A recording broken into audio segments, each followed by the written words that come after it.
Hey, hey, hey.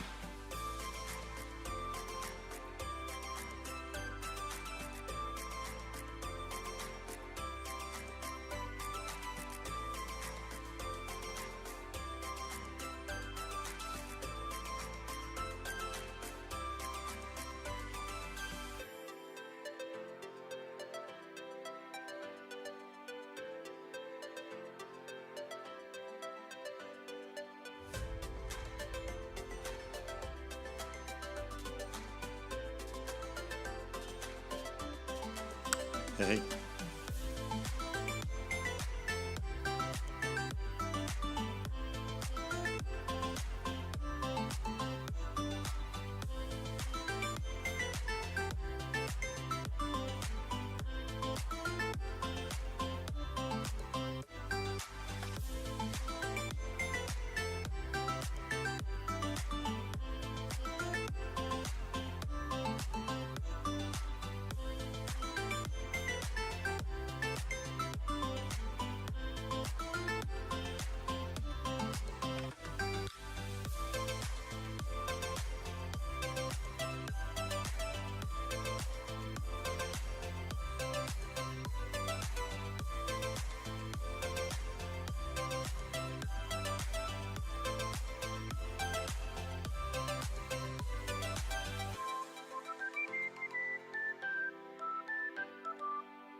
Ladies and gentlemen, if you could take your seats, please.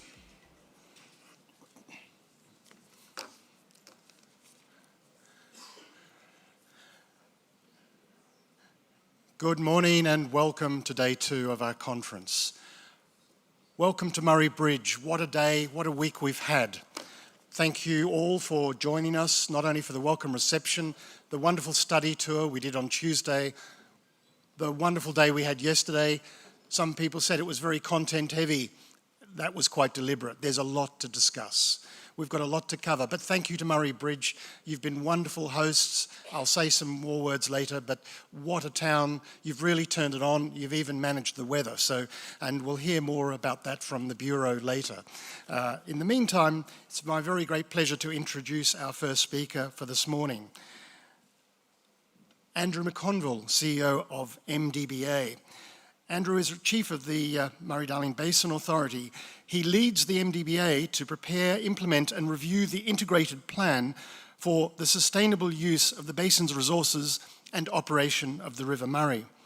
Before his appointment at the MDBA in May 2022, Andrew was CEO of the Australian Petroleum Production and Exploration Association.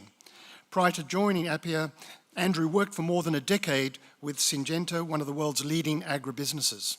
His last role was as Global Head of External Affairs and Communication based in Switzerland. Andrew holds a first-class honours degree in agricultural economics from the University of New England and a Master of Science in Agricultural Economics from Oxford University. It's my very great pleasure, but Andrew will be presenting, he'll focus on the implementation of the Basin Plan, the roadmap to the Basin Plan review and water security in the basin with a focus on collaboration through science programs and community engagement. Please join me in welcoming Andrew McConville.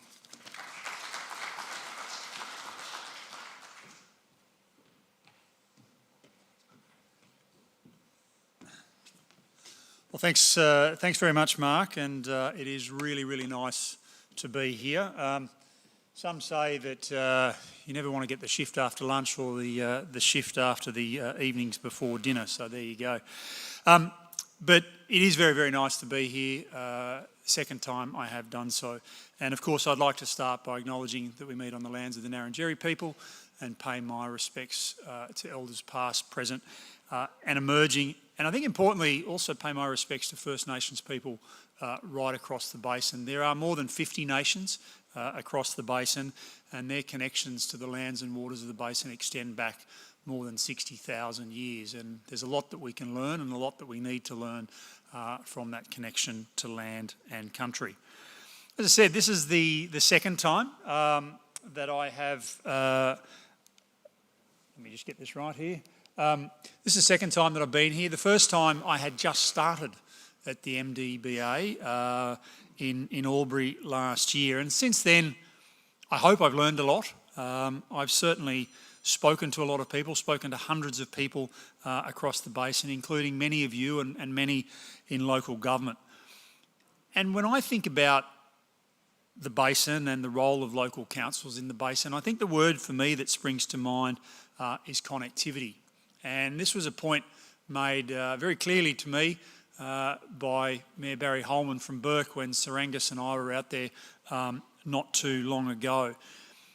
And I think what Barry said to me really rings true, and it's the businesses come and go, but it's local councils that provide the connectivity and the continuity through thick and thin, through boom and bust. And you know, the role of local councils in connecting individuals and bringing those individuals together to form really vibrant communities and connecting people with the information and the services that they need, both within that community and of course through forums like the MDA, communities being connected across the basin.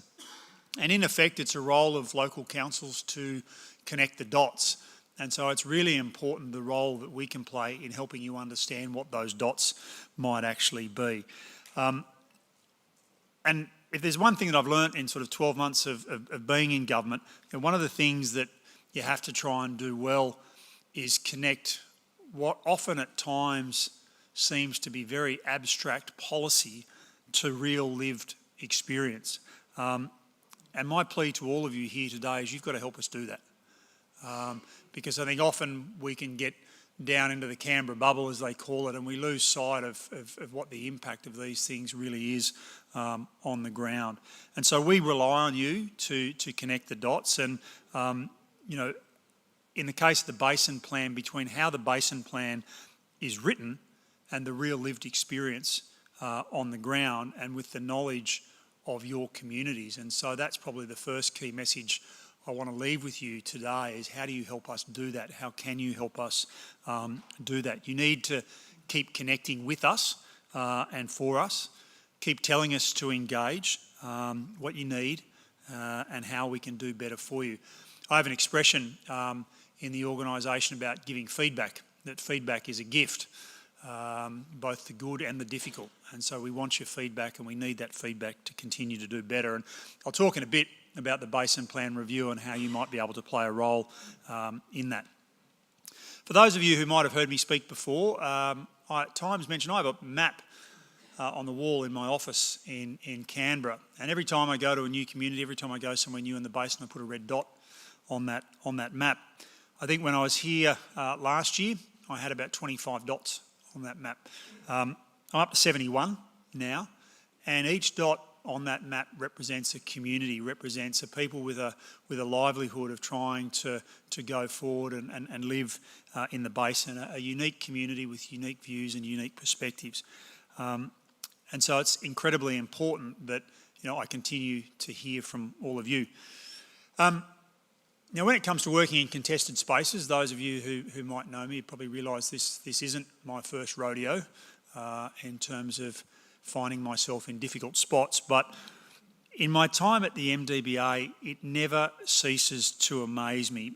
Everywhere I've been, everyone I speak to about the Basin Plan, everyone has a view, everyone has an opinion. Most of those views and most of those opinions are about how I should do my job differently. But one opinion really does stand out, and that is everyone agrees we need a Basin Plan. I think everyone agrees it's not perfect, and everyone agrees that we might be able to do things better and different, but no one disagrees that having a plan is better than having no plan at all.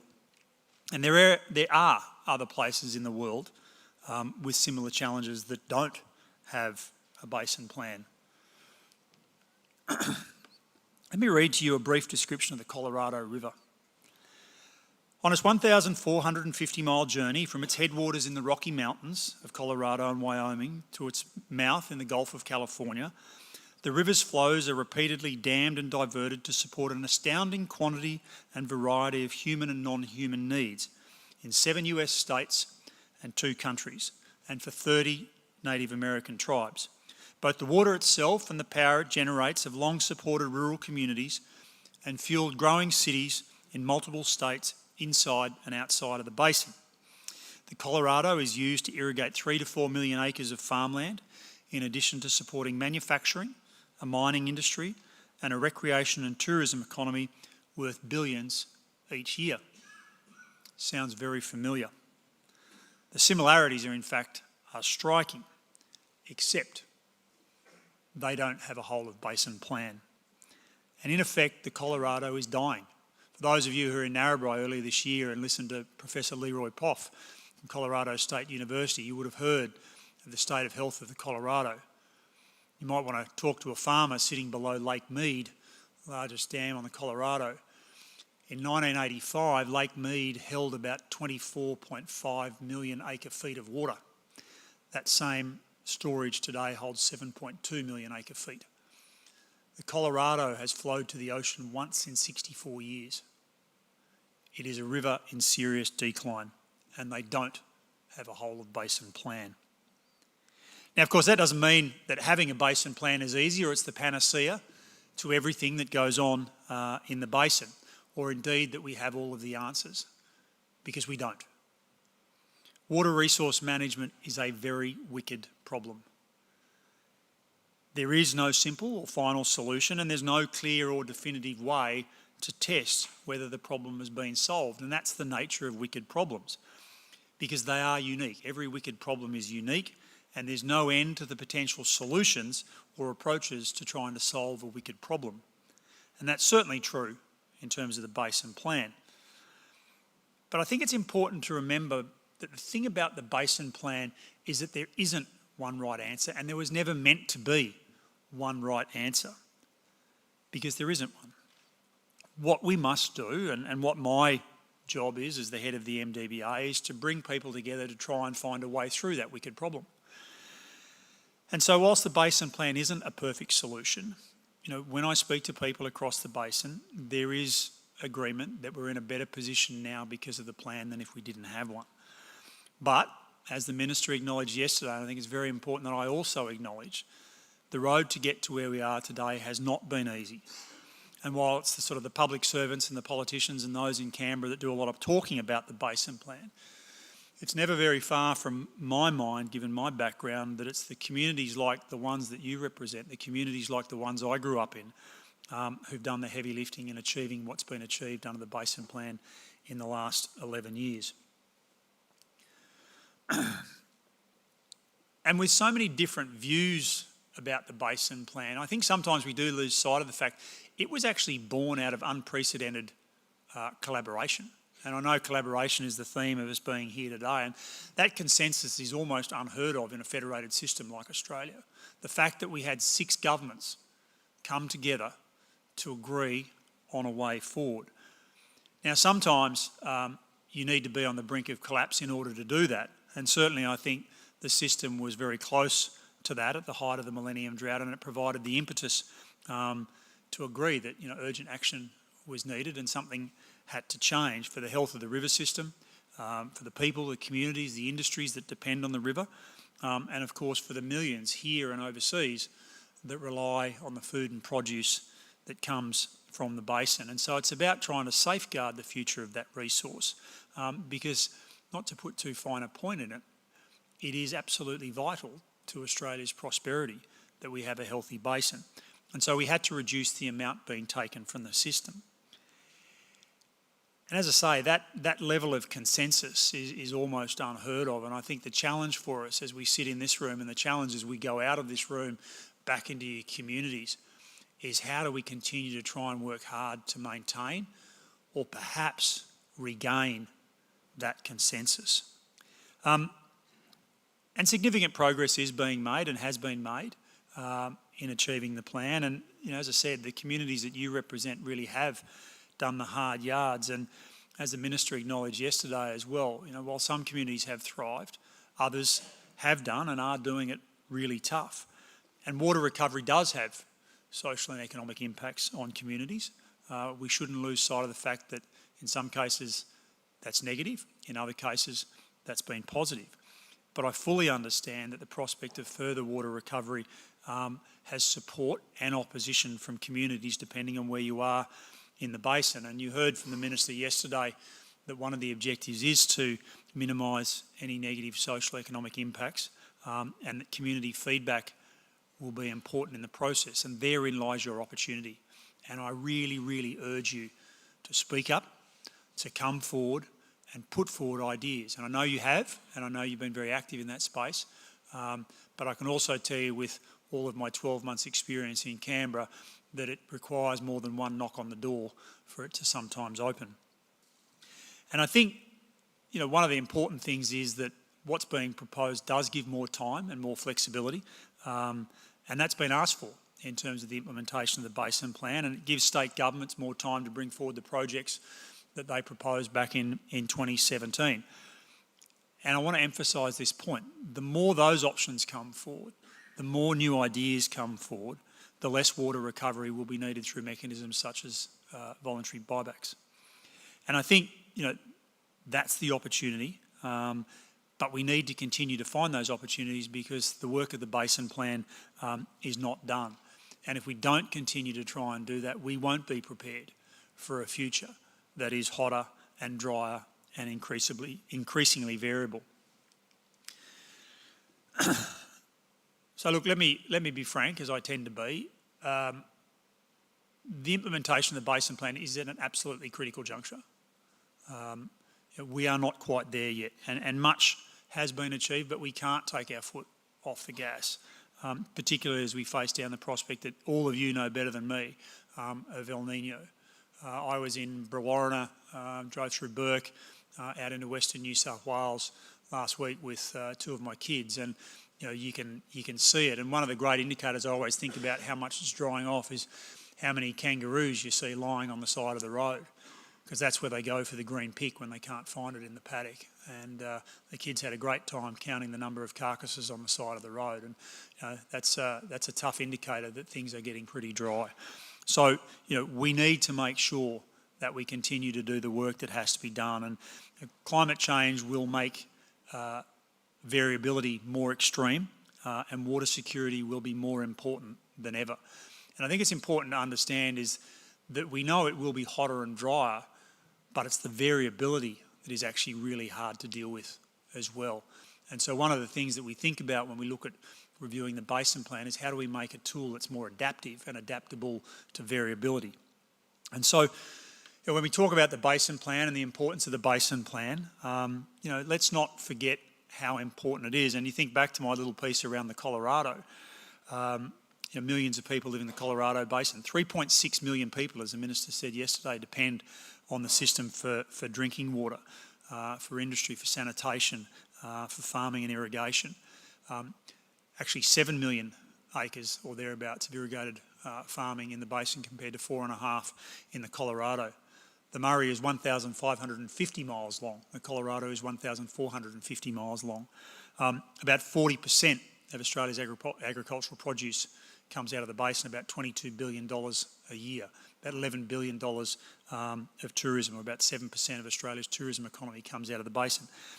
These are massive numbers, and it underscores just how important the basin is. And put simply, if the basin is healthy, then the country is healthy, and the two are synonymous together.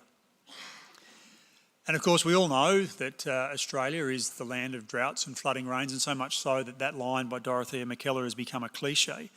But I think it's important to recognise that what we're seeing now actually goes beyond that.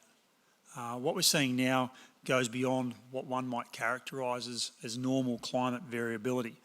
Our climate has warmed 1 degree since 1960, and climate change is certainly driving more frequent storms, more frequent droughts, more frequent extreme weather events.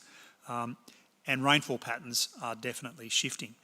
Average inflows to the River Murray for the last 20 years were just 51% of the 100-year average. Nearly half of the long-term streamflow gauges in the basin show a declining trend since records began in 1970. And of course, the Bureau and the CSIRO predict a future where it will be hotter, it will be drier, a 10% reduction in rainfall leading to a 30% reduction in inflows to the basin. So our water security, our communities, will depend on our ability to manage through these changing conditions. But again, I make the point, unlike so many others, at least we have a plan.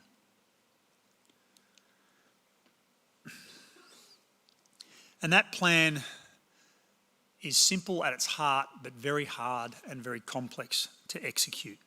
It's about trying to lay some foundations for sustainable water use. It's about bringing the states and the Commonwealth together to do that. And it's about trying to support water quality and river health during challenging periods. It does give flexibility to adapt and adjust, but I do think that we need to continue to focus on how do we bring more flexibility to adjust and adapt, and helping us to deliver water more effectively to where it's most needed.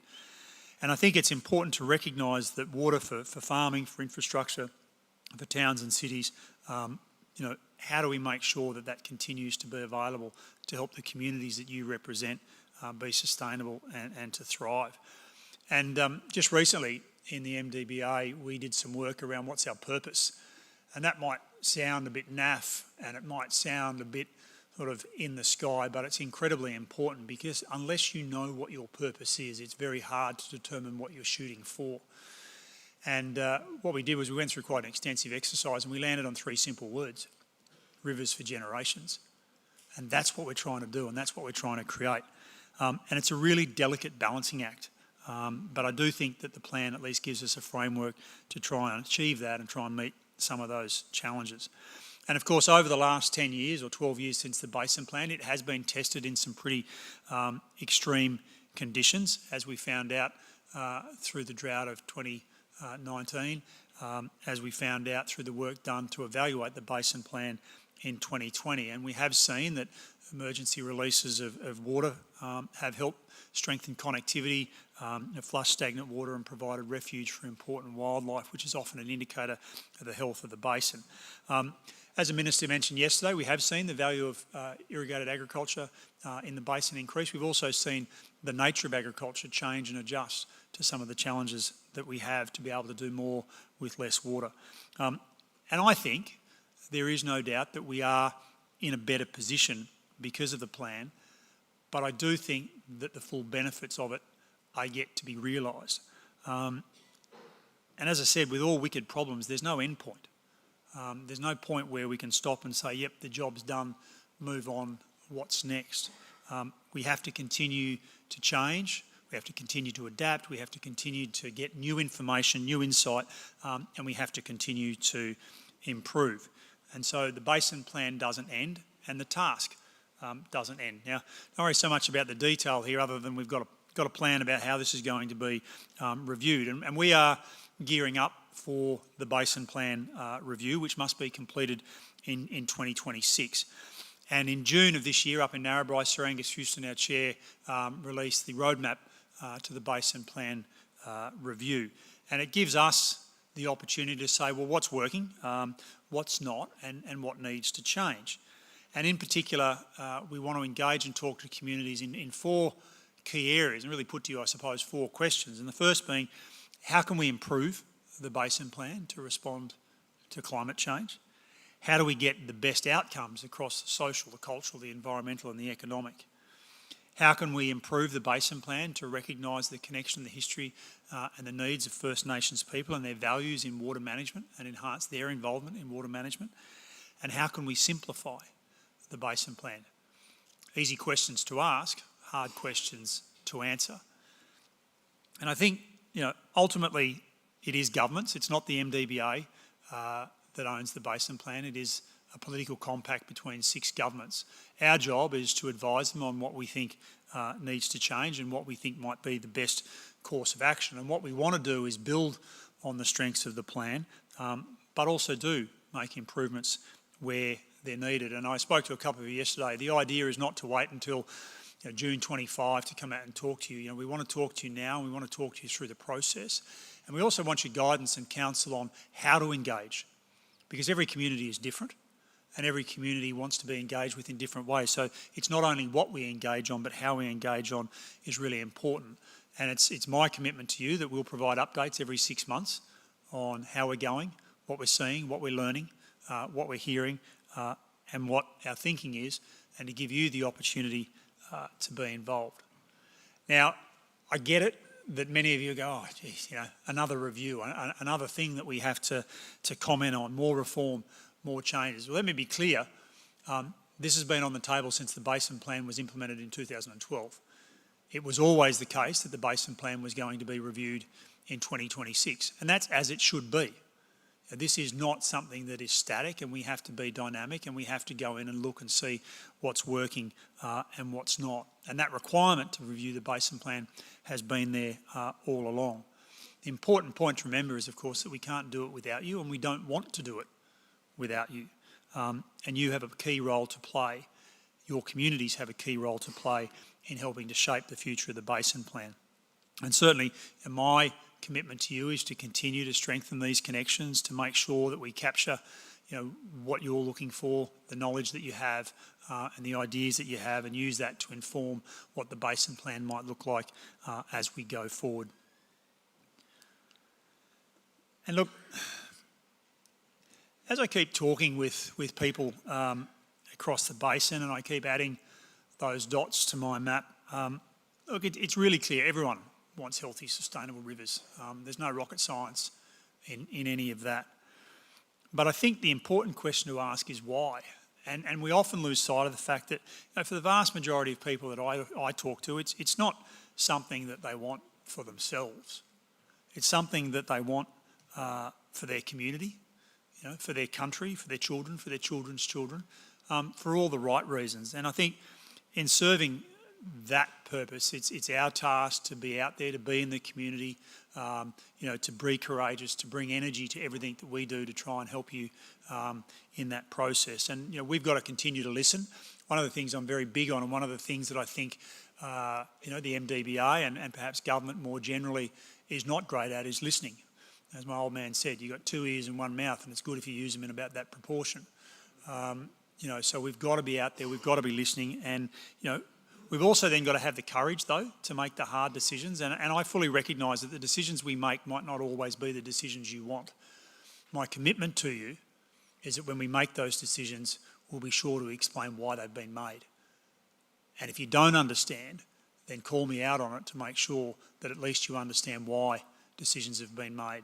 Because there are a few organisations in the basin that have to take a basin-wide view, and sometimes, we have to let people down in order to achieve the goals of the basin as a whole. But I think it's important that you're able to understand that.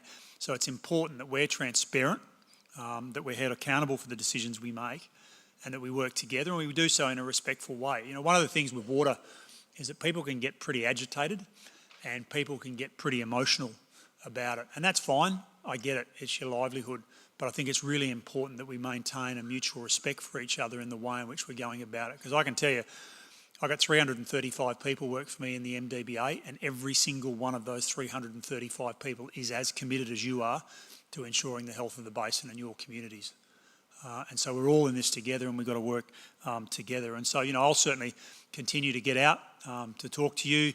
You can call me at any time, because, I was really delighted when Mark asked me to come and speak and highlighted that the theme of this conference is collaboration, because from where I see it, collaboration starts with conversation, and that's what we're having today.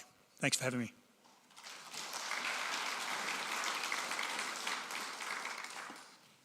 Thank you. We do have some time for questions, so happy to take questions from the floor or via the app. So fire away. Questions from the floor or via the app. Tim, over across the room, thank you. Councillor Robin Coleman, I think, if I can see correctly. Good morning. Thank you, Andrew, for your address today. It's appreciated by everybody present, I believe. You've talked about reduced inflows into the basin, which we're all well aware of, and it's well documented. Are you aware of the proposal that John Kell, engineer in Sydney, put forward to the Productivity Commission of building a dam at Mount Foxton with a possible outflow of about 3,500 gigalitres coming towards our basin in the future? I know it's long term, I know it's going to have to persuade some people for it to be done, but it is apparently a very good location because it's in a V with reduced evaporation and the great storage capacity of some 9,000 gigalitres, I believe. Look, at a very general level, yes. I think a couple of challenges with building dams, as the Minister alluded to yesterday, they are extraordinarily expensive exercises, absolutely. And when dams are built, you've got to also look at the impact that they have on the broader sort of river ecosystem, the flows, the connectivity and the like. And I think it is certainly the case that we need to consider all options and how they might help to shore up security of water supply in the basin, and that is the task of the National Water Grid to look at that.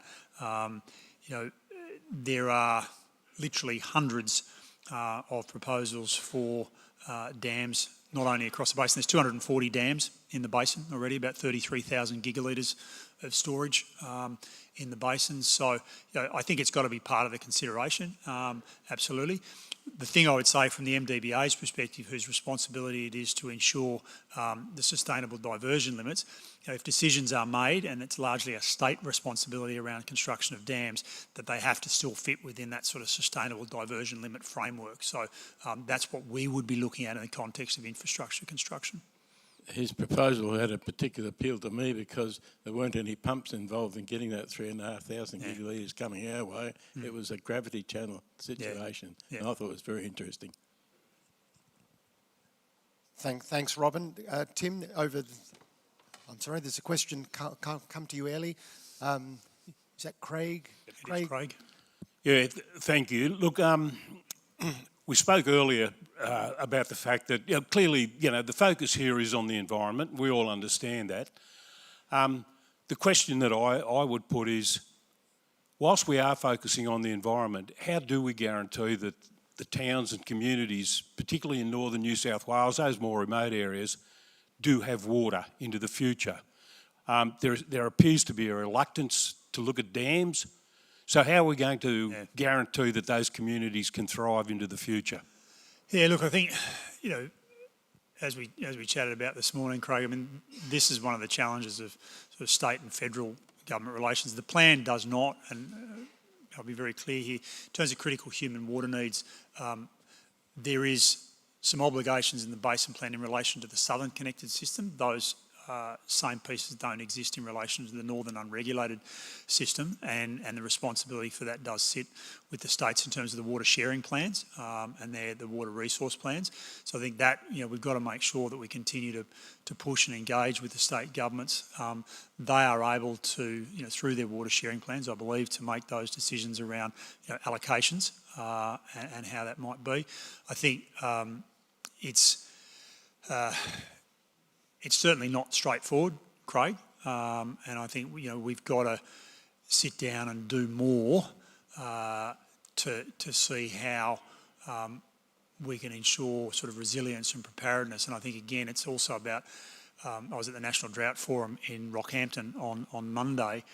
Can we look at critical human water needs, not so much as a response to drought, but as a resilience question? And I think getting ahead of it in that way, and so making sure that we are better prepared before we enter drought, I think it's got to be part of the mix as well. I know that's not a satisfying answer, but I think we've got to make sure that the water resource plans, the water sharing plans within the states are adequately reflecting the needs. That's the first place you've got to go.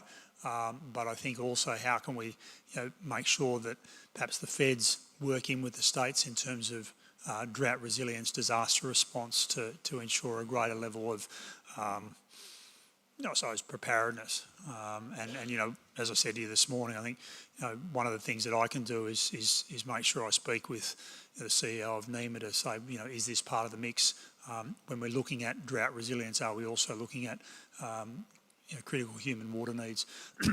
As I said, the unfortunate thing, or unfortunate or otherwise, in the Basin Plan itself, it doesn't reference critical human water needs in respect of the areas where your responsibilities are up in the north and the west of the state.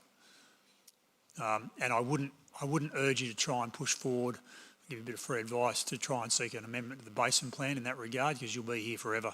I think there's probably better avenues where you can try and address that with you. Thanks, Andrew. And thank you, Craig, for the question. Airlie. Yeah, thank you very much. Airlie Keane, so I'm chairperson of Region 6 and elected member with the rural city of Murray Bridge. And I'm glad for Craig's question, because my question kind of piggybacks onto that. Talking to our northern friends, it struck me yesterday the contrast that we have. Here we have communities in the north, really concerned about human needs in their township, which is very concerning for all of us. But our state minister, Nick Champion, the Minister for Planning here in South Australia, has just recently launched the Greater Adelaide Regional Plan document, which highlights our region as being earmarked for quite substantial growth, as well as in some other parts of Adelaide, which we all know that Adelaide metro water supply is connected to the Murray. So it struck me the contrast that here we have existing towns worried about their water, and in South Australia we've got a recently announced growth plan. So I'm just wondering your comments about that. Welcome to federalism. Yeah, look, in a weird sort of way, and I don't want to underplay the challenges that South Australia has at the bottom end of the system, but under the Basin Plan, South Australia, in some senses, has more guarantees than the rest of the nation, and rightly so, given where it is at the end of the system. But I think, yes, we need to we need to step back and say, are we actually serving are we achieving the right outcomes? And I think what I've heard over the last 2 days says that we've got to do more. Rightly so, people are getting very concerned about how quickly it's drying out. And no, it doesn't sit right with me that we have towns that are right at this juncture, extremely worried about critical human water needs, whilst in other parts that's not the case. We are one nation, we are one collective basin. I think we've got to stand up and work together. It's really interesting, when you talk about water and water security, there are only two things where state loyalties seem to absolutely prevail. One is State of Origin Rugby League and the other one is water. And it cuts across party lines.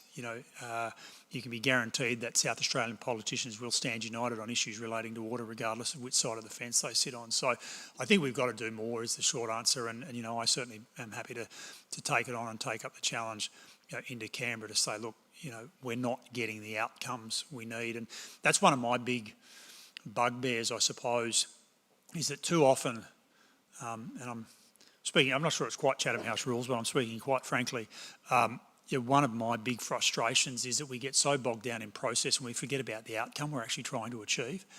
And I had a great example yesterday, irrelevant what the example is, but it was, well, this is what the rules say. Yeah, all right, but is that the outcome we genuinely want to achieve? And the answer to that was no. Well, then let's work at how we change the damn rules. And I think that's an example of the same situation. Let's focus on the outcome. There should be no reason, and there should be no lack of commitment in a country as developed as Australia, that every community should have access to water all the time of a quality that sustains life. I believe that really firmly, and I think we're not there yet. So we've got to do more, and I'm happy to try and work with you to do that. Thanks, Andrew. We have two final questions, Jason, and then followed by Jamie Chaffee. Thank you, Andrew. Jason Modica, Chair of Region 4 from Mildura Rural City Council. On the back of both Craig and Airlie's questions, I'm really interested in your opinion on the growth and the success economically in some regions of the basin. And are we at a capacity of what we can produce in horticulture and agriculture that sometimes takes precedence over the environmental needs of the Water Act and the Basin Plan? It's quite unpalatable sometimes when I talk about asking farmers what they shouldn't grow and what capacity we should grow to. But on the back of the data we see, with a drought, we're going to fly in the face of the economic return of water anyway. Yeah. And data that I keep using, it's about 1,000% increase in permanent plantings in our region. We're going to have a shortfall whether we like it or not. So are we at a stage now where we have to really look at what we produce? We look at connectivity through all the rivers. Wine grapes are $150 a tonne now, and predicated on the best dollar return for your litre. We're already in a peculiar place that needs a lot of attention. So I've really appreciated your input this morning. As a failed agricultural economist, I think absolutely. What we saw with the Basin Plan in its first iteration, what we've seen is changing agricultural land use patterns. We used to produce 1 million tonnes of rice a year, and now we've got a completely different rice industry. Look, I think the absolute reality is that will continue. We already see most farmers in the basin who rely on water from the basin, so more your irrigated cropping, but some of your dry land. The key equation is return per megalitre, and that will drive different agronomic practices. I think there's also some, and there is a bit of tension, as you would be well aware, Jason, across the border between New South Wales and Victoria around sort of planning and land use decisions.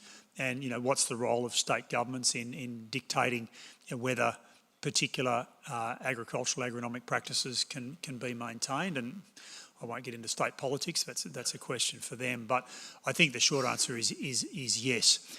The other way I'd highlight that also, and we're looking at this in the context of the review of the Basin Plan, we will find ourselves in a situation where there are going to be some really difficult trade-offs.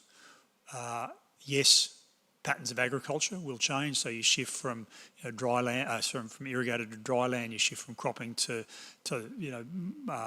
more extensive livestock grazing. But we'll also find ourselves in situations, and this will be challenging for communities, where environmental assets will have to be traded off as well.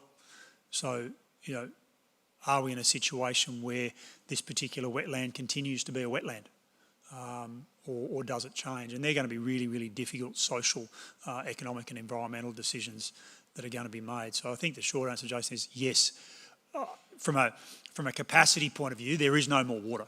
And in fact, we know there's going to be less water and it's going to be more variable. So we're going to have to adjust to that. And that is going to absolutely change land use patterns across the basin, 100%. Yeah, and that's going to be really tough. Thank you, Jason. Jamie.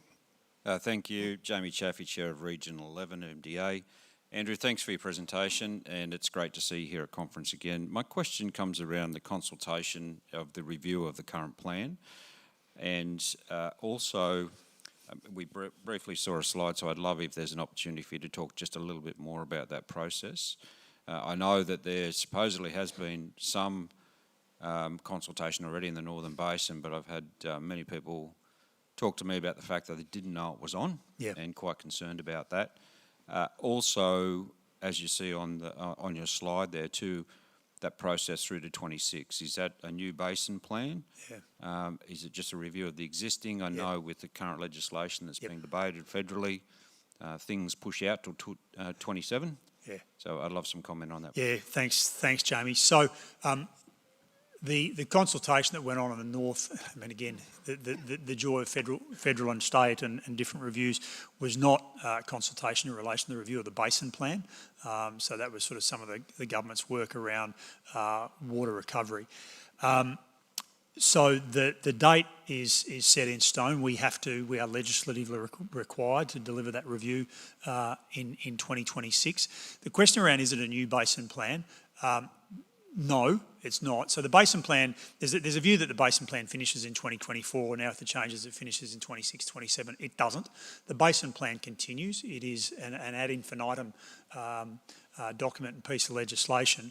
And so what we will do is we will review the basin plan and make recommendations to the government about where it might need to be improved or changed, and then a separate sort of decision post-26 for the government to determine, you know, whether it wants to implement those changes or not. So it's a review of the basin plan. It does not necessarily lead to a new basin plan. But, you know, one would hope that if we make sensible recommendations that the government would pick those up and run with those recommendations. In terms of the consultation process, at this stage, all we have done is release the roadmap that says this is how we're going to go about this. The next phase is actually getting out and talking, not to all communities, but seeking advice from different communities as to how we might engage. And then we'll, you know, release the early insights paper, which is this is what we're hearing in 24. That's probably, Jamie, when the community consultation you're talking about will really start to say, look, this is what we're thinking. What do you think? And I think one of the other important parts of that process is, here's all the stuff that you've sort of coughed up, for want of a better term, over the last 10 years. Is that what you still think? Because people's views change. So that's part of the sort of process in this first 6 months between now and early 24, where we review all of the feedback that we received over the last 10 years to say, does this still hold true? Is this still reflective of the needs of the community?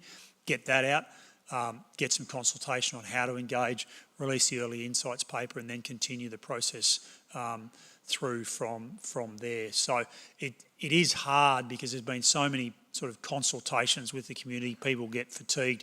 The other commitment I will make, I'm very conscious of time here, Mark, that we've said publicly, if you've made a submission to, you know, the federal government's What We've Heard process, which recently completed, if you've made a submission to the Productivity Commission, for example, we don't expect you to turn around and re-prosecute that to us.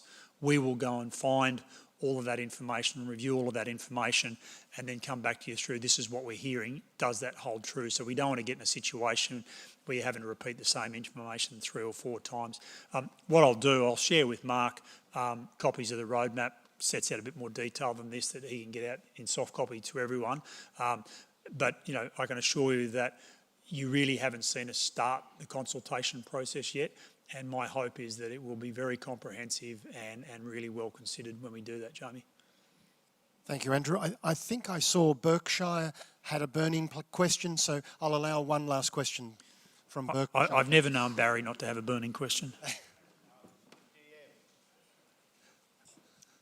Thank you, Andrew, and thank you for a very informative presentation.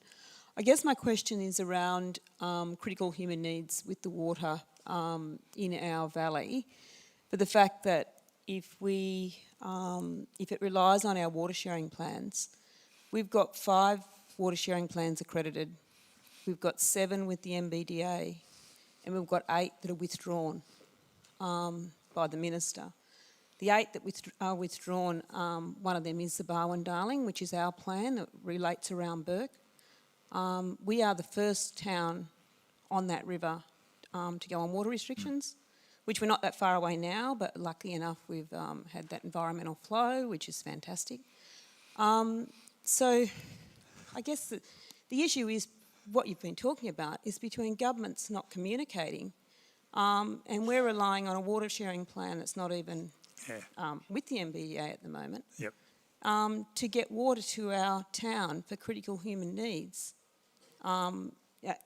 sometime during this summer. Yeah. I share your frustration. Let me tell you the numbers yesterday weren't quite right. So we have the 7 water resource plans have been accredited. I think there's another couple that are quite close. We've got of the, just trying to do my numbers here, 7, 9, 8, another 7. So we have essentially another 7 with or coming back to us that we would be hopeful, and that would include the Barwon Darling over the sort of the latter part of this year into very early next year. There are 4 that are a bit more difficult. That's the Namoy and Guida groundwater and surface water plans.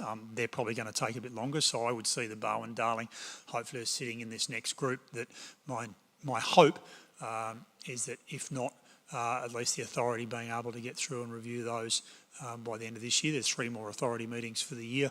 That we'd be looking at those in early 24.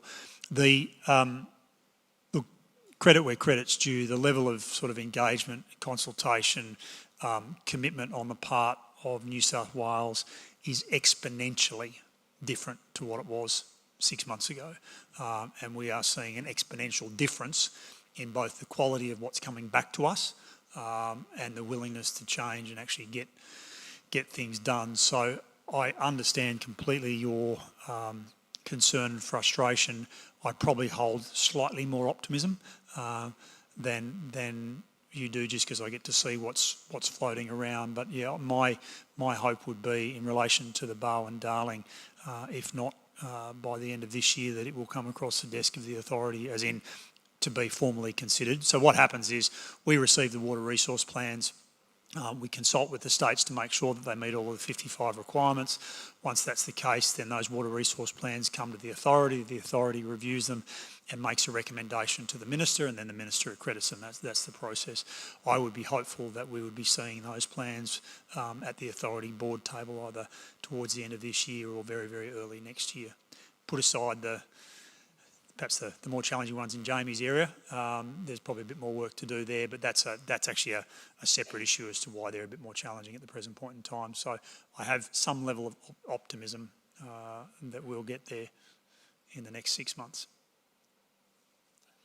Granted, still 3 years late, 4 years late. Thank you, Andrew.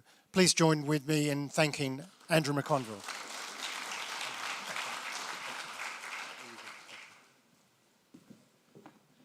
Andrew, I particularly liked your description, water for generations. As an economist, let me bring it down to 2 words. I think on behalf of the MDA, I offer you 2 words: water security.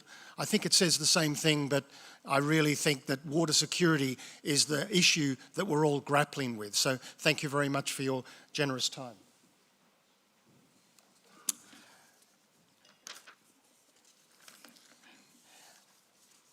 Now it gives me great pleasure to introduce the Bureau of Meteorology, Janice Green. Janice has over 30 years' experience in hydrology and water resource management.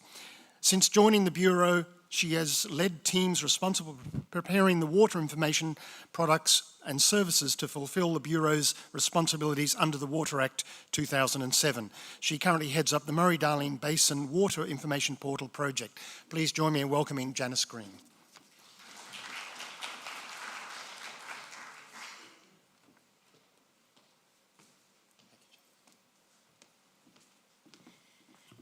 Thanks, Mark. And can I just say the Bureau is very happy to take credit for the great weather we're having here in Murray Bridge today. Nearly everyone would know about the Bureau of Meteorology, whether they know about it as the Bureau, the BOM, or the Weather Bureau. And it's an organisation which has been around for 115 years, fulfilling its role as providing national water forecasts, whether via radio, the ABC, or more recently, its app. Unfortunately, many of you would also be only too well aware of the Bureau's other role as providing national flood forecasting and warning services. This was the role the Bureau was given after the 1955 floods in the Hunter Valley, and it's a role which it continues to play, as many of you would be very well aware. However, a role that many of you may not be aware of is that the Bureau is also the National Water Information Agency. And this was the role it was given after the widespread nature of the Millennium Drought highlighted the need to have a central repository of water data, water information, in order to be able to report on water resources at a national level. The 2007 Water Act made the Bureau responsible for collecting, holding, managing, interpreting, disseminating Australia's water information. And not only to archiving this water information, but also publishing it, which we do through our Water Data Online product, and also producing products and services, such as the National Water Account and other products that we deliver. Since 2007, the Bureau has received data from over 180 organisations, and it includes information from about 55 parameters of water information.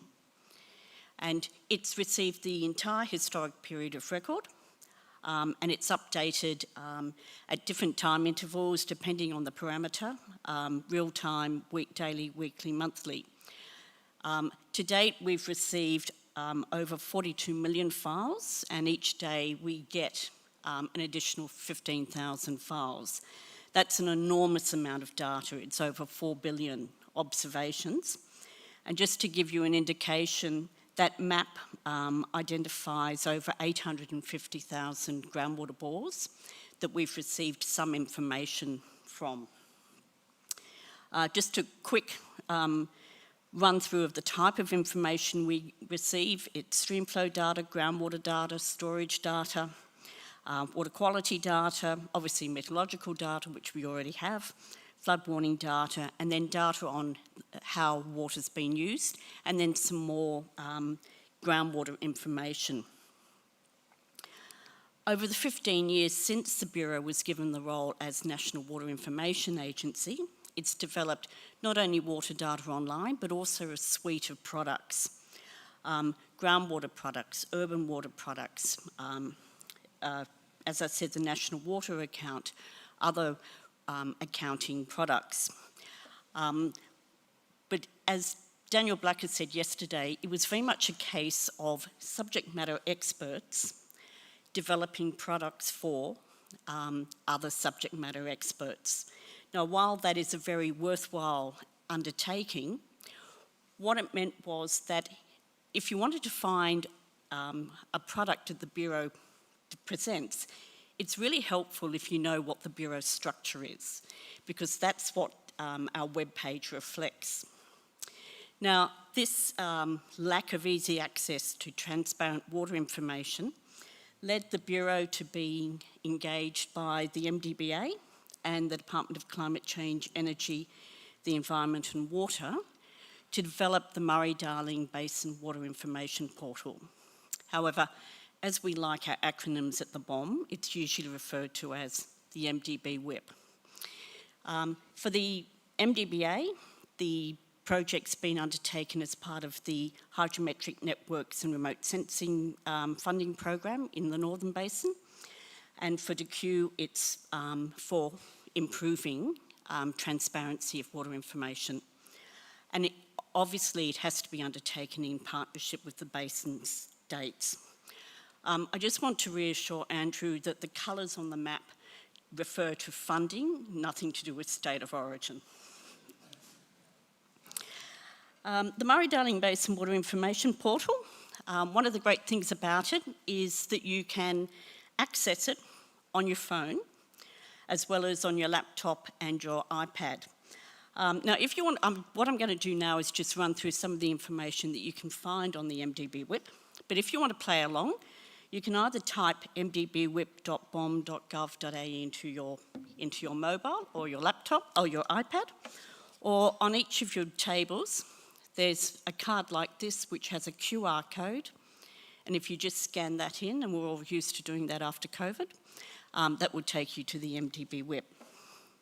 So the MDB WIP provides a central location for water information across the whole of the Murray-Darling Basin. Now while there are obviously a lot of other portals, the Bureau at the start of the project counted over 40. The great thing about the MDB WIP is it provides information across the whole of the basin, so all states, all territories. And it presents water information, not data. Now, we do know that there are some people who do like to get down and dirty with water data, so we do provide access to it, but the main basis is to provide water information. When you start on the MDB WIP landing page, it provides information for 29 catchments, which represent the MDBA's surface water sustainable diversion limit resource units. And you can seek your location either by typing in location, selecting a particular catchment, or just hitting the use your own location. We provide information on the gridded rainfall data information that the Bureau presents, both as millimetres and as percentiles, and you can have a look at that at a day, a week, a month and a year timeframes, and we also provide gridded soil moisture data. We don't provide quite the 240 storages that Andrew mentioned, but we do provide information for key irrigation storages as well as other storages such as the hydroelectric storages and urban water storages, weirs and locks. And we present this information both as the current volume compared to the historic volume and also as the percentage capacity.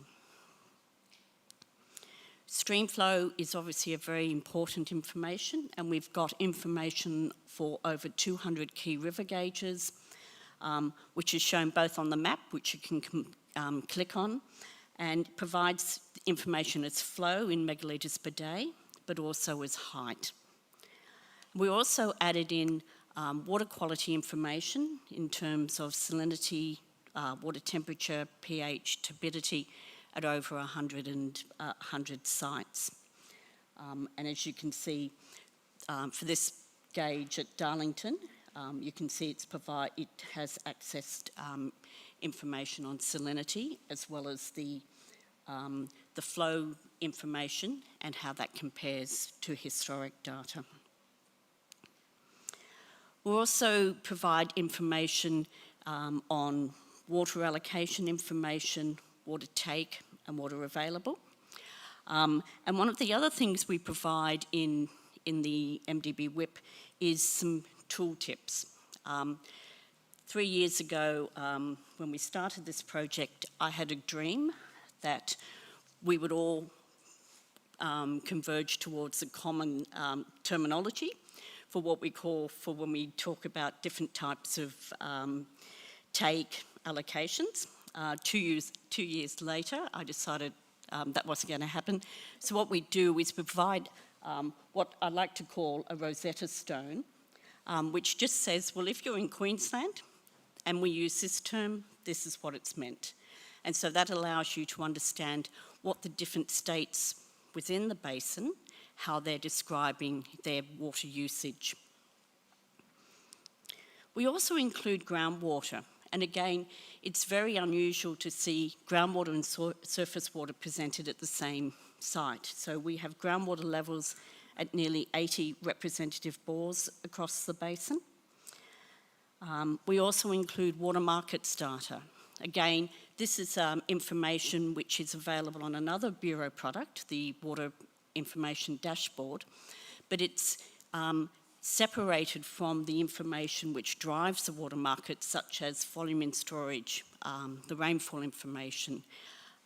So we have here information, post-trade information for both surface water and groundwater in terms of water price, median price, volume traded, reason for trade, strike date and application date.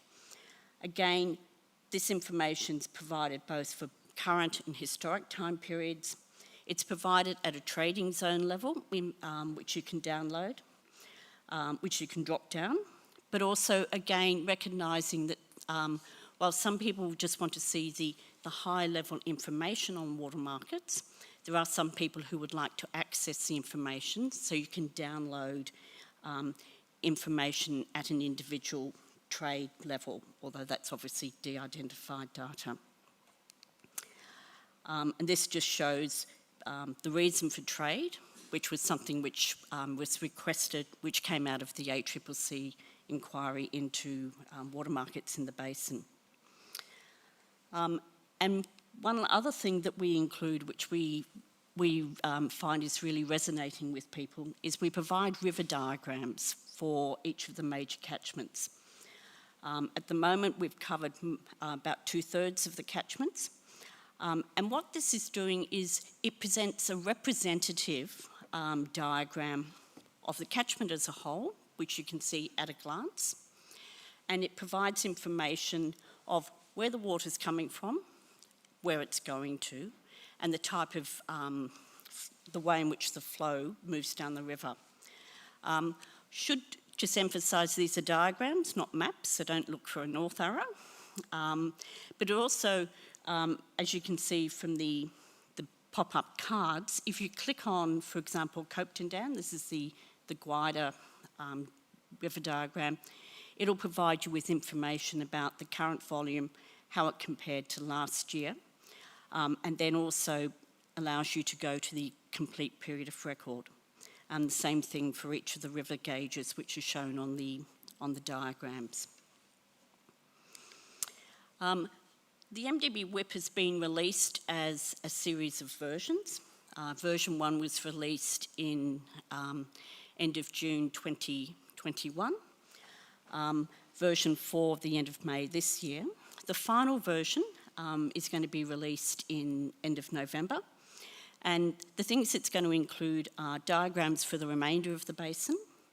And just as we have pop-up cards for storages and streamflow gauges, we're also going to have pop-up cards for wetland areas with information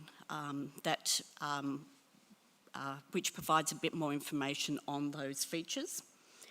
We're going to include both information and links to information on water for the environment, and the study tour on Monday to the lower lakes gave us great opportunity of photographic opportunities, but also gave us a great understanding of the environmental significance of those sites. We're going to include one final surface water parameter, and that's dissolved oxygen. We're also going to include cultural water information to recognise the enormous depth of information First Nations people have and the significance of water for their culture.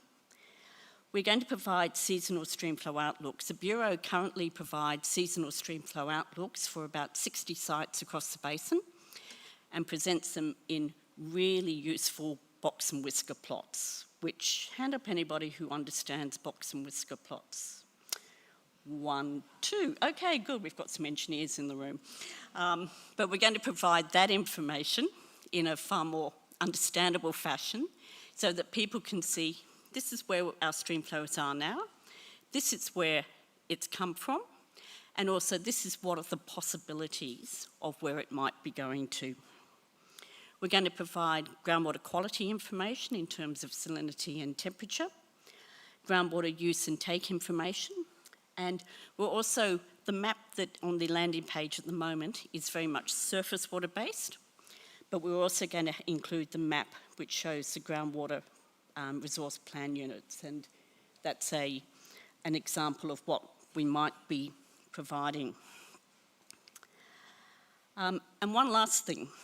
At the moment, the MDB whip is very much the Bureau's 50 Shades of Blue.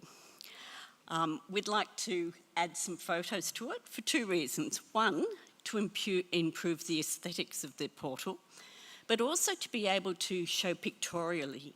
When we talk about Copeton Dam, it's not just some concept. We can show a picture of it and, you know, say, this is Copeton Dam at 96%. And this is where we'd like to have your help. If you have any photos of natural attractions, river gauges, dams, weirs, locks, or significant sites, we'd love it if you could send it to water@bom.gov.au. And as a sweetener, if we publish one of your photos on the MDB whip, we'll send you a copy of next year's Bureau calendar.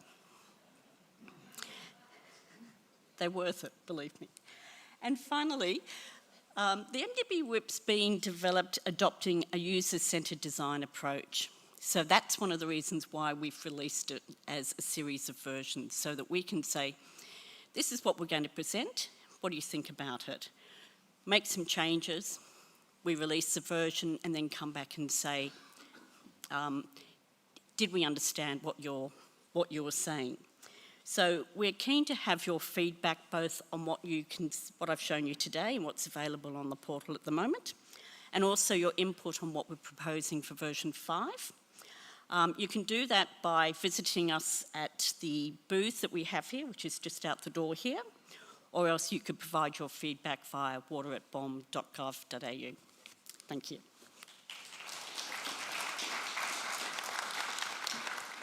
Thank you, Janice. Any questions before we break? Well, certainly the Bureau's done some great work, and thank you for your contribution. And please, let's break, and please join me in thanking Janice Green one more time, please. And if you could please be back at 10:40, so be back sharp for the next session. Thank you.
Ladies and gentlemen, if you could please resume your seats.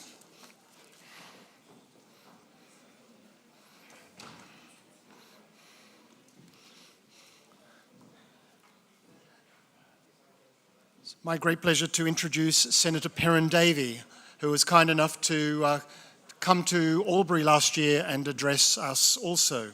Perrin grew up in Canberra but now lives near Deniliquin, between the Murray and the Murrumbidgee rivers in the key irrigation area of the Murray-Darling Basin, raising her 2 daughters with her husband John. Perrin's path to politics has been varied, and she brings a range of experiences to her role. She ran her own hospitality company on the Safari Trail in Botswana, trained as a journalist and served in Australia as an army reservist.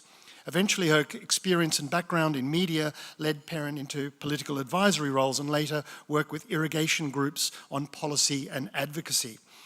As someone who is married to a farmer and lives in rural New South Wales, Perrin understands how important it is for our regional communities to have a strong voice in Parliament.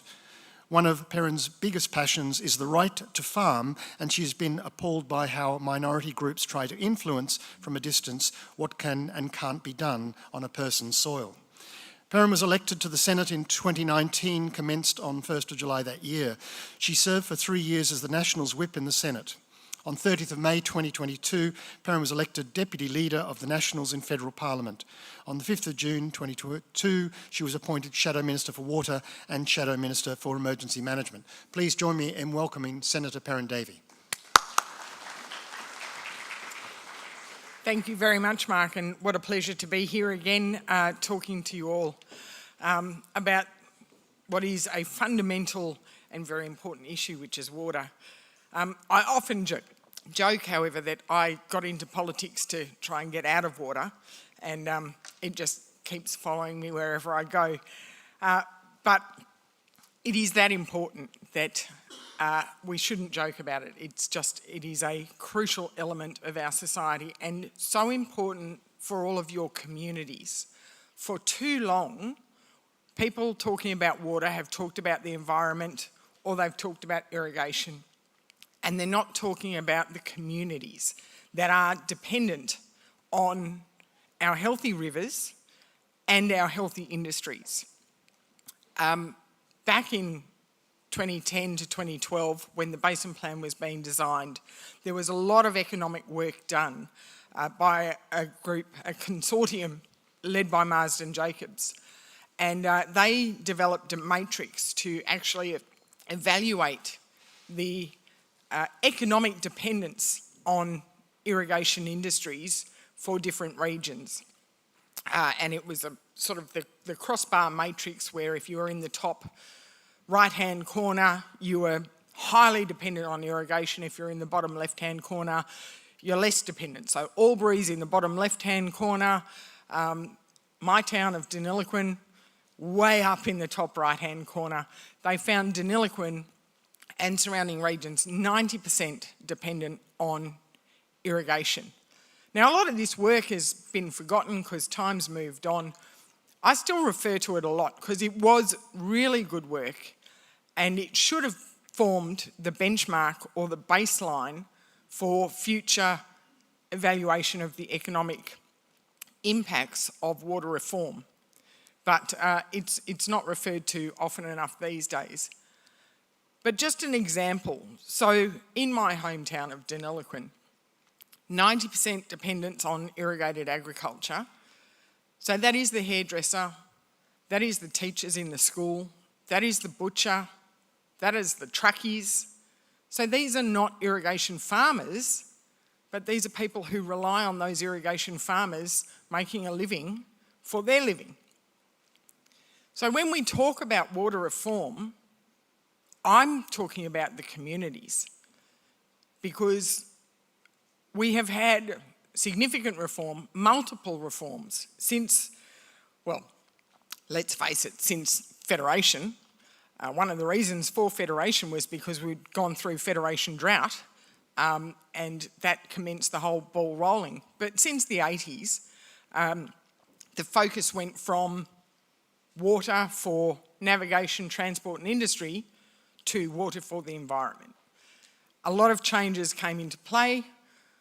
We introduced the Barmah-Millewa allowance, which was the first environmental allocation of anywhere, and that took water off consumptive use and dedicated it to environmental purposes in the Barmah-Millewa forest, the largest red gum forest in Australia.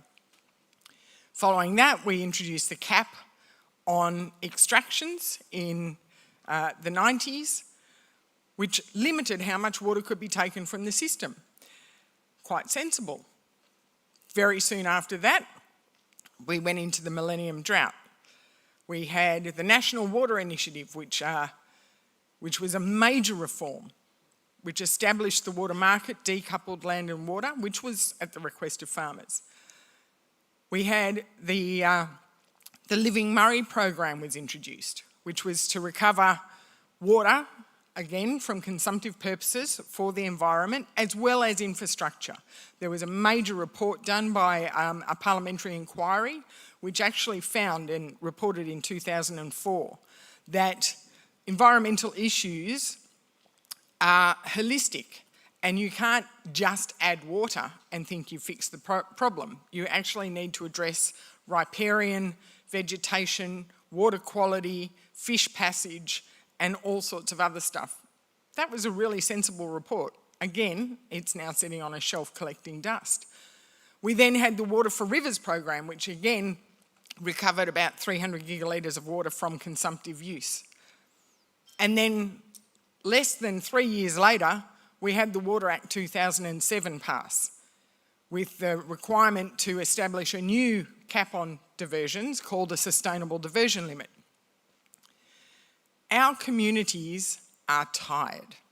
They have had continual water reform since the 1980s, and the answer keeps being thrown at them: we just need to add more water. Just add water. Now, I'm not a gardener, but if my rose bush is sick and I keep pouring water on it, I'm not fixing the problem.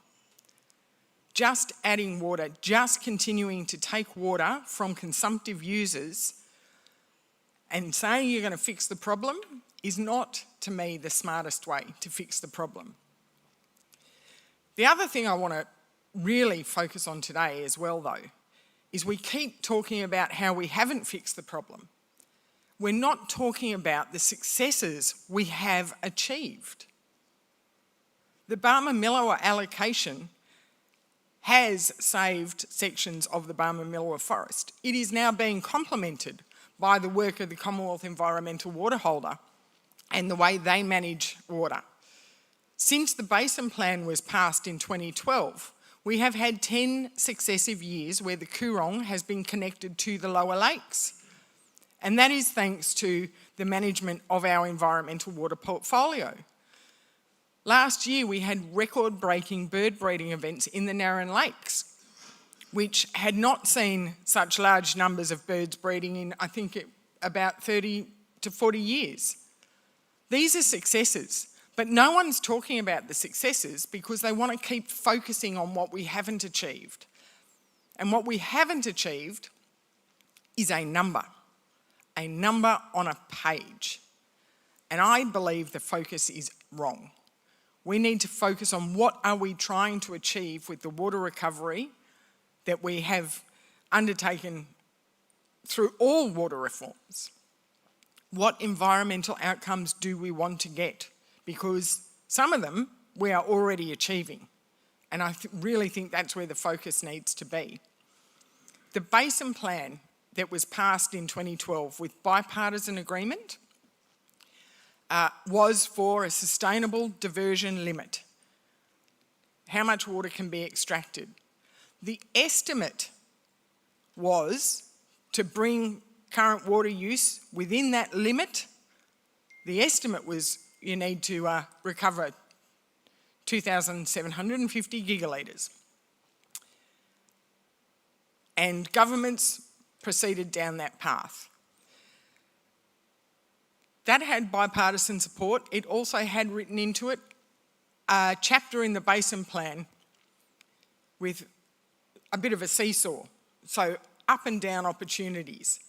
if the states could undertake infrastructure projects that enabled better management and better targeted delivery of environmental water, so you achieve the same environmental outcomes but with less water, the 2750 target could go down. And then it said also, if you can address constraints, which are natural impediments to getting the water downstream, and you can use infrastructure to get better economic outcomes, we can potentially get more water, which is the 450. Since the last election, all I hear about is the 450. No one's talking about the 2750, which we nearly got if the projects go to plan. They have recovered 2,100 gigalitres, or almost 4.5 Sydney harbours. I'm getting better at Sydney harbours because I've been accused of gigababble too much, so I'm trying to get used to Sydney harbours. But almost 4.5 Sydney harbours, they've recovered just under the Basin Plan alone. And all the other former water reforms, that's all there too. The estimate is that most valleys are operating within their sustainable diversion limit target. But all I'm hearing about is the 450 and the fact we haven't achieved the 450. That's not, to me, the objectives of the Basin Plan. The Basin Plan should be about the environment, should be about getting better environmental outcomes. It was Tony Burke who wrote into the Basin Plan that the 450 needed to result in neutral or positive socio-economic outcomes. It wasn't the Coalition. That was Tony Burke. He had bipartisan support. When we took government after 2013 and we wrote in a cap on buybacks of 1,500 gigalitres, that had bipartisan support, because we have seen that buyback is dollar for megalitre, yes, the cheapest form of water recovery, but not the most effective and certainly not the best for communities. And there has been a power of work done on that as well. So we put the cap on buyback in. We released a comprehensive water recovery strategy that actually identified we'll get 1,500 gigalitres from buyback, we'll get 600 gigalitres from on-farm efficiency programs and irrigation infrastructure efficiency programs, and we'll get hopefully 650, it's turned into 605 gigalitres through the state-led projects, and then potential for the 450 if we could have the projects with neutral socio-economic outcomes. In 2018, the Ministerial Council sat down and went, how do we determine whether a project has neutral or positive socio-economic impacts? They developed a checklist criteria. It was signed off by every minister around the table, both Labor and Coalition. So it had bipartisan support. The current amendments that are before Parliament walk back from a lot of those areas that had bipartisan support. The current amendments take out the cap on buyback. It also delinks the 450 from the environmental objectives that it was designed to address. So I have concerns about the current amendments before Parliament. I also just want to address something that I've heard through the parliamentary debate, where I hear time and time again people stand up and say, you've got to have the 450 to secure South Australia's drinking water. But that's wrong, because the 450 has to be environmental water. So it goes to the Commonwealth Environmental Water Holder. It cannot be used for consumptive purposes. So it will not underpin, unless we go into a stage 3 critical human needs event, and let's hope we don't, it cannot be used to secure South Australia's drinking water. So all of the water recovery that's gone on, and we have learnt a lot in the 16 years since the Water Act passed. The Commonwealth Environmental Water Holder has learnt a lot over that period of time. And they've gone from, once upon a time, just adding water and crossing their fingers, to actually working on the ground with people. They've got a great project at Renmark with the Renmark Irrigation Trust, with Murray Irrigation in my area, Murrumbidgee Irrigation. They actually work with infrastructure operators to target deliveries and get really good outcomes. They work with landholders and with communities, the community around Menindee Lakes and downstream. And they work with communities and they listen, and they're getting good outcomes. So what I would like to see is let's actually collate and look at the lessons learnt, look at what we are achieving, what the successes have been, and where there are still gaps, and address that. Because one of the gurus once said, the definition of insanity is doing the same thing over and over again and expecting a different result. We have, over and over again, time and time again, gone to our communities and said, we need to get more of your water to put back in the river system. Well, let's get smarter. We've got a massive portfolio of water. We've learned how to manage it, and we're still learning. So let's actually look and think of the smart way to fix our environment, to protect our communities, and to see more economic development and environmental sustainability.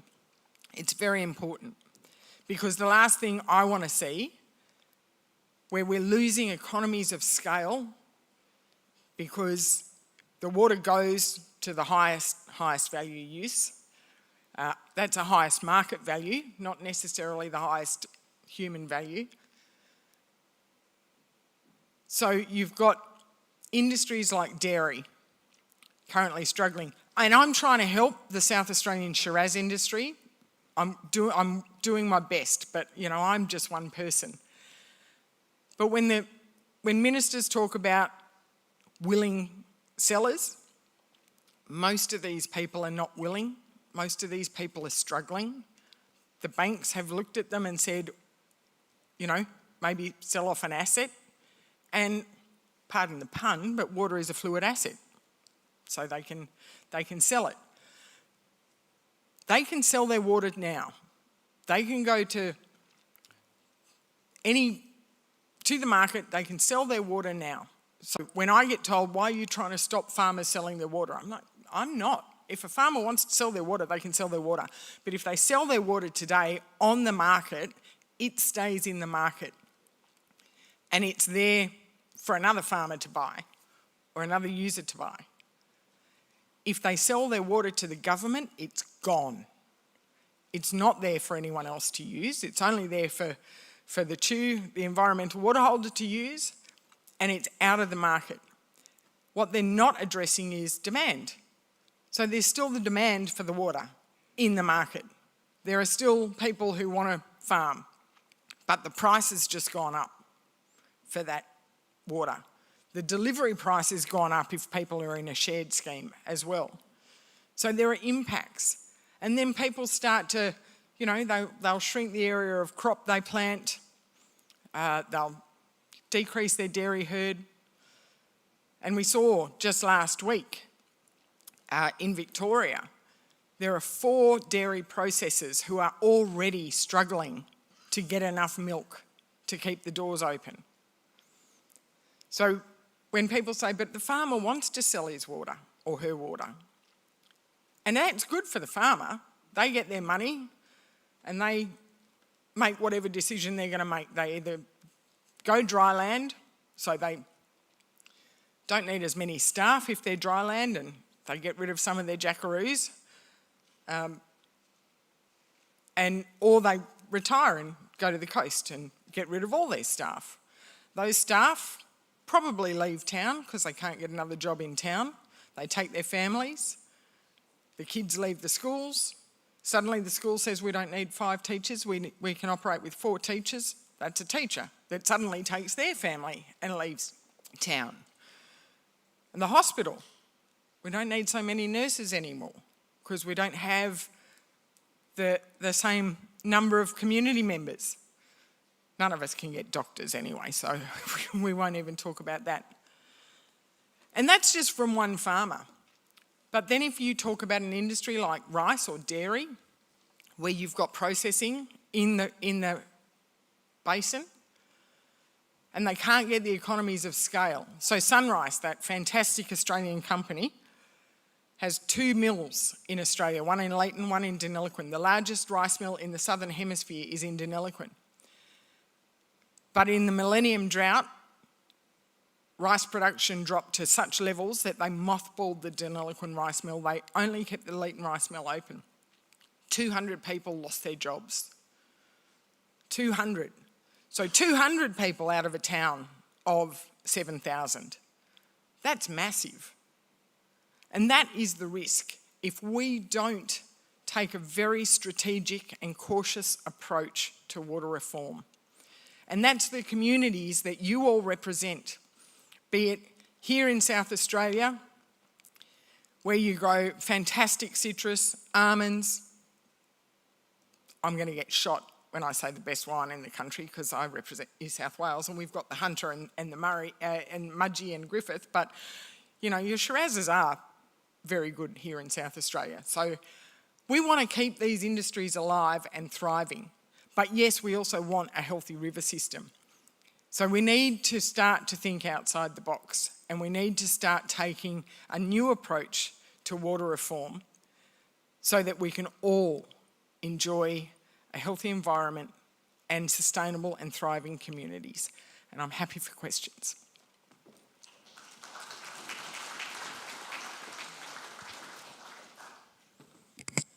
Thank you, Senator. The first question comes from the app and it says, what political chance do you believe there is in either stopping or delaying buybacks or for maintaining the neutrality test? Very good question, and that's where I'm working through at the moment. There is a Senate committee that has been formed that's looking at the amendments that are before Parliament. To my absolute chagrin, the committee is only holding public hearings in Canberra. I did try and get the committee to come out to Renmark, Shepparton, Griffith, and other areas to hear directly from the communities where the impacts hit hardest, and I failed in my attempts. I didn't get that through. But that committee is looking at it. I am certainly focused on, at the very least, ensuring the socio-economic neutrality test is retained. There are conversations ongoing, and we'll have to just see which way the dice falls on that one.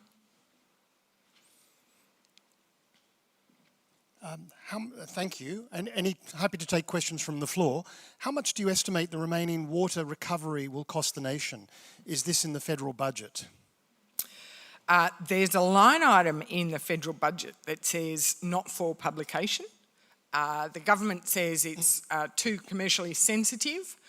There has been various figures put forward just for the 450 gigalitres. And bear in mind, there is still actually a potential shortfall under the original 2750 target that needs to be recovered, so it will be more. But the figures vary from between 5 billion to over 20 billion. It will depend on the market, because every time the government enters the market and takes more water out, the price of the product goes up. So you can't just value it on today's price if they're going to do a staged approach. Thank you. Any questions from the floor? Yes, thank you. Councillor Robin Coleman from South Australia. didn't turn my phone on. Thank you, Senator, for your address, which is appreciated. I apologise to the audience because I've already heard this question, but do you know anything about the John Kell productivity report that he put to the Productivity Commission about building a new dam at Mount Foxton, which would send water south, which would be a benefit to everybody?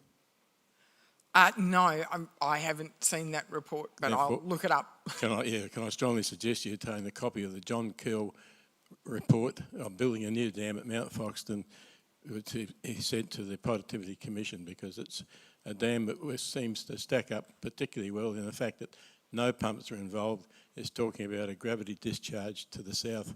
Places like even Burke will appreciate it. Thank you, Robin. Any other questions from the floor? Well, I think you floored them. I floored them. I must have just got it right. Well, Senator, can I say on behalf of the audience, thank you for, again, addressing us as following on from last year, and it was great to have you here, so thank you very much for your presentation. Thank you.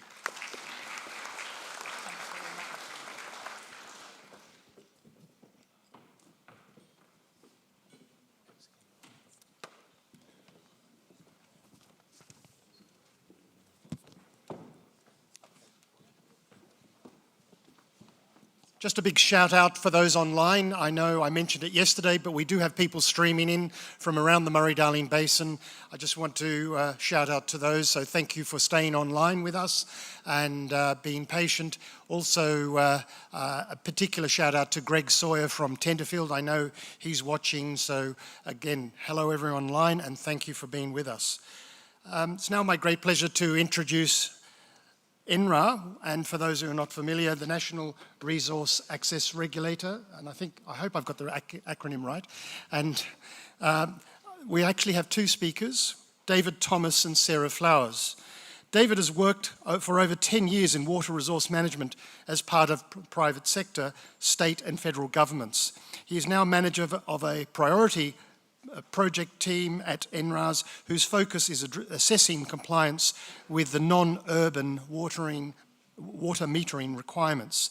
And Sarah Flowers is coming from a background of working in regulatory enforcement roles in state and local government in UK and Australia. Sarah now manages NRA's education team. Sarah's team is tasked with helping stakeholders understand the New South Wales water rules. Please welcome David Thomas and Sarah Flowers. Thank you.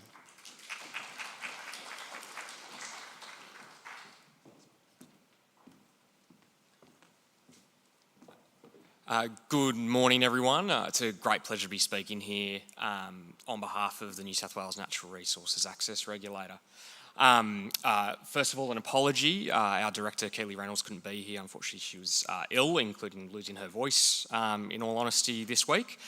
So you've got sort of two for the price of one. For those of you who don't know, the Natural Resources Access Regulator is New South Wales' independent regulatory body for monitoring and ensuring compliance with water access in the state. Before I get into the presentation proper, I want to acknowledge the traditional owners of the land we're meeting on today, the Ngarrindjeri people.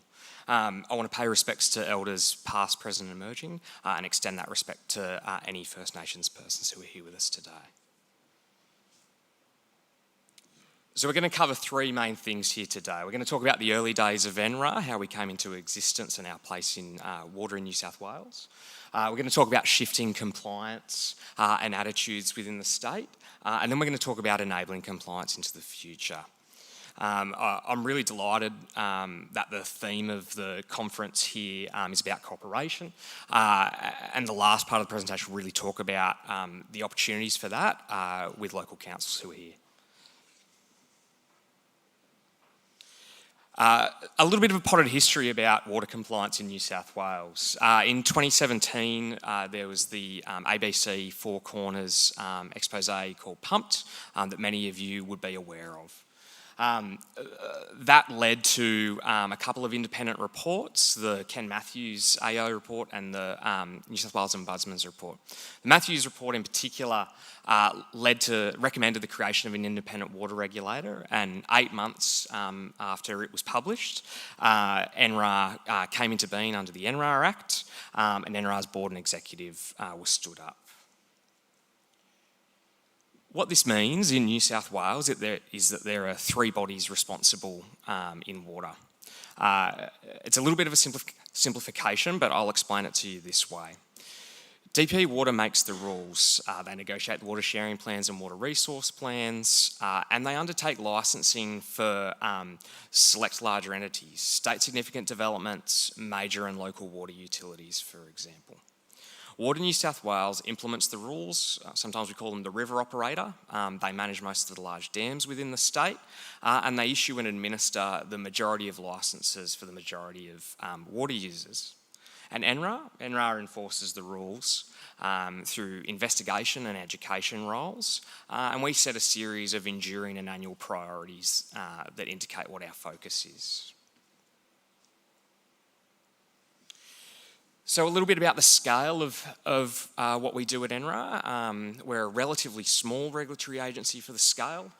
We have just under 200 staff across 21 offices around the state. The area we cover is larger than Germany and France combined.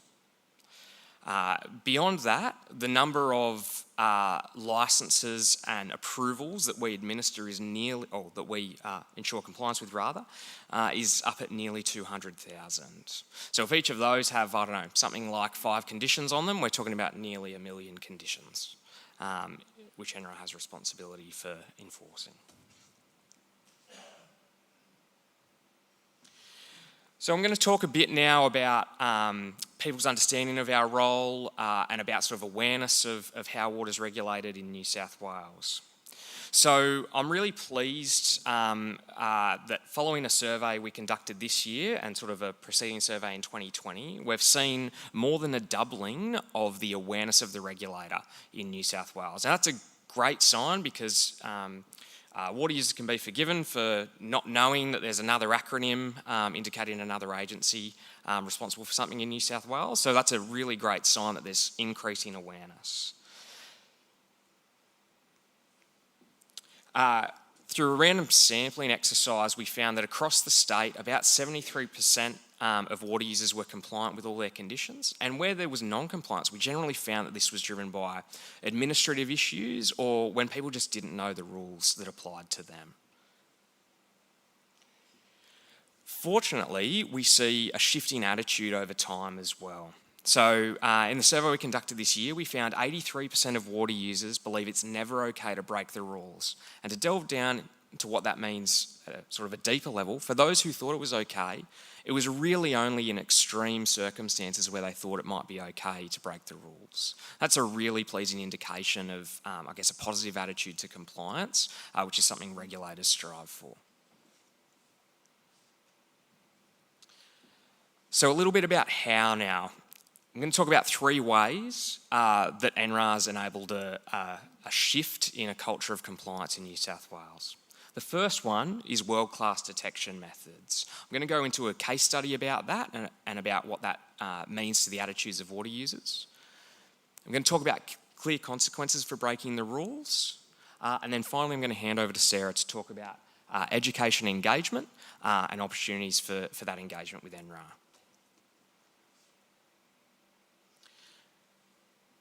So when we talk about world-class detection methods, NRAR has been really proactive in seeking to partner with groups like CSIRO and researchers on ways to detect water use or water take remotely and then use in-field technologies to further our evidence gathering ability.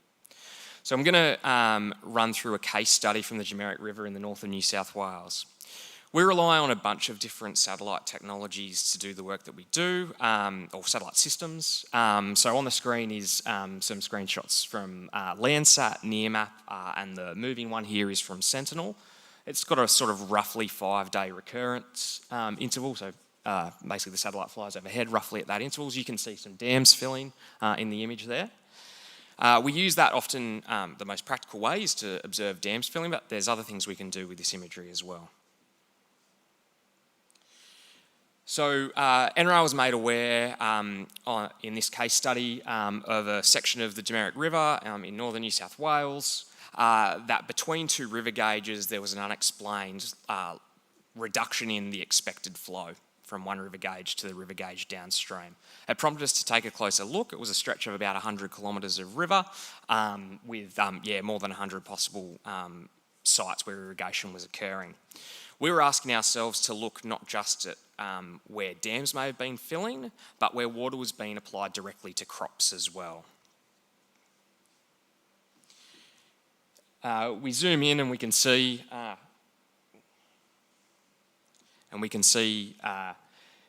in the images on the left here, we can see a couple of time-lapsed images and 3 areas where there was enough of a difference in the moisture content in the paddocks and what we could detect that they were of interest.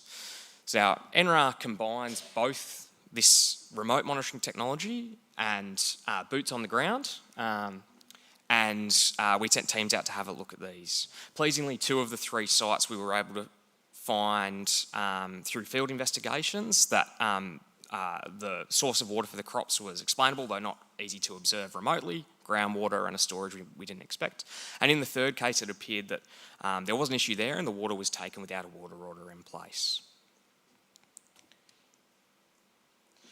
So when we are in the field, we have several other tools available to us. One, I know there was a presentation that includes some information about drones yesterday. We use drones quite commonly in investigations. They're a really, really useful in-field tool. Sort of one of the most practical uses is flying them down the centre line of a river to see any modifications to the bank of the river, or identifying sites in overgrown areas, pumps or bores that we otherwise may not be able to look at. Once we are out and we're interested in the volume of water, we've got several other tools. So we've got castable depth sounders, which are great for a very simple cross-section of a water storage to estimate volumes. We've got the Panametrics portable flow meters to assess accuracy of a meter in situ. And finally, we have an autonomous survey-grade bathymetry boat, which produces really detailed cross-sections of large storages. So through all that, through those tools that we have, we're really pleased that in a survey of industry representatives, almost 70% said that they believe potential offenders will change their behaviour because of the use of these technologies. It's a really great sign, I think, that the attitude to compliance there says we know that doing the wrong thing can be found. So the next thing of the 3 we were going to talk about was about clear consequences for rule breakers. Some people in government may recognise this image here. It's sometimes called the regulatory pyramid or the Braithwaite triangle. And the principles sort of follow, to a degree, common sense. What we know is that most people want to do the right thing. This is the bottom of the pyramid. If they're willing and able to comply, and they voluntarily comply, that's great. If they want to comply but don't know how, they might be assisted. And then if they don't want to comply or willfully don't comply, they're at the top of the pyramid. NRAR's approach follows this. In every case we look at, we evaluate factors of culpability to determine where on this that may land. What that means is that across the 5 years of NRAR's operation, those people who have ended up at the top of the pyramid represent these figures here. So 38 prosecutions in the time we've been here in local and land environment court. Pleasingly, more recently, we've used a regulatory tool called an enforceable undertaking. It really allows elements of restorative justice in the actions we take, where there's an acknowledgement of wrongdoing and the party undertakes community-based programs as part of the undertaking. And overall, there's been 1,700 enforcement actions from warnings, fines and stop work orders. Transparency is a key tenet of NRAR's role, and when you look at what we do on our website. You'll see that we report in that pyramid style. Our quarterly reports are, you can see on our website, and you can also see it on our public register information about your region as well, if you're within the state, obviously. So I've talked a bit about the pointy end of the pyramid there, and I'm now going to hand over to Sarah to talk about the education engagement elements at the bottom of the pyramid.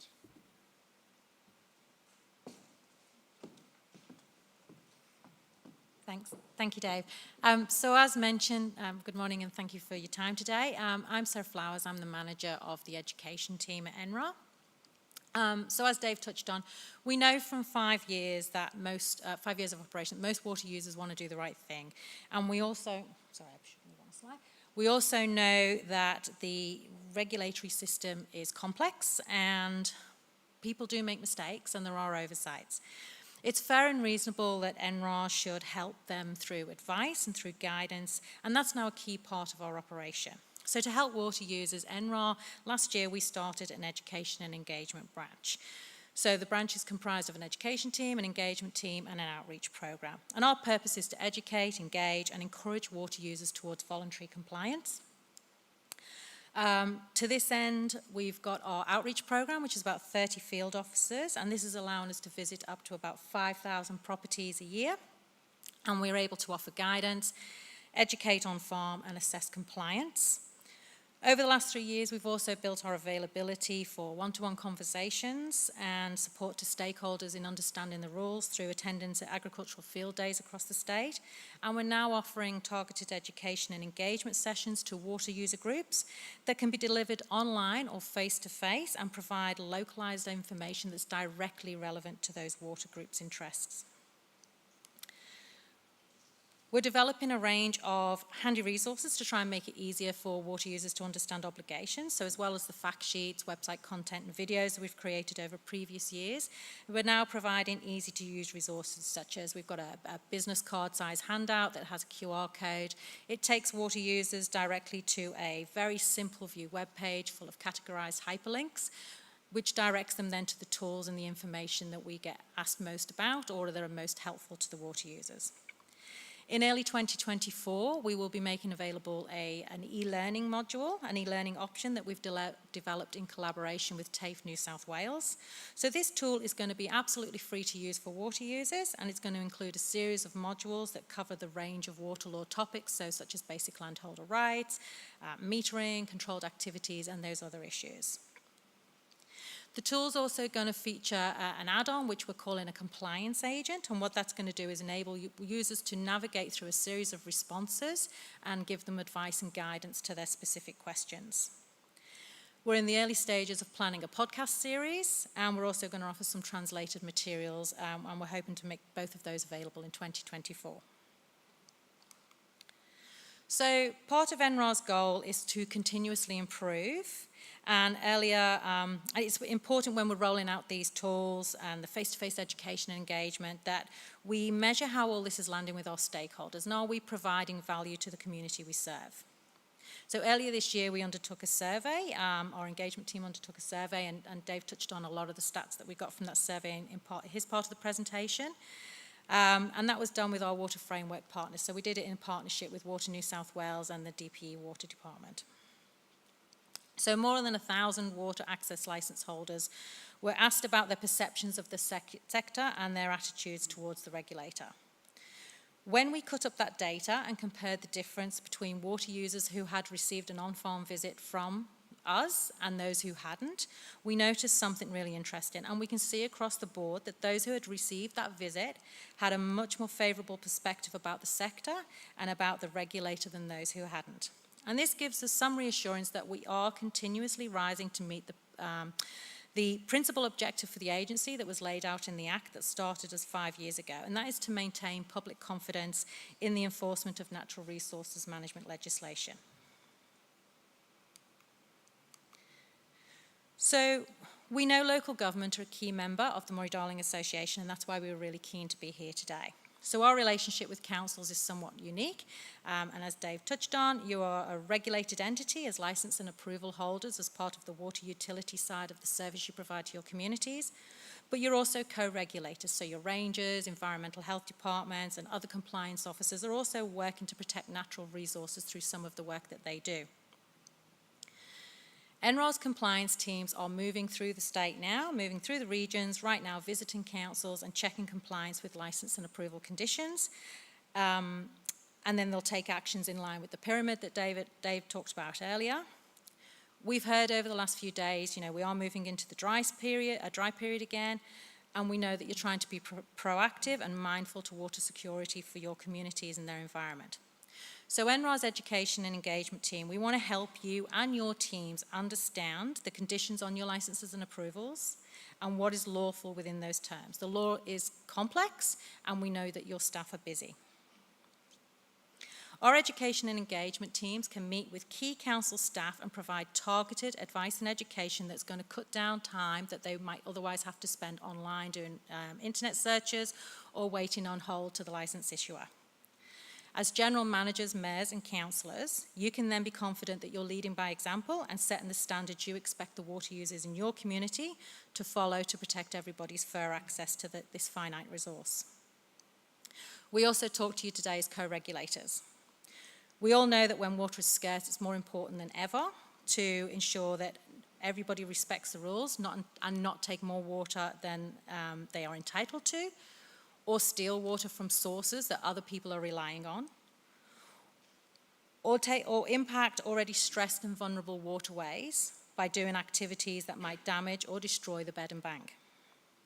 Having worked in council environmental health departments myself for many years, I know that your frontline regulatory teams are usually the first port of call when a community member has some concerns about a neighbour's activities. NRA can provide targeted education sessions to your frontline operational teams and their support crews to help them understand the rules so they can better respond to the community questions and community concerns, but also know when to escalate it to us as the regulator, and so that we can do investigations and take swift actions to prevent any ongoing or deter ongoing breaches. We're really keen to work with councils. So if you'd like to talk to us some more about those targeted education sessions, about any of the tools or the issues, the matters that Dave talked about, please do come and see us in the expo area, or you can contact us via the email as seen on the screen. We encourage you to follow us on Facebook, LinkedIn and Twitter, and subscribe to our newsletter so you can keep yourself informed on NRA's work and what we're doing and how we can help you in your communities. Thank you for your time, and I'm now ready for any questions. Thank you, Sarah. Thank you, David. Thank you both for a very informative session. Already a question, interesting one. How much in dollars and people has NRA invested in education and engagement? I couldn't give you the dollars. I can come back to you on that one. But for people-wise, we have about 30 people in our outreach team, and the education engagement team is probably about 15 people altogether. And our key role is going out there and educating and engaging face-to-face, online, talking directly to stakeholders. Thank you, Sarah. Any other questions from the floor? No, one more, if I may. I think David talked about most people want to do the right thing, but there's often a case of people, I'm doing the right thing, but other people aren't. Mm-hmm. What's the best way to communicate, and at what level? In other words, how far down, how small an issue are you interested in dealing with? We take every, and Dave will jump in here if I say this wrong, we take every issue at face value. So we look at things on a case-by-case basis. So Dave talked about the pyramid. The key things we look at is what is the harm and what's the severity of the non-compliance. We don't have endless resources, so we do try and direct our resources to those that cause the most harm on the wider scale. Yeah. Councils have a lot of powers themselves in their environmental health planning teams that they might be able to take some more localised actions. We're looking at the big scale, significant wider harms. Thank you. Please join me in thanking Sarah and David from NRA. Thank you so much.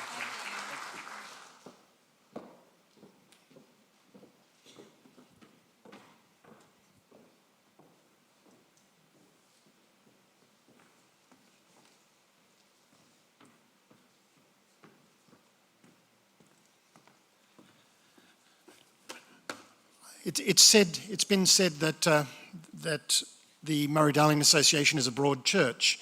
And obviously we represent local government primarily, but we also have a lot of individual members.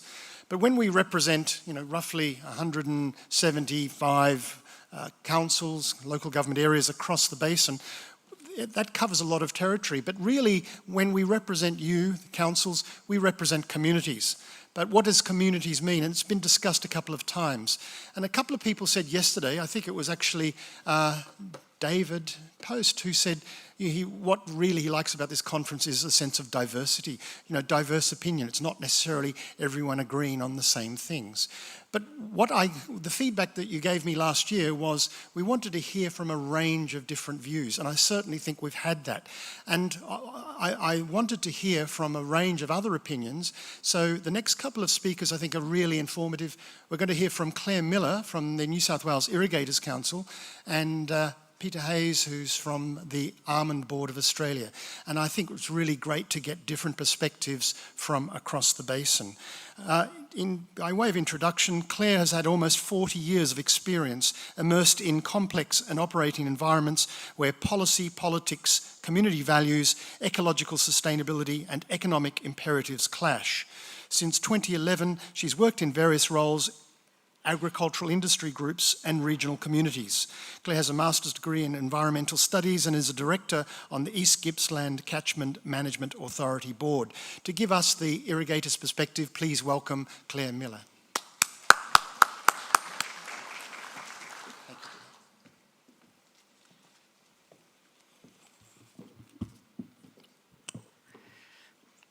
Take my glasses off so I can see you all better. Thank you all very, very much for the invitation to come and speak to you today. Before I get into my presentation though, I'd like to pick up on some context from NRAR. We do work quite well with NRAR and we absolutely support, basically no water theft. We have zero tolerance for that. But to provide some context, if you looked at the numbers that were put up by NRAR of the number of prosecutions, enforceable undertakings and so forth, that actually amounts to 0.14% of the water users and the water licence users in New South Wales. And to put that into context, 12% of vehicles that were registered in New South Wales get traffic infringement fines every year. So water theft in New South Wales is not widespread. It's rare. Obviously it does hit the headlines when it happens, but we're very grateful to have NRAR there to put to bed some of the rumours and the misconceptions that are out there. Irrigators do, by and large, abide by the rules and do the right thing. They have to, otherwise NRAR's going to come and knock on their door. Believe me, they are bloody everywhere. Okay. So, Murray-Darling Basin Plan, to talk to you about that. The New South Wales Irrigators Council, we have been around for 40 years and obviously we do represent water licence holders in New South Wales, from the smallest of operators, the smallest hobby farms, right up to the very large corporations. But when we do our research on the Murray-Darling Basin, we always do it across state borders, particularly in the south, because it doesn't matter what happens in which state in the southern basin, everybody is affected because of the interconnected water market. So we make sure that we're not just being parochial, it's not just about New South Wales, it's about the well-being of all of those communities, because what happens in one is going to damage everybody else. So our bottom line is no community should be thrown under the bus, and we are against water recovery from farmers no matter where they are, which valley, which state, across the whole basin. See if I can make this work. No. Okay. So I'm going to spend too much time on this because it all gets terribly technical and terribly political. But you heard the Water Minister say yesterday that the legislative changes that she is introducing are necessary to deliver the Murray-Darling Basin Plan, the 2012 Basin Plan, in full. No, they're not. The changes that she is proposing are very, very different to what is actually in that 2012 Basin Plan. For example, and just a couple of examples, The 2012 Murray-Darling Basin Plan, it's very clear that the recovery of another 450 gigalitres is conditional on having no negative socio-economic impacts. It must have only neutral or positive socio-economic impacts. That condition is being removed from that.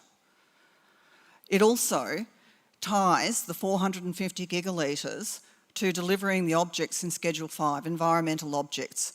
That's gone too. It's been divorced, actually, decoupled from delivering those environmental outcomes. It also was very clear that buybacks were not to be part of the 450 gigalitres, and that was spelt out by the Water Minister Tony Burke at the time in October 2012, when he said that the rule for the 450 gigalitres is that it must have no downsides, and that the strong advice from the Murray-Darling Basin Authority to him was that buybacks would have downsides, therefore they were not doing buybacks. That's been tossed out. So what's being proposed here is very, very different to the 2012 Murray-Darling Basin Plan that had bipartisan support across politics, had all the states signed up to it, and while obviously many communities and industries weren't enormously happy with it, at least we knew what the limits of socio-economic impact would be. Now we're just in a total free-for-all. We don't really know anymore what those boundaries might be. We've had legal advice, so to see if we actually understood some of the things that this bill does right. Again, I'm not going to go through all of them, but it effectively creates a free-falling sustainable diversion limit. So right now you've got a 10-year planning framework with the Basin Plan, you've got a number of formulas, processes, structures, things get notified, it all gets reconciled after 10 years, and then they look at, were those SDLs met or not, within, lots of complexities like sustainable diversion limit adjustment mechanisms, all done through the MDBA, everyone knows where they stand. This bill allows the SDLs to be adjusted from time to time. What does that mean? The minister can just do whenever she wants, and then the states have to scramble around changing their water resources plans, or otherwise they won't be compliant, and they're going to have the Inspector General for Water Compliance knocking at their door.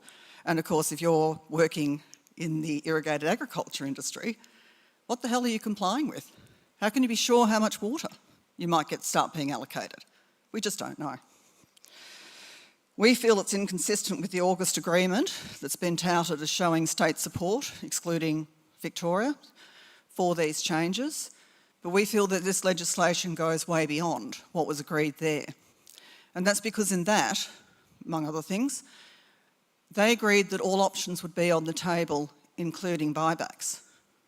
But that's, when you actually go through the legislation, the water that counts towards the 450 gigalitres must be in what's called held entitlement. And there's only one place you get held entitlement from, and that's out of the irrigation sector. So in effect, there aren't any other options on the table. If there are other options on the table, we haven't seen any money, we haven't seen any plans, we haven't seen any details, we haven't seen how the legislation would actually enable them to happen. And we're not really that keen on taking it on good faith because our good faith has been abused. We have actually been working with the government and the department for the last 10 months with options, ways to land this thing without causing further hardship, but most importantly to get your environmental outcomes at the same time. And then out of the blue, all that good faith, what we get is legislation that in effect has one option and one option only on the table, and that's buybacks in various guises out of the consumptive pool. Just said that.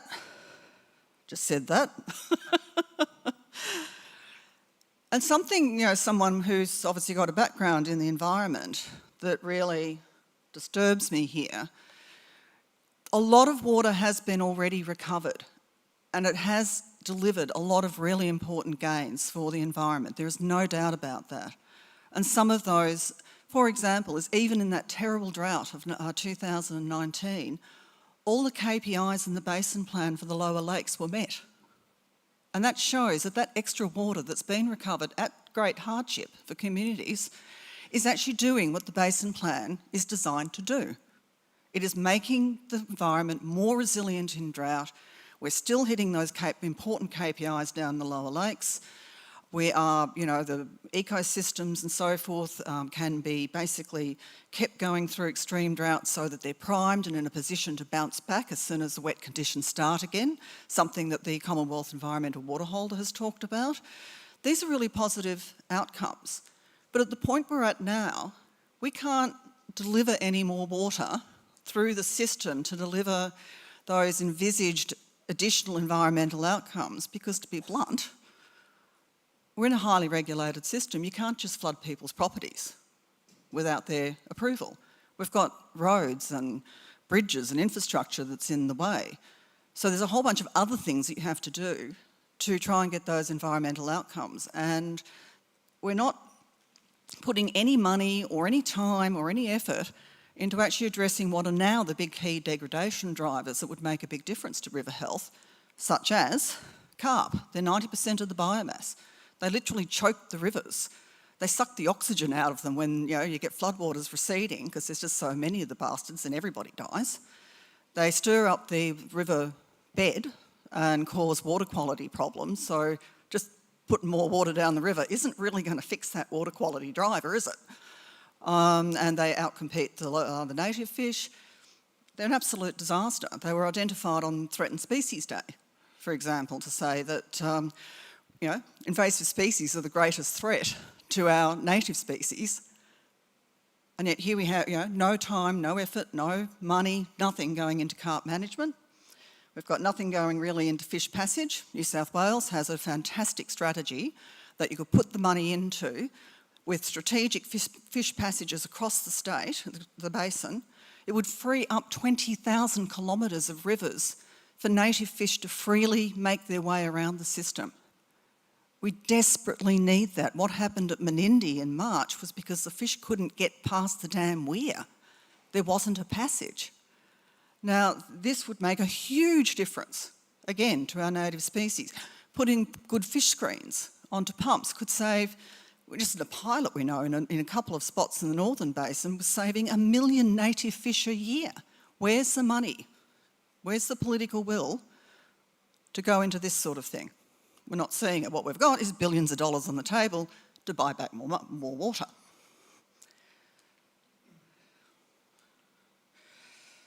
Anyway, you can't just add water to fix those.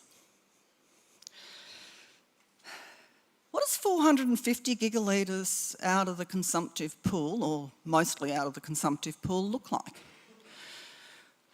There's always a thing with numbers when it comes to water. It gets all a bit messy, but to be quick, 450 gigalitres is your long-term annual average yield on entitlements. These numbers that you can see in these key irrigation districts here, that's the remaining entitlement, the long-term annual average on the remaining entitlement in the irrigation pool. So for South Australia, for example, with the remaining high reliability entitlements that they have in the irrigation pool, it amounts to 335 gigalitres annual average a year using the official conversion rates. But you get the idea. So if you're going to knock out 450 gigalitres, it's the equivalent saying goodbye to the whole Riverland and Sunraysia and Western Murray irrigation in that part of the system. Think about that. Think about those wine grapes. Think about the citrus. Think about the table grapes. Think about the, avocados. Think about the almonds. That's big. Or let's go somewhere else. We could knock it out of the Murrumbidgee, knock about 2/3 out, at which point the irrigation infrastructure operator is no longer viable because they haven't got enough water going through the system to actually keep themselves to pay for the infrastructure. Rice, wine, citrus. Do we knock out the Murray, Southern Murray there in New South Wales? Coleambally, that one goes. Well, let's go into Victoria. We can knock out the Northern Victorian Golden Murray Irrigation District, in effect. Say goodbye to the dairy industry. Tatura milk factory will not survive any further reduction in milk production in that part of the world. pears, apples, lots of vegetables get grown, we can say goodbye.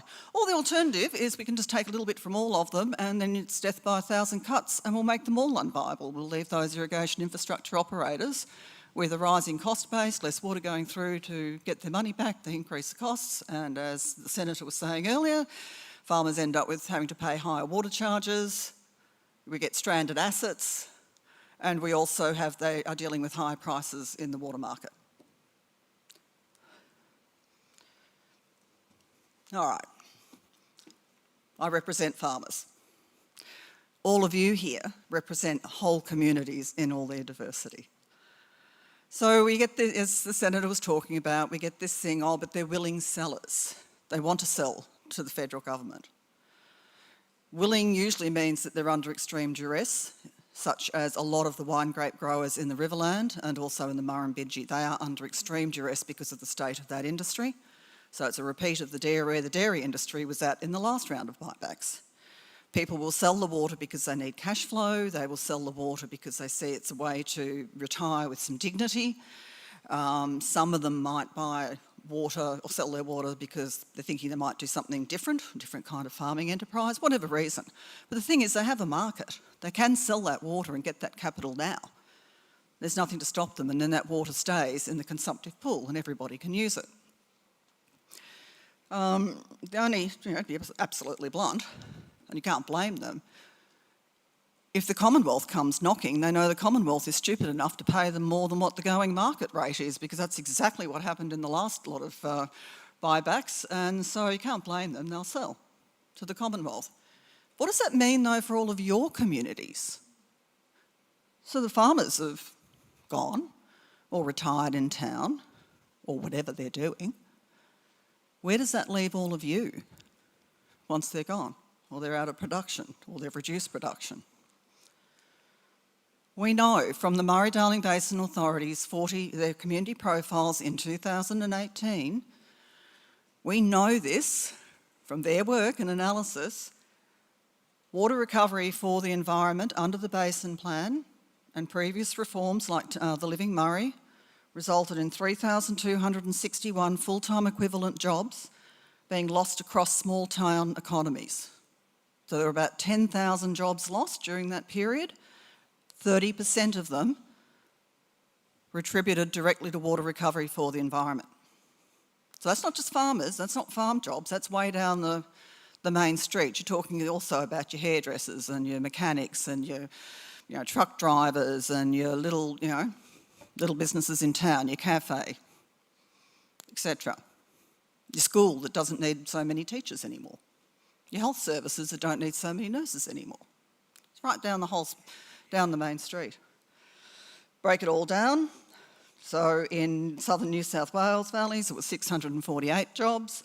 So that was 21% of the total jobs lost during that period. Northern and northwest Victoria, it was 30% of the jobs that were lost through that period, directly attributed to water recovery. And in the South Australian Murray, it was 45% of your total job losses were directly attributed to water recovery. If we go into the Northern Basin, where a similar exercise was done, but a slightly different methodology because they didn't have the 2016 census at the time that they did that. But again, you're looking at over 2,000 jobs lost from some very small, very vulnerable, very remote communities that do not have many other opportunities for diversifying their economy. And most of the jobs were lost in agriculture and in the private sector. The new bill, if you take another 450 gigalitres out of the system, you're talking about dropping economic output in the Southern Basin by $850 million and another 1,500 jobs lost. And I'm pretty sure a lot of you here are from councils where you'd be thinking straight away, I don't reckon we can afford to lose one job. You know, these are often in very small towns where 1 or 2 jobs lost has a big ripple effect. That's okay. You're going to get community assistance, aren't you? You've been promised. We're going to work with you. We're going to find what, if you're in a community that's impacted by this water recovery, we're going to work with your local government on how to do, on how to sort of address that. Look, I don't know. We've been here before too. No doubt you'll get some money to do an economic strategy, to look at diversifying your economic base. They're not actually so far, at least including industry in this particular conversation, by the way, on what structural adjustment might actually look like if you're in industry or in IO or whatever, but that's okay, I'm sure we'll get to that. But how many strategies have you had? They've given you the money to do them, but there's been no money, no resources, no investment of time and energy and effort in the long haul of the doing. And that's how we know from history, we just somehow always end up with yet another few hundred millions of gilt money being thrown at communities in competitive grants programs so that you can plant some new flowers down the main street, looks a lot nicer. I do know people like silo art here, but also do you really get that many more people coming into town that replaces the critical mass of jobs and employment you've just lost from that? But it looks nice, I know that. Paint the footy club another shade of green for a club in a dying town that can't field a footy team anymore. Yay! So all I'm saying is we'd have to see a massive shift in how government goes about economic structural adjustment to avoid what we've had for 15 years, which is really amounts to, as I say, not much more than some rose bushes down the main street to make you feel better for that summer that they flower. Progress to date. 2,975 billion litres of water recovered. That is 2,100 gigalitres under the Basin Plan and another 875 pre-Basin Plan, so things like the Living Murray and Water for Rivers. When you nut all of that down, and I'm happy to go through the calculations for this, there's so many ways you can actually calculate these things, but it amounts to almost a third of irrigation water is now redirected to the environment on top of the water it was already getting. That means that diversions for farms, towns and industry is now about 28% of your total inflows across the whole basin as a whole.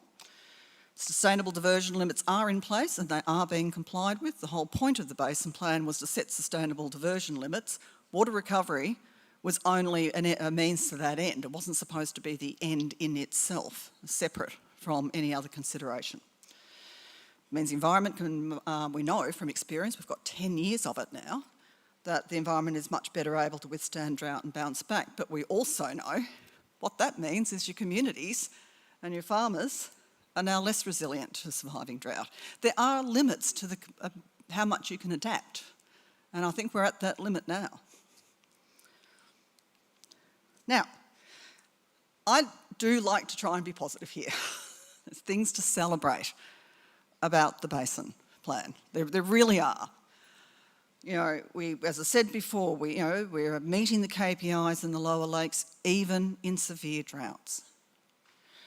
SDLs are being met. Basin Plan was credited with saving rivers in the Northern Basin in that terrible, desperate 3-year drought they had up there where rivers, by and large, stopped flowing altogether. If it doesn't rain in an unregulated system, rivers don't flow. Ecosystem, improved bird, fish and other breeding success. It's not perfect. We're not sort of back where we were pre-colonisation, but we're never going back to there. Something that really thrills me is, and that Dr. Simon Banks talked about yesterday, that they are, the CHU is actually working really hard with landholders and irrigation companies, recognising you can't get water out onto these floodplains in a lot of areas unless you are allowed to flood private property, which you are not allowed to do. There's so many other ways you can get around those constraints if you just work in partnership with the IOs and with landholders. So we can get the outcomes linked to the 450 gigalitres, additional outcomes, if we do more of that. If we take a look at options like river operations, which again is very technical, but trust me, you can make changes there that free up more discretionary water to play with to get these environmental outcomes. Deal with your carp. There's so much opportunity here to do this Basin Plan, deliver it, get the better environmental outcomes linked to the additional 450 without taking more water away from your communities, your viability, your towns. Are there any questions? I'd like to get all our ducks lined up in a row.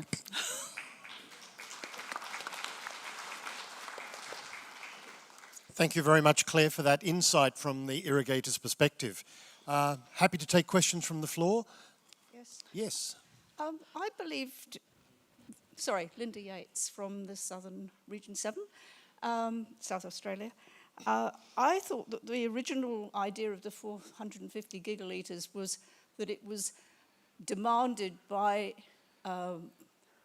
communities from the environment water, or more water taken away and it was to be taken immediately, even though the efficiency projects were not at that point achieving any of that water that they were saying that they would save. And therefore, that has been the continuing situation. You've had an extra 450 gigalitres. None of the efficiency measures have actually given that amount of water back to the environment. So the environment itself is losing. And like you were saying about communities can't take anymore, when we go back into drought, the water is not going to be able to take any more. The rivers will go into an unhealthy situation and the water won't be flowing down to the Murray mouth again. So again, I would just point to the 2019 drought where we actually, and actually in the Millennium drought as well, was the Murray kept running throughout that, and that's because in the southern system you've got those huge headwater dams. So even in the most desperate of droughts in the Millennium drought, obviously not a lot of water, but they did keep those rivers running. Something we seem to have lost sight of somewhat in our, is even if you had no development at all, these rivers are in fact ephemeral. You know, there's plenty of photographs of people having picnics on an empty bed in Mildura, you know, and playing cricket and so forth, and there's lots of photos of marooned paddle steamers, you know, on the Darling, and they'd be stuck there for 2 or 3 years until the water came back again. Those wetting and drying cycles are actually a natural part of the ecology of these rivers. So now, obviously, with climate change, obviously we do divert water from the rivers. You always are looking at a balance here. Do you want to somehow remove all of the infrastructure that we have and all the regulating structures and say, we actually want a river that's back where it was 200 years ago, or as close to it as we can get, maybe just keep diversions for towns and a bit of industry? Or do we also think that, look, we are where we are, we've got this, we've got a level of development, we have actually pulled back a lot of the water from those diversions. So you've got, as I say, 1 in 3 litres of irrigation water now goes to the environment. The environment's getting 72% of those inflows. But yes, there will be times in droughts where parts of the system dry up. When it does dry up like that, I can tell you the irrigators have been cut off in the Northern Basin, usually a year or 2 before. So it's not like they just keep taking water regardless of the fact that the system is drying out. They are cut off. They're the first ones to have the tap cut off. It's a bit different down the Southern Basin because you do have those huge headwater dams, which mean you can keep all of the rivers running. They no longer ever dry out, but there will be less water available. So it's a question of what do we want from all of this? And I guess my argument is that we have a lot more water, discretionary water to play with to make sure that you can have refuges for fish and for other species during drought if we had a repeat of the Millennium drought. Critical human needs always comes first, always. And that we saw that in the Millennium drought. When push comes to shove, they will keep those rivers running to keep water to towns. So irrigation's been knocked out of the system a long time before that. So we already have, I think that's enough, yeah. Claire, quick question via the app. Would Claire be able to provide sources for her information? As I have said on Twitter, to anybody that would like to give me a call, I'm happy to walk through all of our sources of information. We do have a number of reports, like this one. Everything is referenced in them. If you're asking for information on how we arrive at water balance numbers, all of that, it is all derived out of the MDBA, DQ, OEH, MDBA, many reports. There's many ways of calculating these things, whether you do it through what's called long-term diversion limit equivalence or whether you do it through entitlement volume. There are many different ways to cut this cat. If anyone would like to give me a call, I'm happy to walk you through it. Please join me in thanking Claire Miller. Thank you. Thank you so much. Thank you. Thank you.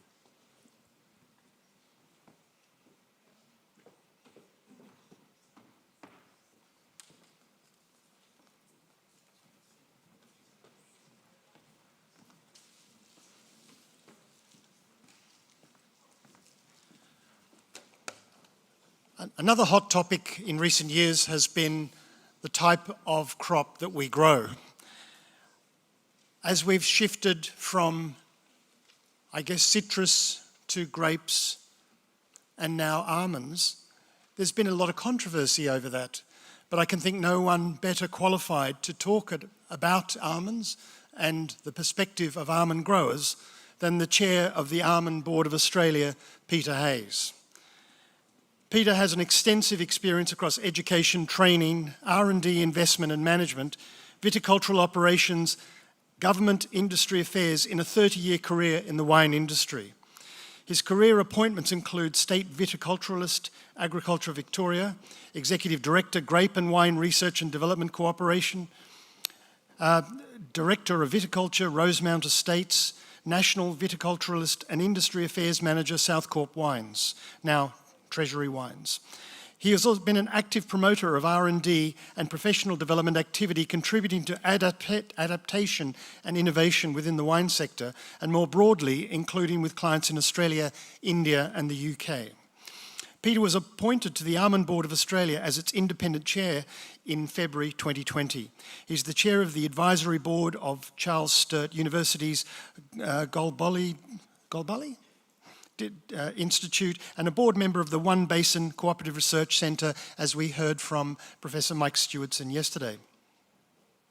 Previous industry positions held include President, International Organisation of Vine and Wine, Chair, Irrigation Futures, Cooperative Research Centre, CRCIF, President, Australia Society of Viticulture and Oenology, Council Member, Australian Wine Research Institute, Chairman, Management Committee, Australian Journal of Grape and Wine Research, Board Member, Grape and Wine Research and Development Corporation and Irrigation Australia, amongst others. He was admitted as a Fellow of the ASVO in 2015 and to the Order of Australia as a member of the Order of AM in January 2016. I can think no better person qualified to talk about the almond perspective. Please welcome Peter Hayes.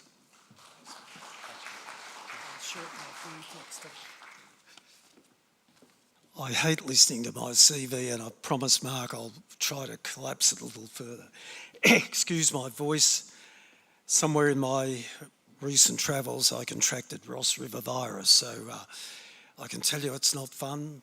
I'm so pleased that I'm up for this, though, today. Thanks for the opportunity, Mark, for being here, and I recognise that we are on Ngarrindjeri country.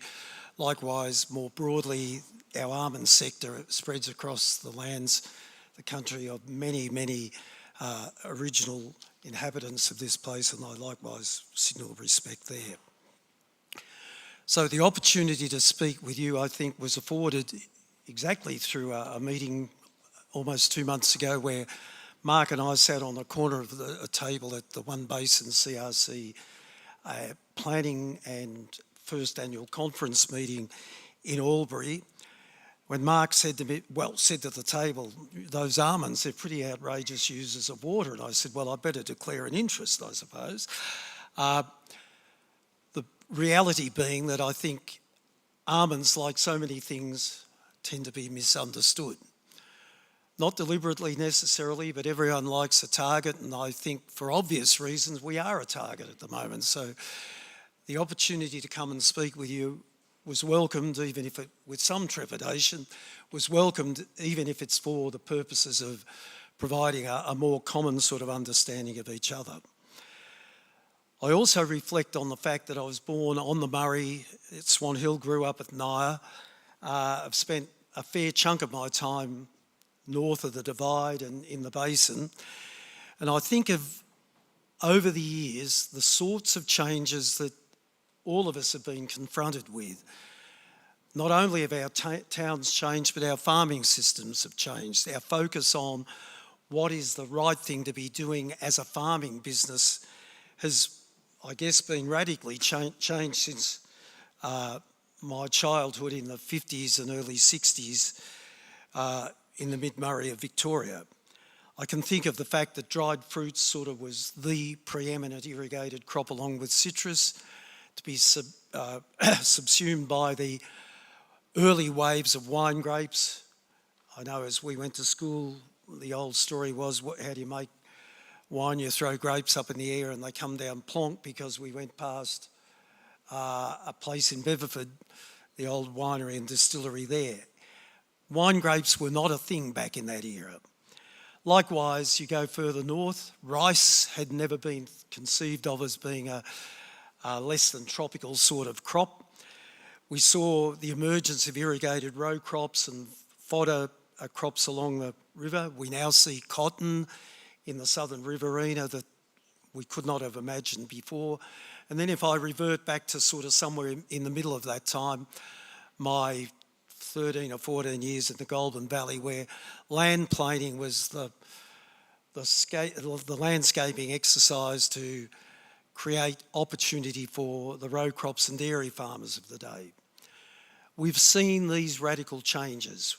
In my lifetime, in my professional career, I've seen the rise and fall, rise and fall, rise and again fall of wine grapes. So we see this contest, if you like, between the free market and I guess the challenges that people have raised this morning. And I noted Jason, and I'd spoken with Jason in Mildura at a CRC meeting perhaps 8 or 9 months ago. The sorts of discussion he raises about where is the balance between free market, where is the balance between planning strategy, the objectives and processes of that. And of course, we all know that we would do it better than what is happening now.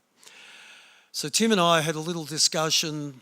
It was only a little discussion, and I think we came to a view that the best we could do, and my friend and professional colleague, Tim, our CEO, Tim Jackson, is sitting there with Mike from the CRC. So Tim, maybe if you put your hand up, you can take any hot questions.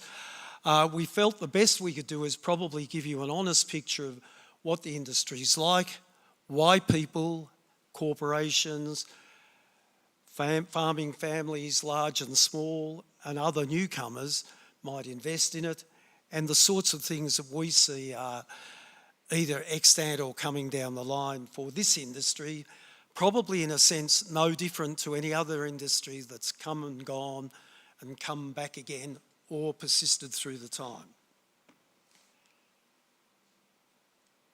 If I activate it. Right. So to our mind, perhaps one of the questions would be, why would anyone, anybody, any entity invest in the Australian almond industry? And I think it's pretty evident that there's significant domestic and global demand. Australia is number 2 in the world. It's important, but it is number 2 in exports, and counter-seasonal to the USA and Spain, with the potential to offer a seasonal buffer. California is about 79% of the world's market. We are 8 or 9%, if I recall correctly.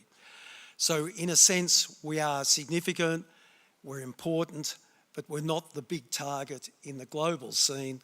The Californians have done a lot of lifting and shifting for us, and taken, if you like, a lot of the social and environmental heat that we, I guess, are sensing simply from our scale in this sort of domestic scene. As a crop, though, it has the value of being non or low in perishability. It doesn't need instantaneous management, processing, cold storage or whatever, and it allows a management of supply into the market. It has fundamentally a high crop and by-stream product value, by which I mean there is potentially little waste. Most product goes to a valuable end use, whether it be as kernels or in shell, and our industry statistics tend to report that as our leading sort of headline. What is the value of a crop as a kernel weight equivalent? But on the other hand, not only that, the cracked and damaged kernels go to plant-based product for manufacturing, for onward processing in almond milk, almond meal, slices into the confectionery trade and the like. And the other element, the hulls and shells, go to compost, to animal feed, to cogeneration, and we are seeing increasingly further added value as these products are processed for bioactives and other ingredient sort of uses. Ingredient or manufacturing components, if you like. So it could be plant stimulants, it could be any number of sort of bioactive sort of end uses. The other question too is why invest in the industry itself? Well, essentially it's because if we're working with the freely traded water product as our probably most expensive singular input, there are good returns on the resource itself. Tim, I believe you recalculated this from the value it was 3 years ago, a different market, a different sort of water price and the like, but the return at the moment is around 1,733 megalitres per megalitre, I should say, depending, of course, on region and season and the state of the market. So I think the figures we drew from an independent study in 1920 was, 2019-20, was in the order of 2,270, give or take, was the value then. Not inclusive of those other byproduct uses.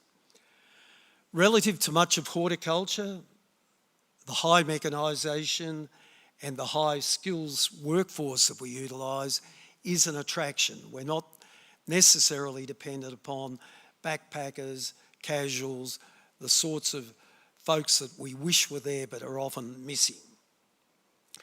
And I guess as a consequence of all of that, it has a moderate risk, recognising, of course, that frost exists as a risk every year, a wetter year perhaps less so than a drier year, so we will be anxious in the forthcoming 2 or 3 seasons.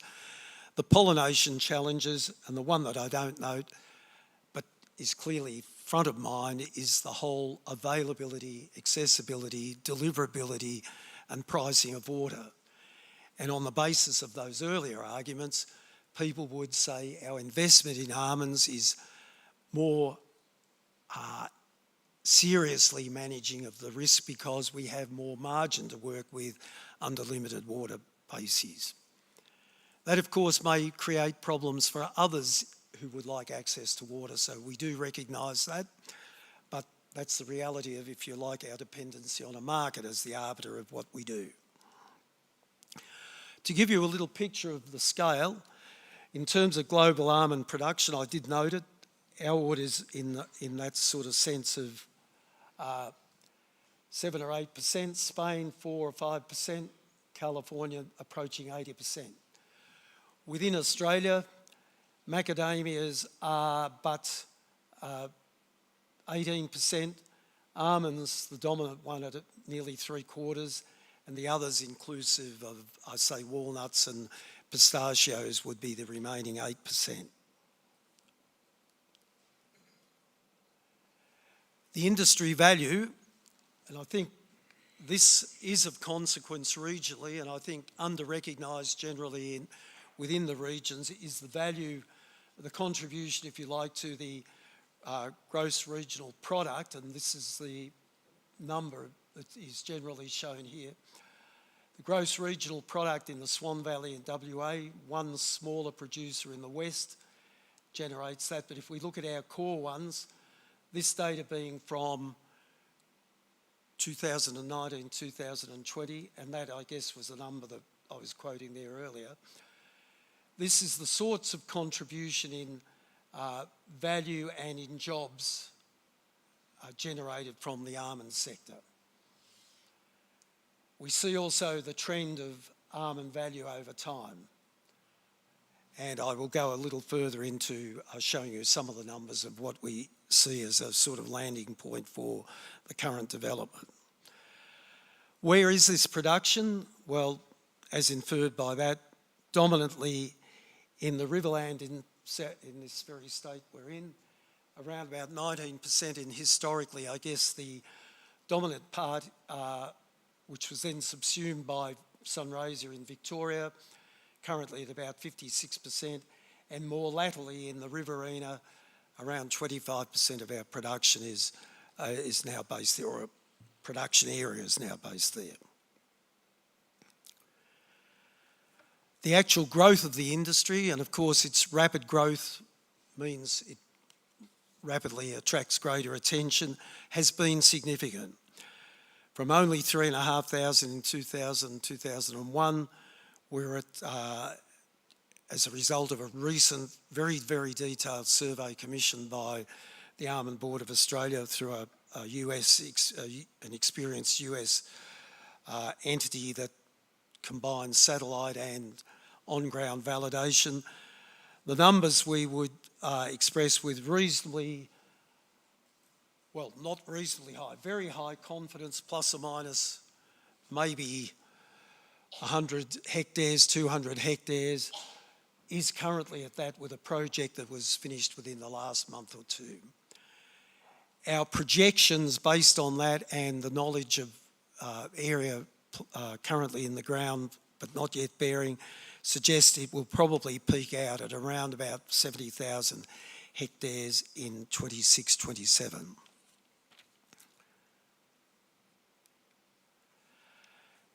Interestingly, the development's been undertaken in two, in two waves. As you'll see, the first wave was through the early to mid-2000s, followed by a decade later, another wave, again, each of which has tailed off, probably through natural reasons, the market, the availability of water, the sentiment about the crop, the risks around sort of drought and the like.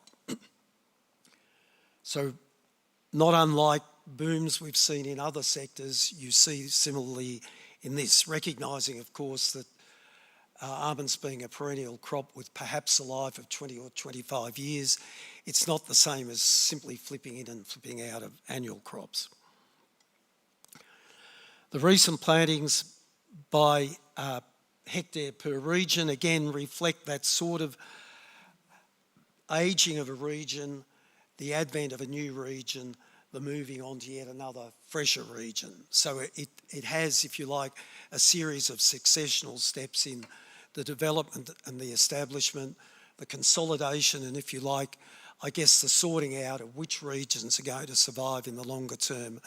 And I think it would be our view, although we don't discuss it as a matter of focus within the Almond Board itself, inevitably as a relatively new crop, there will be a sorting out of which regions become the dominant one in terms of assurance about productivity, assurance about water supply, assurance about tree life, and I guess quality of crop that comes therefrom.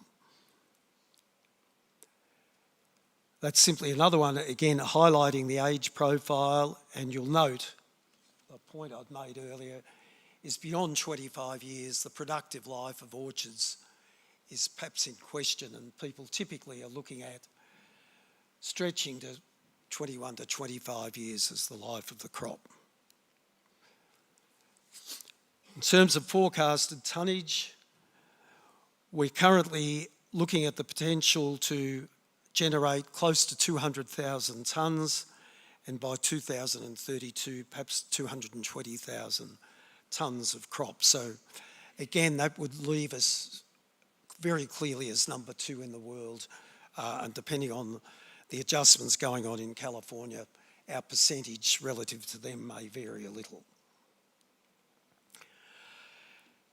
We then come to the, I guess, the elephant in the room, just how much water, how much value is returned from the water and the like. And for example, I'm holding in my hand the FAO, the Food and Agricultural Organisations, just one of their pictures of the sort of water use that's required to produce anything.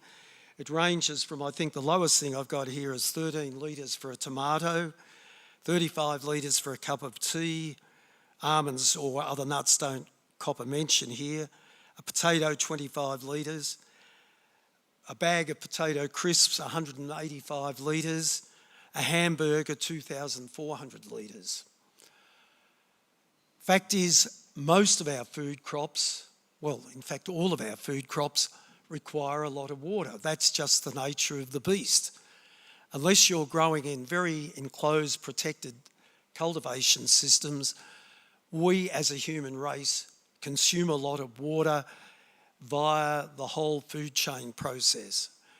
And for example, you look at, even on this one, a glass of milk, 200 litres for a glass of milk. So where does almonds sit in that? Well, clearly metrics matter, and it's very evident that almonds are at the high end of water use per hectare.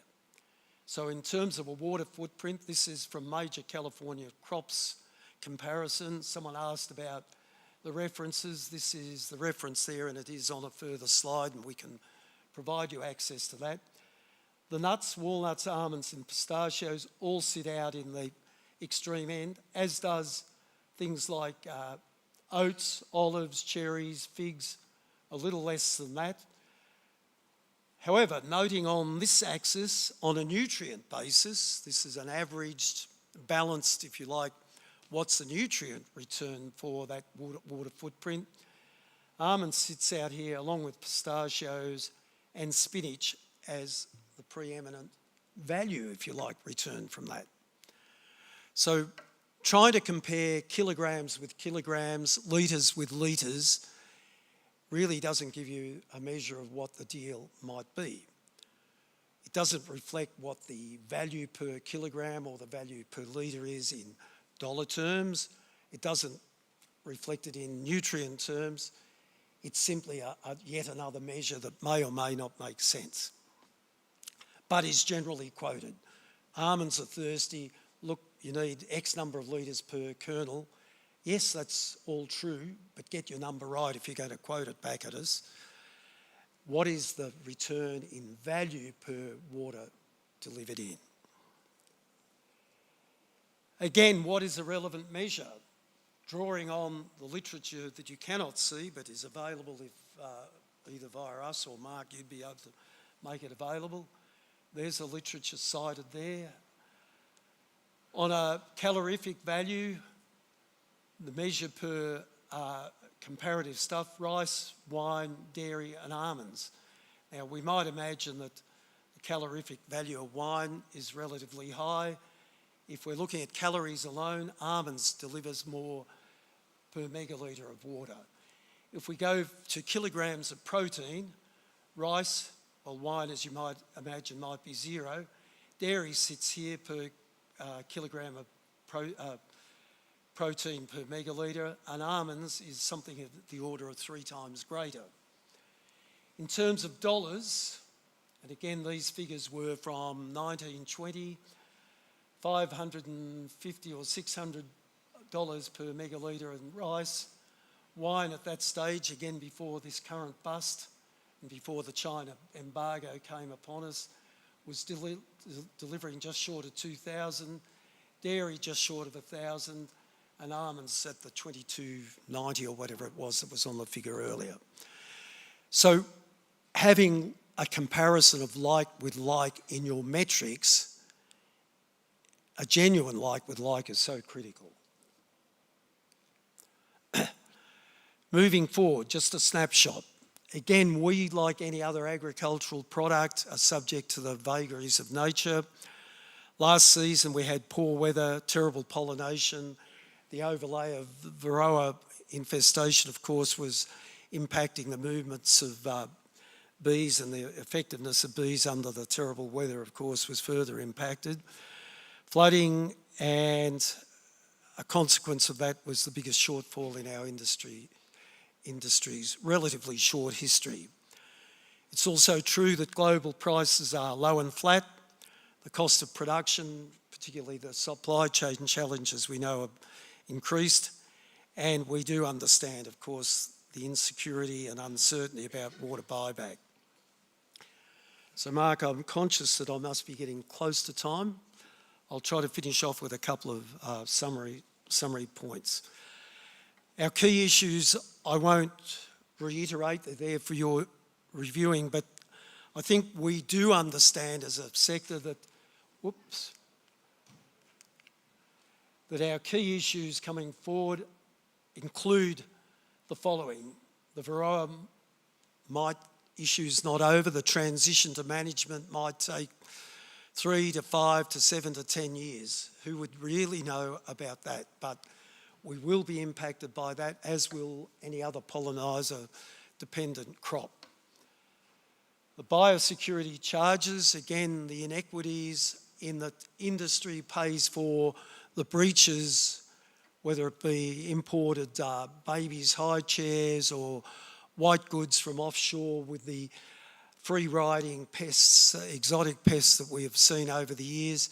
Again, our industry, along with other industries, pays a disproportionately high amount for compensation for rectification and the like. And so, along with some of the discussion that our political presenters of earlier today and yesterday will no doubt have heard from us, is questions around the biosecurity levies and the like, and our insistence that we would like to see more equity and distribution of the pain of that across the importers, not just the people who receive the doubtful joys of the free riders that the importers brought in. We do understand that the basin plan will put pressure on reduced volume, and of course the question then of how does the market best distribute that sort of pain and opportunity. We definitely below the choke, so particularly Sunraysia and Riverland, questions of water availability and capacity to deliver, and opportunities to find other ways of delivery rather than simply through the choke are particularly a concern. We do anticipate in the short term bumper crops for this year. Will that go on under the pressures of drought and water restrictions, of course, is a question. But we do see the inevitable rise and continued rise of plant-based innovation.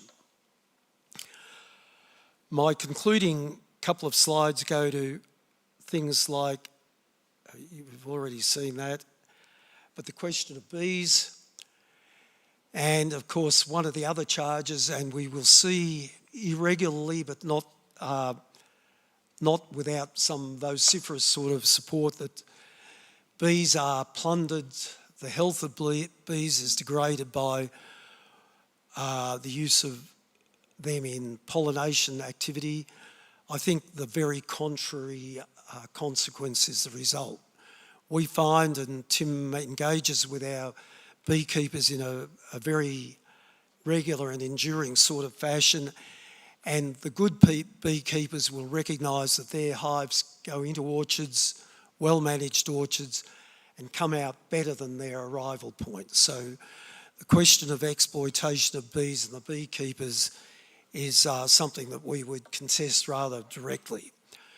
The wealth delivered to the beekeeping community from such as the almond industry is significant, and in fact supports the honey production sector of their business rather more than one might have historically understood. And again, if you'd like to have that discussion with us, we'd very much welcome that. Just to note, the hive price has increased since, say, let's say 2002, from about $30 a hive to $140 or $160, and expected to go somewhere north of $200 a hive, making this a very, very good business for those animal husbandry folks called beekeepers, with the benefit of having a very healthy source of nutrient for their bees in the time that they're there.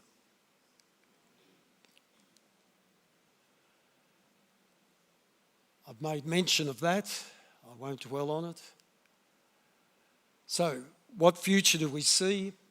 Essentially, we're dependent on and seeing an increase in production capacity. So, a number of your regional centres will have seen recent investments occurring with hulling and shelling facilities to cope with the increase in crop. We're still probably out of sequence in that more capacity will be needed over the next 3 to 5 to 10 years. So you might anticipate some significant capital investments and demands for skilled operators within those processing facilities. The replanting and planting's continuing. I think the question of what proportion in the future will be replant versus fresh plantings will be a question that we've yet to see resolved, but is likely to sort of become clear as we go through the next perhaps 5 to 8 years. An ongoing upgrading of technology. Again, we seek means to streamline our harvest in particular and deliver even more quality crop over the time. The water availability issues combined with, I guess, the El Nino forecast leaves us, along with most others, somewhat concerned. And ultimately, we see also in a market sense, urban supply chain education. For example, at the moment, we continue to see, despite the relatively low, in fact, in a sense, I guess, as low as we may have ever seen it, the domestic pricing you'll see in your major supermarkets has not reflected the substantial cost that they reduction that they are enjoying. So I think questions that consumers may ask of their suppliers is a question we would like to raise and see your support.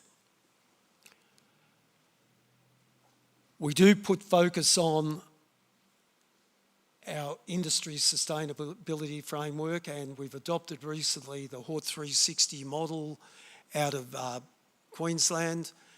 It will be adapted to our sector, but will certainly be in alignment with the whole of the horticultural sector, with a focus on social, community and economic contribution, a continued drive towards zero waste, a very likely adoption of compulsory accreditation and certifications that go with that, particularly in the global supply chain, is almost inevitable.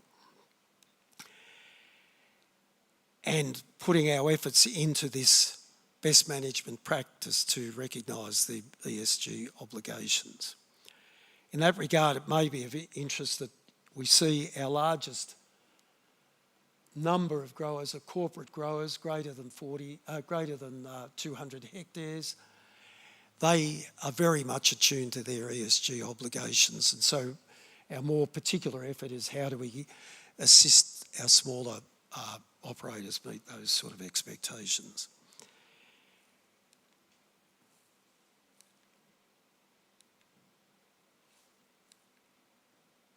And I think that's my final one. Sorry, I've jumped past it.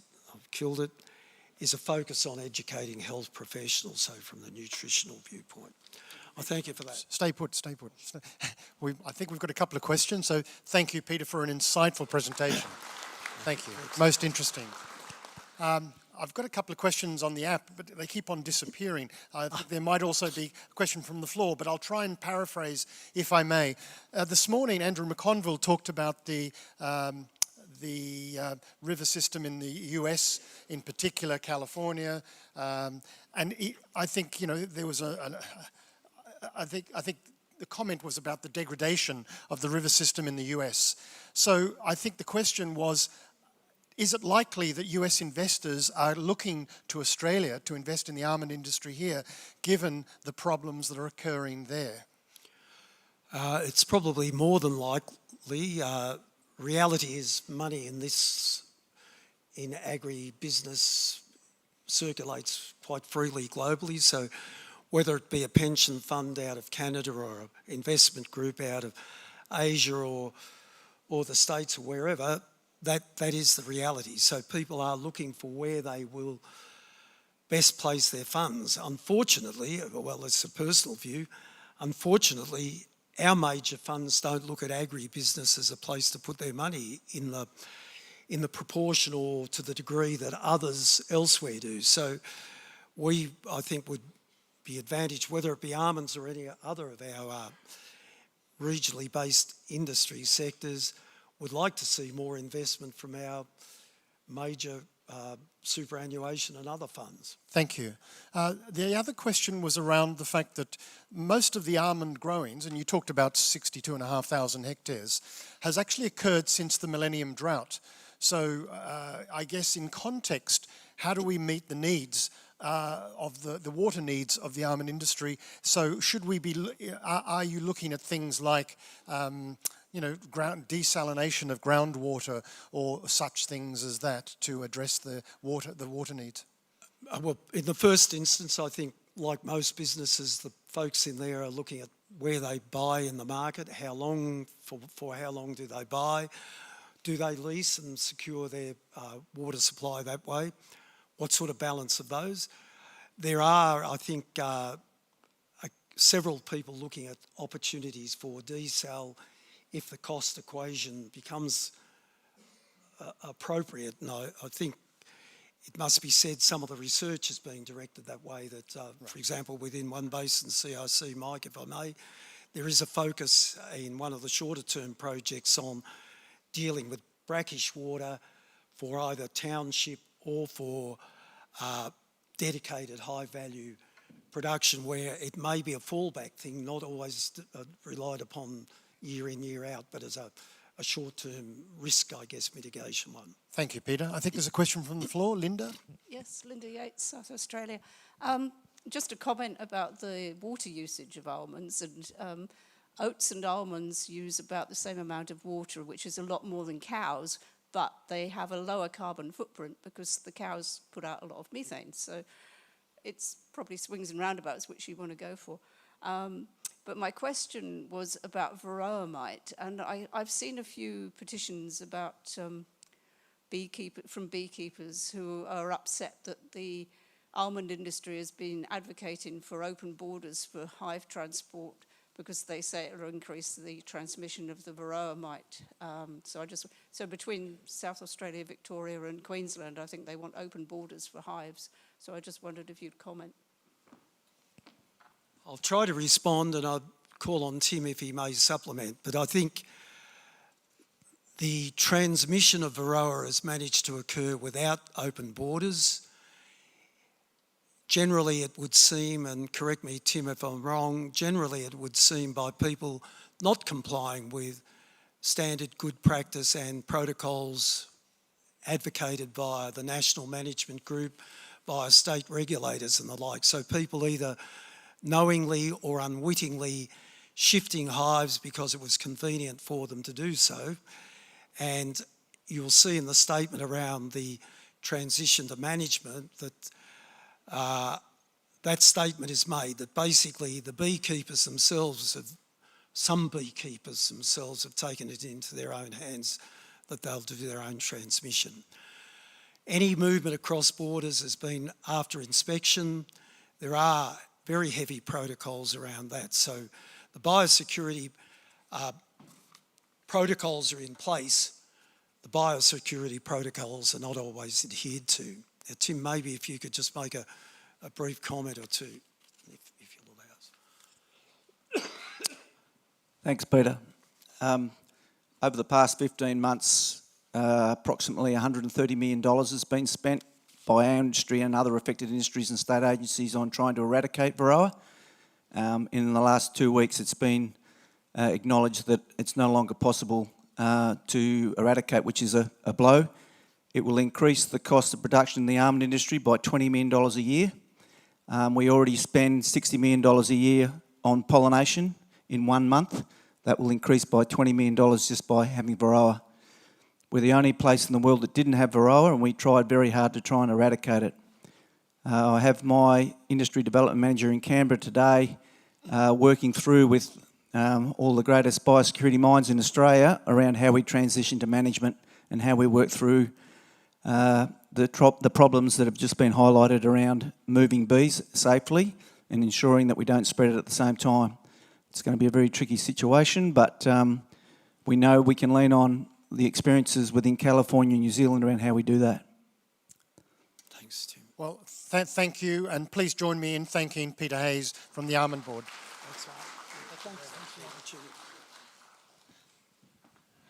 Brings us to lunchtime, so please take advantage, talk to our sponsors, our exhibitors, and please be back here at 1:30 p.m. Please enjoy lunch.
Ladies and gentlemen, please return to your seats so we can get going.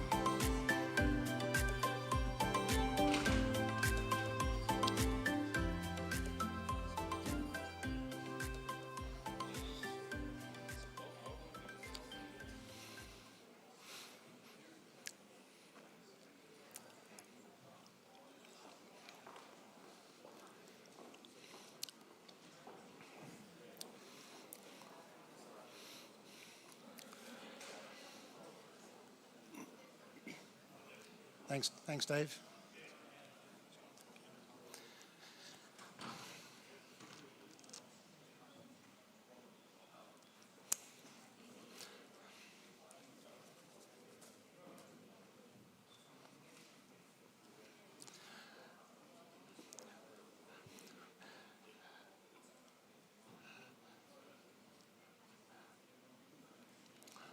Last year, we had one of our record floods. In particular, there was not only immense rainfall across the basin, especially in the south, but also our dams were full and a massive amount of water was released. Those of you who visited Albury last year, you may recall we went to the Dartmouth Dam and also Lake Hume. And at the time, they were sitting very close to 100%. For the prior 12 months, they were sitting typically at around 97%. When the massive rain came, obviously there was no air space, the capacity was high, so a lot of water was released. And for those of you who visited Lake Hume, you may recall that 4 out of 19 floodgates were open. A couple of weeks later, there were 14 floodgates open as Dartmouth was spilling and Lake Hume was filling up. So again, but the impact of the floods was quite severe. And it's now my great privilege to introduce Alex Zimmerman, who's the Community Recovery Coordinator, to talk about the impact of the floods and how do we help our residents, our ratepayers, to recover from the flood situation. Just a little bit about Alex. He retired from SAPOL as a Chief Inspector, the South Australian Police, as a Chief Inspector in 2020, after a 45-year career which included leading many metropolitan, regional and specialist areas within the organisation. In the latter part of his career, Alex served as the State Disaster Victim Identification Commander for 9 years, being the state's national representative on the Australian DVI Committee. For a cumulative period of more than 36 months between 2016 and 23, Alex has been appointed by successive state governments to help and guide various communities in their recovery from a number of disasters and major events. These have included appointments as the Local Recovery Coordinator for the Pinery bushfires, LRC for the Northern Adelaide Plains flooding, LRC for the Cudley Creek bushfires, and most recently as the Community Recovery Coordinator for the River Murray flooding event 22 to the present. Alex regards his ability to meaningfully engage and support communities through the development and maintenance of significant and diverse positive stakeholder relationships as central to the work he does. Please join me in welcoming Alex Zimmerman.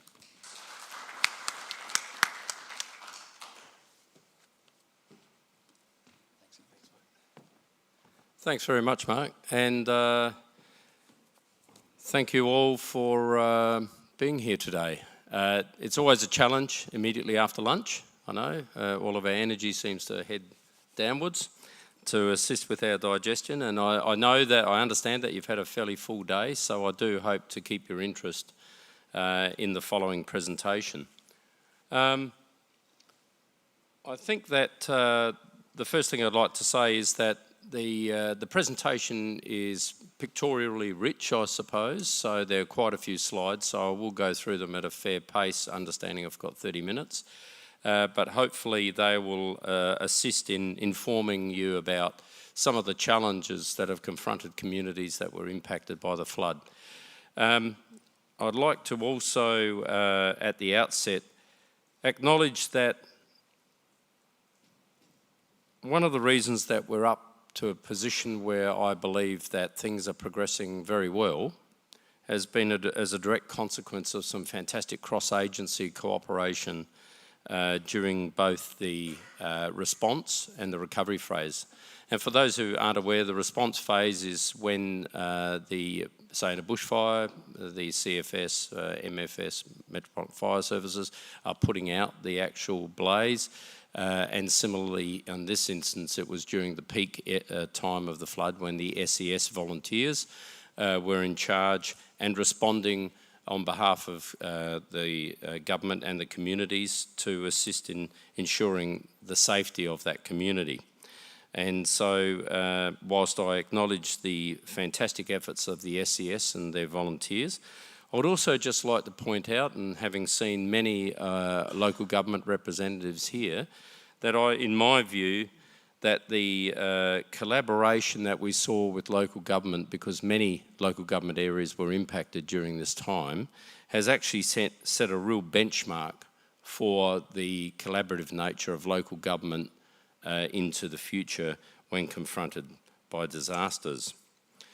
So, without further ado, I'll start. So these first few pictures, and I do apologise, as I say, I think some of you might have seen this presentation previously, but trust me, at about slide 402, there are new statistics, so it's worth waiting for. This slide and the next one probably exemplify the River Murray, which has become a very popular destination, not only within South Australia, but of course right through for Australians as a destination for taking holidays, tourism, etc. And these are the images that many would remember prior to the flooding event. This next slide actually indicates the chronology, the flood timeline. And through this presentation, I'll probably just highlight some of the high-level statistics. So, starting from the left, the first high flow advice was on 1 July 2022, and that was when it was predicted to be over 40 gigalitre flow rate. By the 19th of October, the River Murray flood warnings were expanded to the whole of the river rather than just shack communities. And as we'd know, or possibly our friends from interstate wouldn't know, that we have many shack communities, around about 50 distinct shack communities, some of a very small number and some up to numbers about 100 to almost 200 shacks along the river. Predominantly they are from Morgan down to just above Murray Bridge. So on the 19th of October, the flood warning was expanded to all areas of the River Murray, not just those shack communities, and that obviously you'd know that a lot of shacks are located right on the banks of the river. On the 21st of November, a major emergency was declared as the flow rates were continuing to increase, and I was actually appointed on the 22nd of November, and I might just touch on the benefits of that program of bringing on board a recovery coordinator early.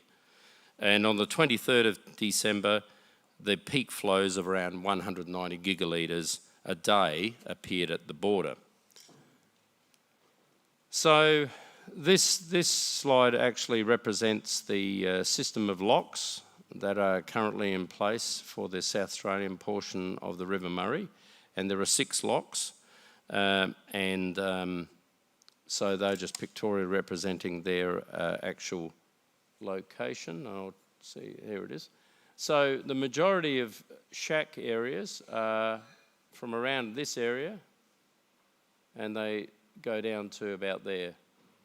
So all of that area is where we had around about 2,200 premises that were basically sitting right on the edge of the river and were being threatened.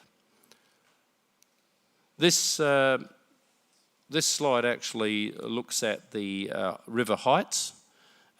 If we have a look at this number on here, that actually shows you the maximum level in metres above its normal pool level. and you can see the highest water level for those. You'll see that at Lock 6, if you remember over here, Lock 6 is about, I think about 5 kilometres out of Renmark, maybe a bit more. That was there were lower heights. The largest increase were around the Overland Corner, Taylorville, and down to Blanchetown. And of course, unfortunately, that was where the majority of the shacks were located. From a point of view of understanding the scale of the event, those are the official figures, $194 million of flood assistance package, and that came from both state and federal government. 90,000 hectares of area of land were flooded. 3,294 premises were impacted, and the statistics on the 3,368 were the disconnections from power. And of course, as we'd all know, they were taken offline because of the threat, and then of course we had to wait for the water levels to subside sufficiently to reinstate power. So there were some real challenges for the whole response and recovery program. And obviously for this association, significantly, we had 544 primary production businesses impacted, quite a few in the Limria area, and we'll touch on that shortly. So that's the scale, and based on those numbers, this event has been has been labelled, I suppose, as the largest disaster or major event to have impacted the state. So oh yeah, that's right, some of these are fairly large files, so it does take a little while to click through. These next photographs, I suppose, will give you an idea of the levels of inundation and the complete devastation that was experienced by a lot of communities. And so I'll just run through those and just give you a bit of an idea where they're located. For those local, you might know that, but I hope that you'll understand when you see some of these images about the exceptionally confronting event that was being dealt with. This slide shows a houseboat marina. It's complete inundation. Obviously in there were roads, etc., and there were roads closed, so you had problems with local residents gaining access through normal thoroughfares, and a lot of those were actually impacted for many months because the damage caused by the flood meant that the roads were unusable until they were engineered and in a lot of cases repaired, and we'll see some images of the devastation caused by the floods. And this flood event in this particular area is a little bit different than some of those that we've seen on the eastern seaboard, where the eastern seaboard suffers large number of flood events, but I'm not advised that the water hangs around for as long as it did for some of these communities, and that was in the order of up to 3 months. This is the Mannum Waters houseboat marina, and I don't have a before and after, but there are roadways all around here that are completely inundated, and these people were isolated. There are some people who chose to remain on their houseboats as that was their primary place of residence. This is some of the inundation around the Young Husband area, that's north of Mannum. And this photo shows the extent of flooding and inundation around the general Bow Hill area. And in that particular area, we have a high proportion of different shack communities. And this was taken in around January when I did a flyover to assess the damage. And this is another area that's around the Bow Hill. So you can see some of the areas just have the roofs visible, and it's difficult to comprehend where the river's normal river course is because it's just so devastating front and rear and it was a challenge to look at how we would actually get into those areas. The next photo just shows a caravan park near Blanchetown, the Paisley Caravan Park, and this photograph just shows some of the impact of the floodwaters on some of the sites that were left in their condition because they were on-site caravans. Everything else had been removed. This photo is taken around the Cadell area, and it serves to illustrate the impact of the flooding on road infrastructure because, as you'd understand, that we have ferries to cross the river at different points, and at some key locations there was road access. And of course what this meant was that you were totally dependent on the ferries, and of course the ferry service too went offline later in the piece when the flow rate exceeded the safe capacity of those. So there were incredible increases in travel time associated with travel for many, many communities. This image shows the complete inundation and isolation around those shack areas. This is this location is the Page Drive, Blanchetown area, and again you can see it's up to roof level, right around there, and that's the bridge across the Murray.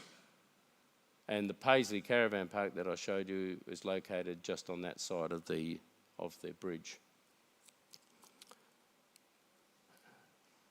This photo is taken around the Nildotty Shack area, and it depicts a similar level of damage as the other shack communities. These are pretty impactful images. This is in the Swan Reach area of the level of inundation experienced. And of course the other problem is that when you have premises underwater for an extended period of time, the damage is more complete. So, you know, when you have an event that might only last 7 or 8 days and the water basically goes in and out, premises have a chance to dry out. Well, some of these places were underwater for up to 3 months. And so you could well imagine the impact on the substructure and also the foundations, and particularly the foundations given the flow rates, because the flow rate in some of those areas was in excess of 190 gigalitres per day for weeks. So you can just well imagine that how it eroded the foundations. And those are some of the issues that we're confronted with at the moment in making the call to demolish some of these premises. That's an informative image, again just highlighting the level of the water, and that's again at Swan Reach. Some of the clean-up challenges demonstrated by this was an old ferry that had been purchased and washed up onto a riverbank around Blanchetown. And part of the recovery program is to clean up. And so I'll just touch on some of the work that's been done up to now, and trying to get on top of the high flow rates and the extended period of flood event on the general health of the river from the point of view where debris has been taken. And this was a levee breach at Pondy, and we'll just deal with the breached levees in the Limria area shortly, but that's an instructive slide just to for people to understand the power of the water and some of the damage that was caused. So hopefully that gives us a bit of clarity about the scale of the inundation, and so now we turn to understanding the damage that was left when the water level receded. So these were the issues that were especially confronting the recovery program. So around the place there are a number of trees of knowledge, or the scales of previous events. And in this one, you can see where 2022 sits, and the big one was 1956. And of course, you see the previous flood events, 1931, the 3 consecutive years in the 70s, and also some of those lower level ones in the 90s. So of course, those in the 70s and those in the 90s were really forefront of everybody's memory, and you can see the significantly higher level of inundation. So there was, that drove a lot of anxiety and fear. So this photograph really does a great job of showing the level of the water reach, and this is in the Scott Creek area. So you can see that the water level was up there. It didn't quite get into the top floor, but some of these, whilst the shacks are usually located in very pictorial places, lovely, serene places, they're unfortunately very close to the river and are susceptible to damage such as what we're seeing. This is just one example of what confronted people once the water levels had receded sufficiently that they could start to get in, and we see that the mud and silt, etc., that was delivered into the internals. And so, you know, when you look at it from your own perspective, I mean, it's confronting to me. I wouldn't know where to start. What do you do? And of course, coupled with this, the mud, we saw a lot of black algae. And of course, as we'd all know, well, a few of us, sorry, I'll just generalise, there's a lot of asbestos has been used in the building of the shacks, and so that was obviously, that and remains a big issue for us during the recovery phase to keep everybody safe. And we can certainly understand that, you know, if this was your house, you'd really want to get in there and start cleaning it out as quickly as you could to re-establish it. We have a lot of photographs of the almost what you could call total devastation, and this was around in the Blanchetown area. And some have likened it to things that you might see in a war-torn area, you know, with explosives and everything else being used. And you can see that this is what was left to confront those people who finally were able to get back to see their shack and then think about, well, how do we actually move forward? And of course, the recovery program is there to assist them in that process of being able to move forward and then re-establish the sense of community that's been disrupted by the event. So immediately that they started to return, as I said, the first thing people do is get stuck into cleaning it up. And we were left with these piles of debris popping up all over the place. And there's another one. And individual piles became communal piles. And I'll touch on the activity that's been associated with cleaning up, because this was actually occurring before the waters had receded right along the impacted area. So as areas became accessible, people were starting in there, and you've got to remember that our recovery program stretches the entire 600 plus kilometres of the river, so it goes from the border down to the lakes. So it was indeed challenging to understand how we were going to resource this and make sure that we had an efficient program of cleanup. Again, this photo again looks at the damage to infrastructure, which was more long-standing, and you can see the impact on the bitumen, and that had to be made good before the roads could be opened, and some of those roads actually meant that a usual 20-minute trip would become an hour and a half, etc. And obviously that 20-minute trip was a way in which communities could actually get to medical help, etc. So there were impacts right along for the community as a consequence of the damage caused. And again, the photograph on the right just shows the susceptibility of low-lying infrastructure, roadways, etc., to being closed off for prolonged periods of time. And again, because a lot of the communities need to get across the river for services, etc., they had to then go down to the nearest ferry once the ferries were back online and get across, or they could only cross at certain points where there were bridges, and the main ones being down at Murray Bridge and up at Blanchetown. So if you were in the middle, you had to make a choice which way you went. Did you go north or south to get across the river? And then you might be in store, have another trip that long again to get to whatever service you were after. So, as I said, the Relief and Recovery Act, this slide identifies that. So what actually happened was that the Recovery Coordinator, myself, I was appointed on the 22nd. The relief centres were open on the 29th, and they serve as a place for people who were displaced and needed assistance from a variety of grants to come there and seek that assistance, and that included temporary accommodation.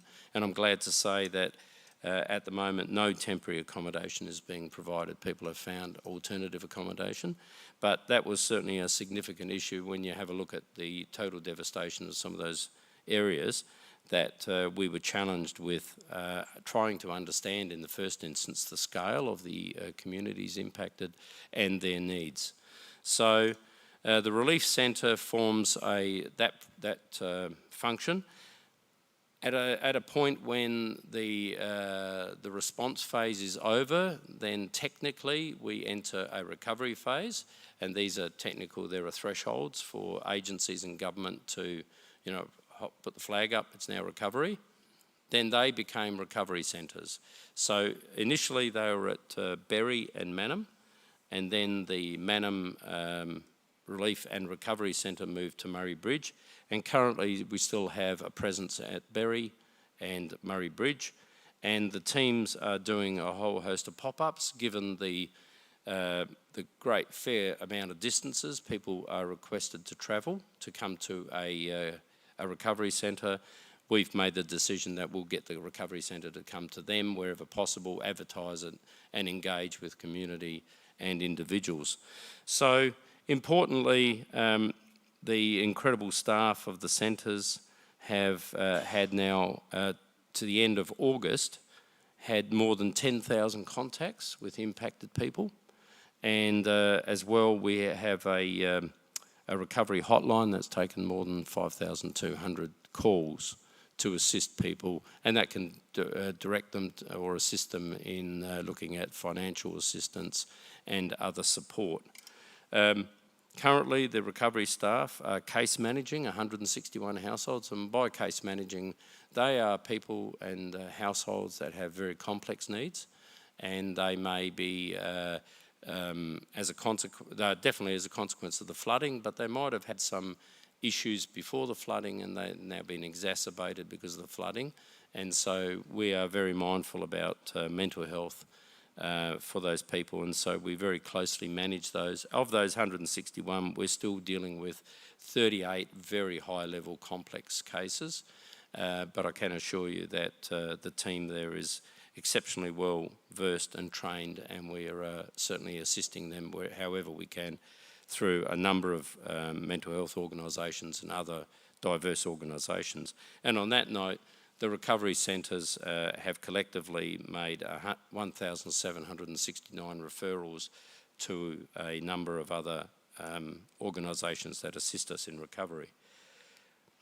This slide actually just shows the 19 different areas that we've got relief and recovery measures in place, and they go right from the beginning where I said that they required accommodation, generators, because as I pointed out before, until the safety hazard was gone, power had to remain off, and we needed to ensure that we could help communities and individual households continue living in those areas. So there was a very robust generator grant program that was put in place, and also these 19 different areas still just provide you an overview of the many different areas that the recovery program has seen fit to support people. On top of that, this was the first event where the recovery coordinator was provided a definitive budget And that really addresses things, because what we have learnt, issues that don't cleanly fit in some of these. Now, as you'd know, for probity reasons, this is public money that we're spending and we're responsible for it. So we need to be very mindful about how we actually set out eligibility criteria. And so with each of these grants, there's a whole host of conditions. The government has seen fit to, on being lobbied by myself and other people, to change some of the conditions because they weren't seen fit for purpose. And that really only comes after you understand a lot of people fronting and talking about a circumstance that becomes more common than we knew. And so to ensure that we could get them to fit the criteria, the government saw fit to change some conditions, because it's about trying to get that support out to as many people as possible. It's got nothing to do with trying to save money. And on that note, I must say that if you compared the cost of response to the cost of recovery, recovery by far is the most costly of these two important aspects about how community deals with disasters. And that's why building resilience in communities is a benefit, because it actually reduces, hopefully, the cost of the work needing to be done in recovery, because people are better prepared and on a whole host of fronts.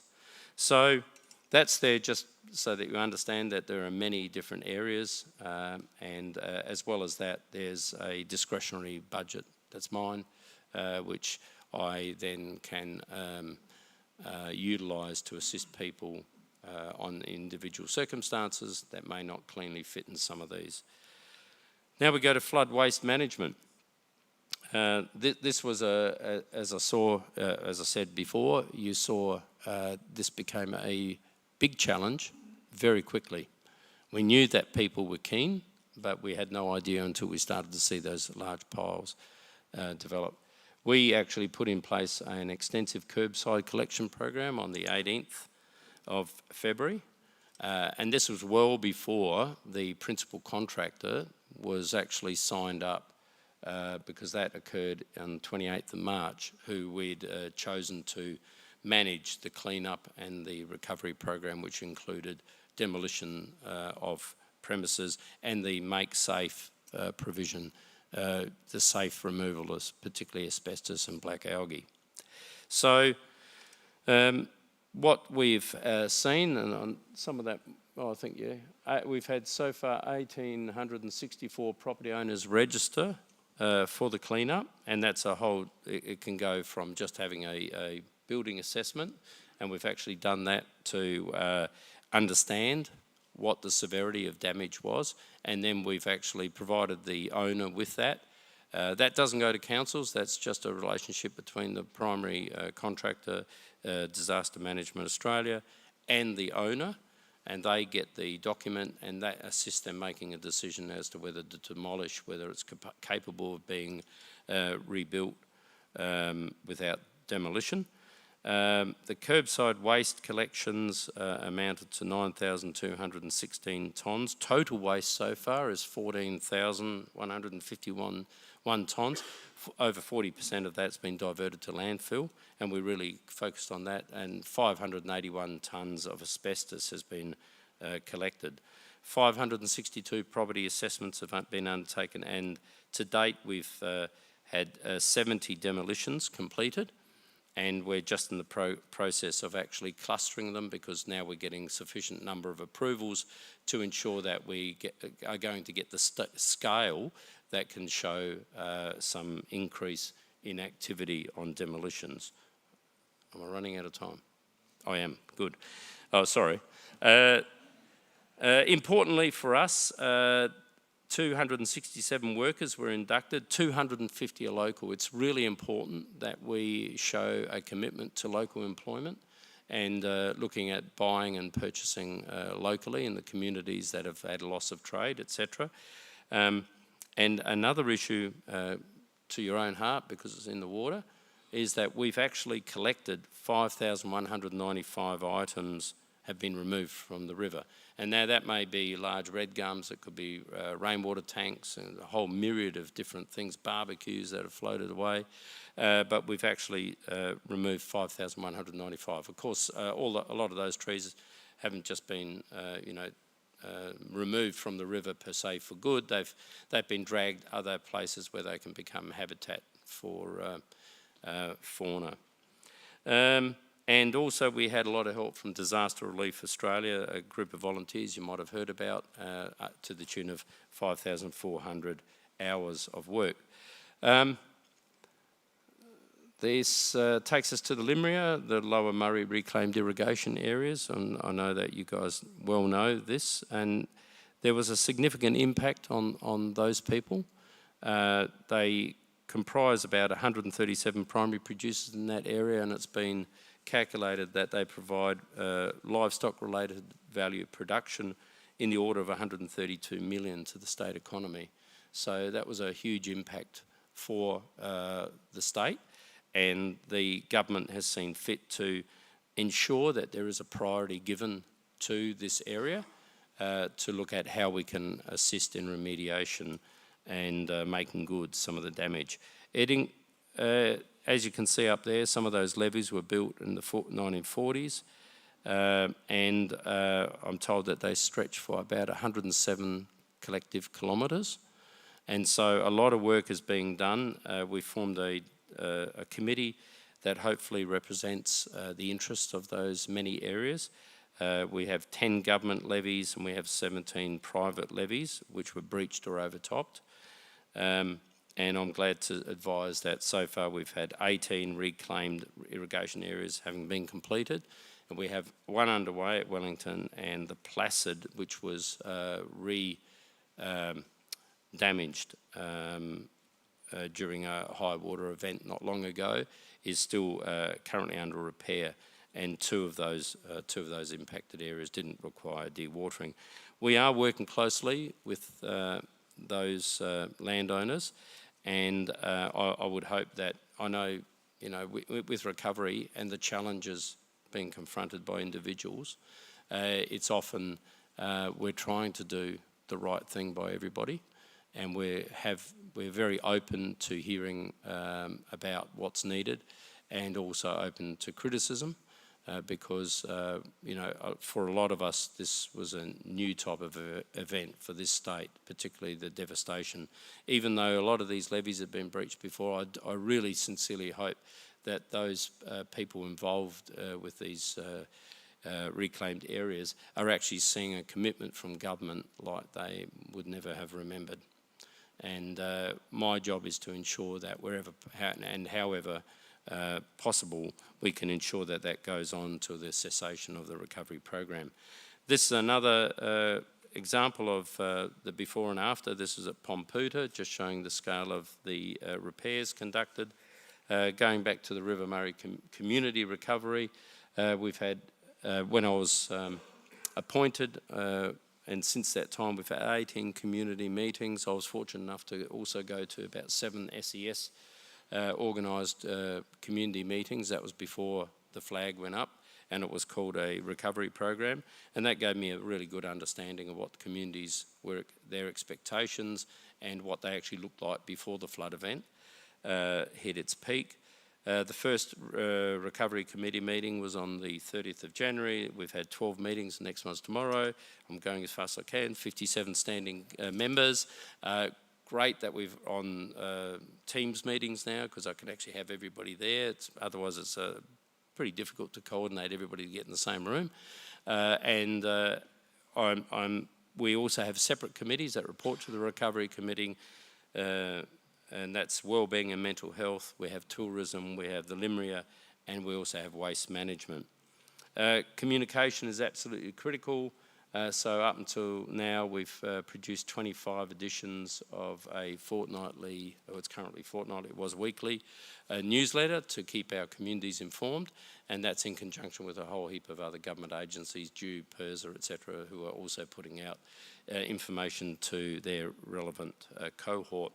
And we have developed a state recovery plan. I know that you all love to see plans, but we're absolutely committed to achievement. Our documentation is all publicly available, and so there's no hiding from the commitments. And it remains a challenge. And as I say, I'm surrounded by a fantastic team of support. And again, I would really like to sincerely thank everybody from local government. I see a lot of local government people here I've been able to work with over the months I've been involved, and I thank you sincerely, because you truly have set a new benchmark how community representatives need to work together. And on that note, I don't think I've got any time for questions. Now, just a quick couple of questions, if I may. Okay, got me. Okay. Unless you want to run away. No, that's right. David Post asks, as these were the largest floods since 1956, why did the water not refresh conditions in the southern Coorong? I'm not an expert. No, but look, I think one of the... I'm learning a lot from hydrologists, because obviously they're a keen element of the recovery program. My understanding, as again, I understand that with the barrages, etc., there was a lot of conjecture about why the barrages weren't opened and everything else, and everybody's trying to look at the needs of all of the communities right along the length. I can't tell you what, but my view was that whilst it was absolutely devastating, there's no understating the absolute majesty that we saw if you had a chance to see the river in full flood. It was a majestic event, but you know, when you're talking to people who've lost everything, it's something that you really don't touch on very much. But I would have thought that this event will actually, you know, assist in the environmental side. And a very interesting question comes from Jeff Chapman. Is the damage from floods to shacks caused by planning consequences and construction methods?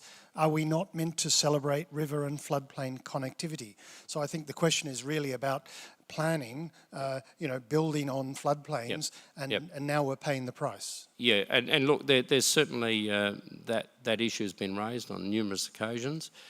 It is a balance because of the tourism and the lifestyle that people are seeking in those areas.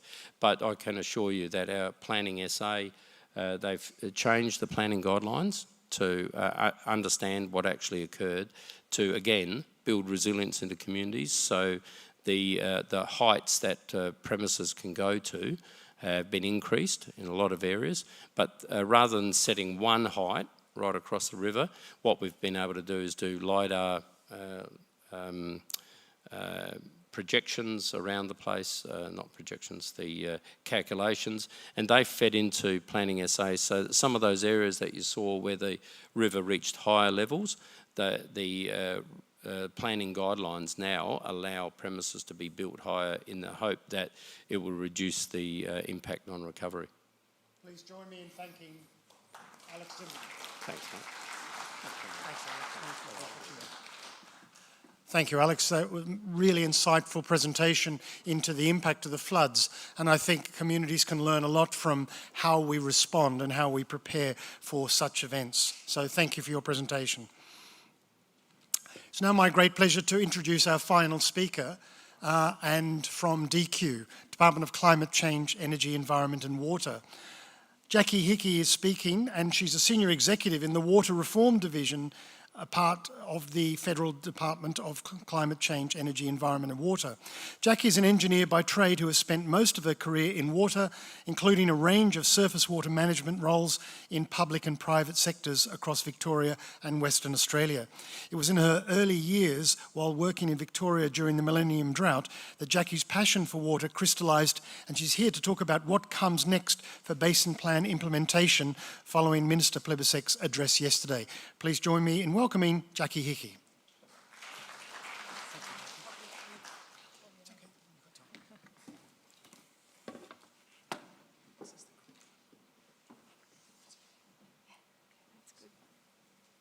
Good afternoon, everyone. Got the lucky straw, last speaker of the day, so promise I won't hold you back too long.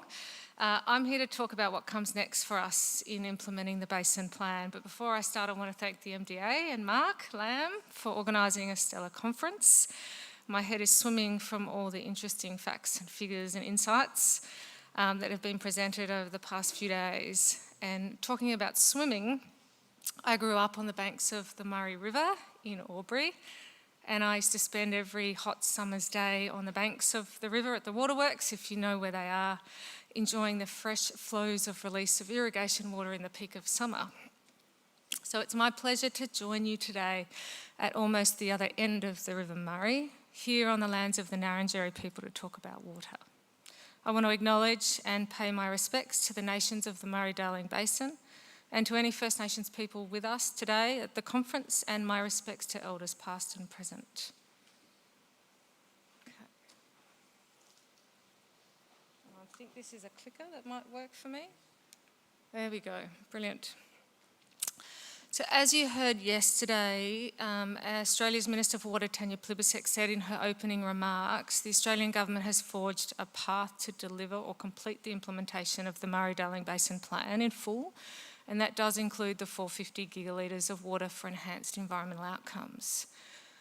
In August this year, the Minister also announced, after a year of work with basin states, an agreement covering what needs to happen to complete the plan in full.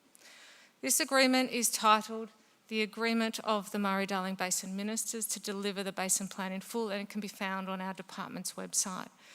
So whilst Victoria has not formally signed up to the agreement, they did participate faithfully in the discussions, and obviously the door remains open for Victoria to come on board. The agreement covers both water recovery commitments of the Bridging the Gap, which includes the SDL Adjustment Mechanism Supply and Constraints projects. We like to make water complicated, and the 450 gigalitres, as well as our commitments under the Northern Basin Toolkit. More specifically, the agreement acknowledges that constraints relaxation program is important and it's going to take us longer than we originally planned, that we need more time to deliver the existing SIDLAM supply projects. Alternative water recovery measures such as water purchasing are needed to support the delivery of the 450 if we're going to achieve the 450, and should any negative social and economic impacts from delivering environmental outcomes intended under the Basin Plan be identified, that the Commonwealth supports minimising these impacts on communities. The final agreement, as you heard the Minister talk about yesterday, is a balanced plan where no jurisdiction got everything that they wanted. The agreement also provides for more time to complete the Northern Basin Toolkit projects. The Northern Basin Toolkit projects don't rely on legislative change for the timeframe extension, but a lot of other things in the agreement do rely on legislative change. So on the 6th of September, the Commonwealth Minister introduced into Parliament the Water Amendment Bill called Restoring Our Rivers. The bill proposes to give more time to complete the SIDLAM supply projects and more time to complete the 450 gigalitres. It gives us more options, allowing states to bring forward new projects both under the SIDLAM mechanism and the 450. It provides us an ability to invest in land and water packages, in more novel approaches to water recovery, the existing and extended ability to invest in on-farm, off-farm, urban, industrial water savings measures, and obviously as well the ability to do voluntary water purchase towards the 450. It also commits to us more funding for relaxation of constraints and other projects, as well as I mentioned before, supporting communities where voluntary purchase has flow-on impacts. The other thing the bill does is it moves the Water Act review to after the Basin Plan. There's a whole range of other amendments associated with improving water markets, but I'm not covering those here today. But if you're interested, please reach out to me and we'll organise a separate session for you. We see the bill, and you've heard this, as an enabling framework in that it's designed to give us a better chance of completing the Basin Plan, but what the bill does not provide is the details on how, what and where. These details will be confirmed through the design of the implementation programs that will be enabled under the bill, and we're planning to commence conversations on what those implementation programs could look like over the next couple of months.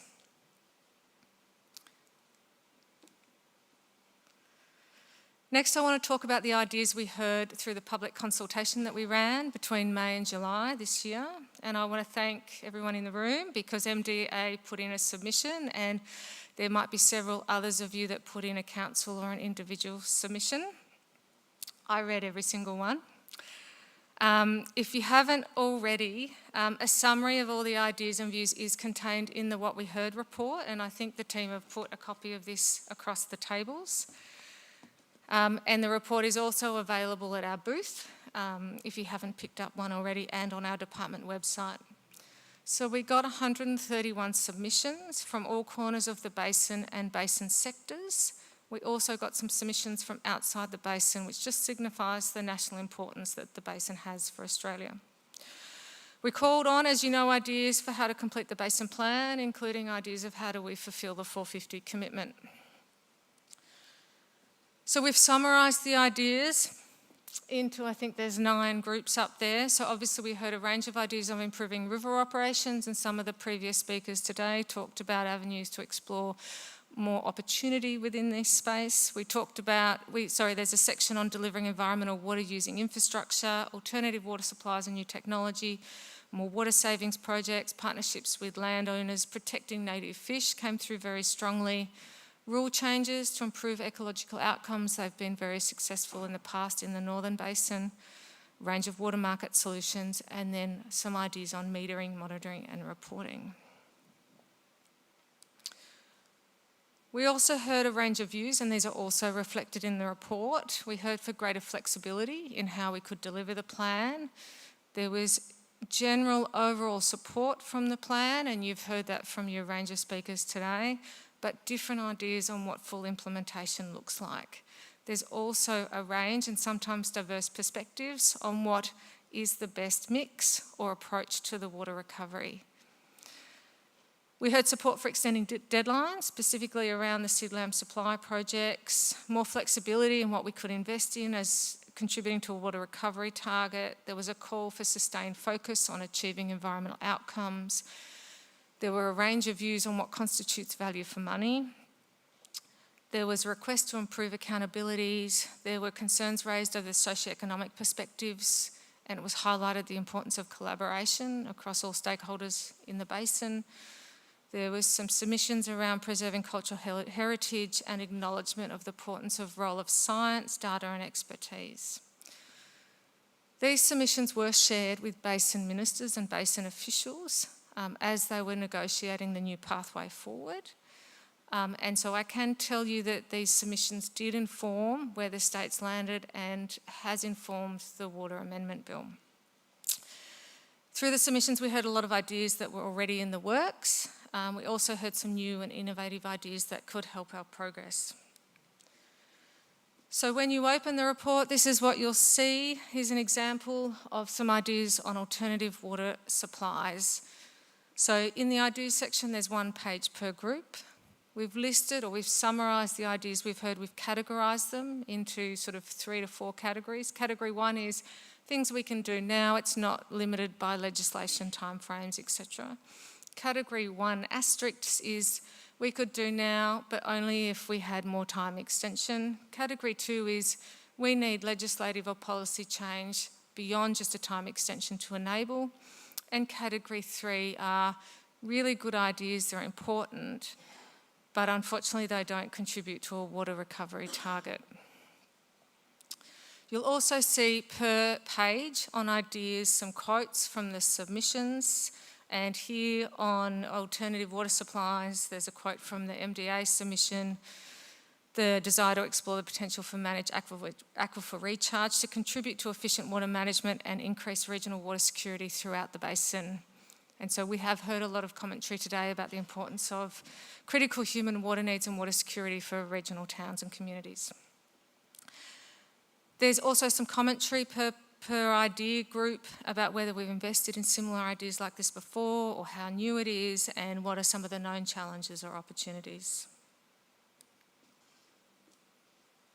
I'm going to come back to what's next for the What We Heard ideas on my next slide. But so whilst the bill is currently in Parliament being debated under our fully democratic process, if passed, it will give us more time and flexibility, but looking ahead to 2026 and 2027, the new potential deadlines, that only gives us 2.5 to 3 years. So between now and December, we are doing as much as we can on a no regrets basis to make sure that if the bill and when the bill gets passed, we're ready to hit the ground running. So we're starting our program design conversations, and we're currently exploring how do we set up the 450 program under that sort of restoring our rivers approach. We've been looking at two main streams. The first is a Resilience Rivers program, which is refreshing our approach to investing in water savings infrastructure. We're looking at how we can enable our investments in more infrastructure in return for water savings, land and water packages, other novel approaches. And of the 48 summarised ideas in the report, 38 of those are listed under Category 1 or Category 2, which means if we just get the more time extensions and we get some of the other changes envisaged, we do hope that some of those ideas could flow through to being invested through the programs. We're working closely with basin states over the next few months to consider how each of those ideas can be supported by a new pathway which would be enabled by the bill. How can we structure these programs, eligible activities, the contract arrangements and the range of delivery partners that we need to be able to act on the remaining opportunities in only the next few years. The second stream under the 450 is the Voluntary Water Purchase and Sustainable Communities program. So this includes the purchasing component, but also the community adjustments assistance. And so it's a good time for me to introduce Dan Croucher, who many of you know already, but I'll get you to raise your hand or stand up, Dan. Mr. Croucher is one of my fellow senior executives in our department, and he'll be leading on the 450 program design. So if you're sitting on other ideas or you've got a burning desire to share some knowledge, accost him before he leaves today. Otherwise, we'll share our contact details and you can reach out to us directly. Dan has spent a long time in South Australia, so he's got extensive experience in implementation on water recovery programs, including those implemented here, but also with the current off-farm efficiency program. We're also exploring how we can make best use of the SIDLAM time extensions, how we can complete the feasible projects already underway, how we can allow new ones to be brought forward for delivery and be in operation by December 2026. And a part of that includes us exploring how we can streamline the SIDLAM approval process with the states. We're also working through what is needed to support contract extensions for the Northern Basin Toolkit projects. Okay, second last slide. So next steps. Over the next few months while the bill is being debated, we want to work with peak stakeholders to explore what the programs could look like. For the MDBA, we would like to continue the conversation on program design that was kicked off by the Minister yesterday, and we look forward to working with you around how the best way to structure those conversations are between now and December.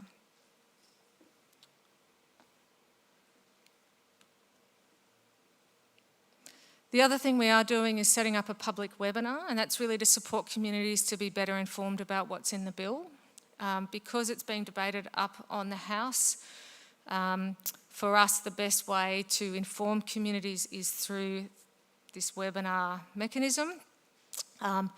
It will cover what the bill is as it was introduced into Parliament. It might look different as it comes out the other end. We'll also cover the legislation process and the next steps, and the webinar is being hosted on the 11th of October. There's QR codes to register. And I believe that we've got little cards at our booth as well that have got the QR code on it. So in short summary, over the next few months, what I would love you to do is think about how the MDA wants to be involved with us in exploring how do we make best use of the next couple of years if the bill gets passed. We would like you also to let your constituents know that we're hosting a public webinar. So if they would like to know more about what's happening and how the process of the bill to get passed, please share that information. And finally, it's important for us to keep the conversation going with you, particularly on the conference theme of collaboration. We do want to work hand in hand with you to finish the Basin Plan. Thank you. Thank you, Jackie. please stay there for questions. Thank you, Jackie, for those great insights into the way forward. What are the next steps? But we do have some great questions. I hope you don't mind questions. No, it's good. Will water buybacks for the 450 gig be assessed for social and economic impact? Yeah, so in the agreement, which is available on our website that I talked about, the agreement commits the investment under the 450 to think about three principles. The first one is obviously where we buy water, it needs to have environmental utility against the objectives required to achieve under the 450. The second one is how do we do it in a way that minimises socio-economic impacts? And the third is it needs to represent value for money for the taxpayer. Socio-economic impacts, there are things that we can do in the design of the 450 program. There are some things that we are exploring whether we can do in the design of a voluntary purchase program, but the Commonwealth Minister has committed to providing that community assistance transition funding to go alongside the purchase because she recognises voluntary purchase. Whilst it does provide the funding to the willing seller, the flow and impacts for the community miss out. So we are teaming up the voluntary purchase component with the transition assistance. Thanks, Jackie. What is the reason for needing to remove the 1,500 gigalitre buyback cap if we haven't yet completed the buybacks up to that cap? Yeah, it's a good question. So we see the bill as an enabling framework. There's about 270 gigs left to go on the cap, and we have deficits in our water recovery target, both under the Bridging the Gap and under the 450. So we only want to go up to the House once if we can, and so I think we've gone up to repeal it, just so we've got the flexibility and we don't have to go up again if needed. Thank you. And speaking of transition, who is leading the work of planning for economic transition for communities affected by buybacks? Yeah, that's an interesting question, and we would love MDA's insight into that. As a water department, I guess we're very focused on the reform aspects of water and how do we implement and support the plan. The economies across the communities can be really diverse, and they tap in both to agriculture and transport and regional development, those sorts of things, both at the Commonwealth level, the state level and the local level.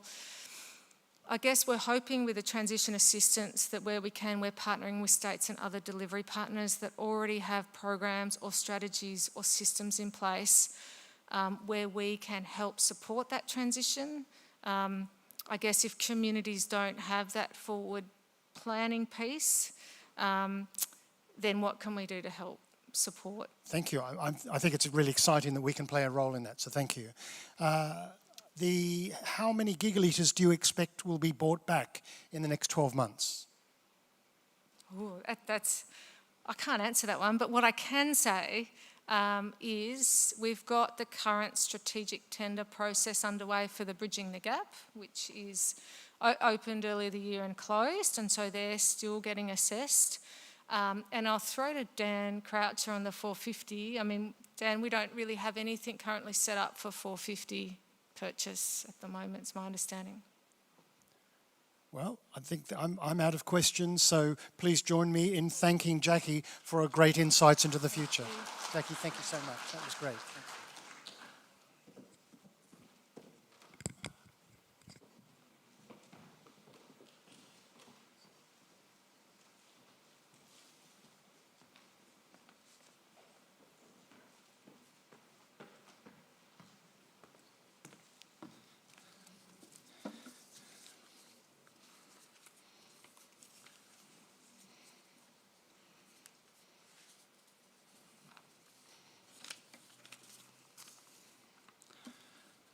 Well, thank you, DQ. Thank you in particular, Jackie, and Dan for their insights into the next steps. I think, it's been a wonderful conference to paint the picture from the Minister yesterday talking about the way forward, and now you've told us the next steps and how it's going to happen. So thank you, DQ, for being here and for your insights. It's been terrific to have you as partners. It's now my opportunity to just give you a quick update on really representing the communities across the Murray-Darling Basin. So just a little bit about our advocacy and some of the work we've done. The last thing I think you need today at this point of the conference is death by PowerPoint. So I'm really just going to fly through, but I'm happy to take any questions along the way, just to, as I said at the beginning of the conference, to talk a little bit about what's actually happening at the MDA. Partnerships, projects and engagement, we're continuing to work very closely with a number of key organisations. So Reconnecting River Country Advisory Committee, Productivity Commission Working Group, SQ NNSW Innovation Hub, One Basin CRC. You heard from Professor Mike Stewardson yesterday. In terms of the CSIRO partnership, we're working very closely with CSIRO on a range of projects, in particular the circular economy, but others as well, and also the Basin Communities Leadership Program, which we're hoping to do more work with. So there's a whole lot of things going on, and it's continuing to build momentum. So we're very excited with the progress we'll make, and we have a very small team. So we really want to work very much with partners. In particular, many of those are in the room, and we're really delighted to work with the likes of DQ and others, especially all of our exhibitors today, because we actually work well through partnership. And it was no accident that our theme for the conference was about collaboration. In terms of the work, we're about to go into our annual AGM, and we have a lot to get through between 3:30 and 5 o'clock. We've got, at this stage, somewhere in the vicinity of 30 motions to pass today, so that's up to you to actually pass those motions. But then it's up to us to do the work, which is really the advocacy, to actually work on those motions. So, just to give you an idea, in recent times, we've sent over 100 letters, reports and submissions, and in return we've received 45 letters, responses back. So the advocacy continues. We're working on motions from last year and prior years, and now we're going to have about 30 motions to actually work on. But it's really encouraging. For example, the submissions we receive. Jackie just mentioned the fact that the MDA submission is actually feeding into their report. And that came as a result of a motion from Region 7, which was to do with managed aquifer recharge. Again, that's an example of where motions are turning into action. And it's really encouraging to see that kind of thing happening. So I won't go through the motions one by one, but there's anything from dam operations and management of water downstream at Hume Dam. It's some of the motions, such as draft Western Regional Water Strategy consultation, Menindee Lakes, the Ramsar site, New South Wales water resources plans, Greater First Nations involvement, etc. And each of these motions we've made very transparent on our website. So during the year, we've actually upgraded our website, and all of these motions, you can see in a very transparent fashion what's happened, what letters we've sent out, what communications we've received, what actions we've taken. Progress reporting on the 450 gig recovery program, effects of sea level rise, circular economy project funding, exploring the potential for managed aquifer recharge. Again, that was alluded to by Jackie earlier. Clarification of annual water allocation methodology, benefit cost ratio. And I remember this one because that came from Region 11, that looking at infrastructure and whether or not the ratio gets in the way of building new infrastructure. Because if we applied that benefit cost ratio to anything in the past, whether it be the Opera House, the Harbour Bridge, or for that matter any dam, it probably wouldn't have been built. So looking at the sensibility of not just applying a 7-year cost amortisation, but really looking at, if you're going to build a dam, it's going to be around for 30 years or more, and that's the kind of thinking that we need to have. So I'm happy to take any questions, but that's just an example of some of the work we've been doing over the last 12 months, and we're really excited about the AGM after the break, because that really gives us ammunition to continue that advocacy, and there are some really interesting motions coming up. Happy to take any questions about the motions that we've had from last year. Any comments, questions?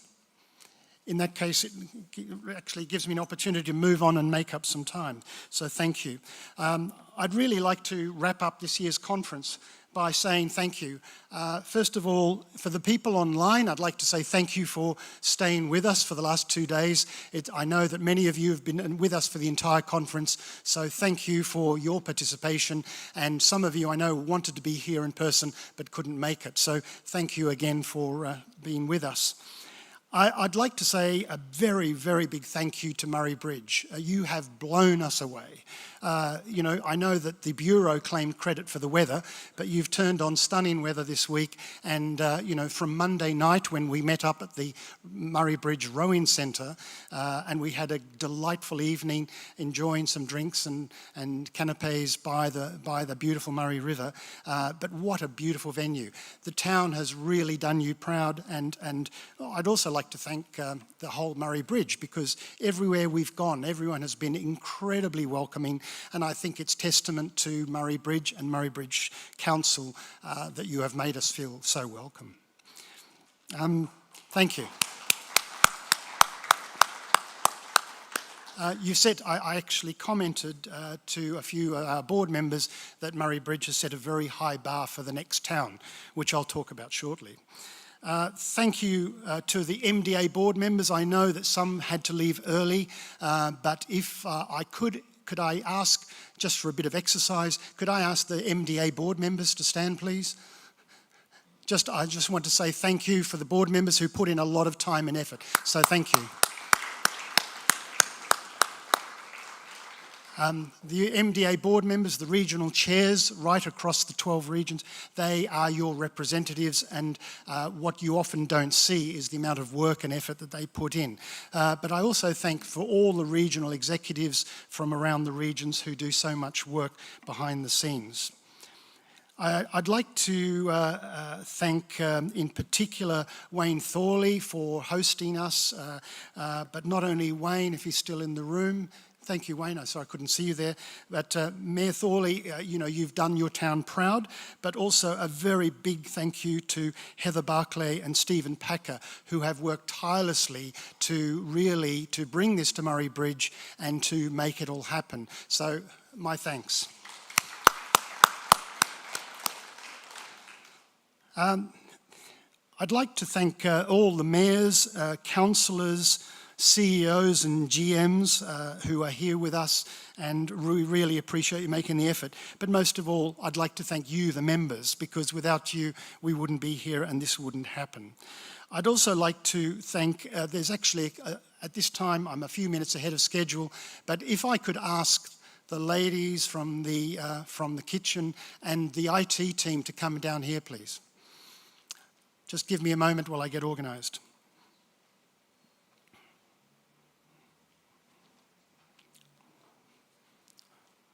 Whilst we're waiting on that, again, I'm waiting on the Murray Bridge team just to acknowledge them.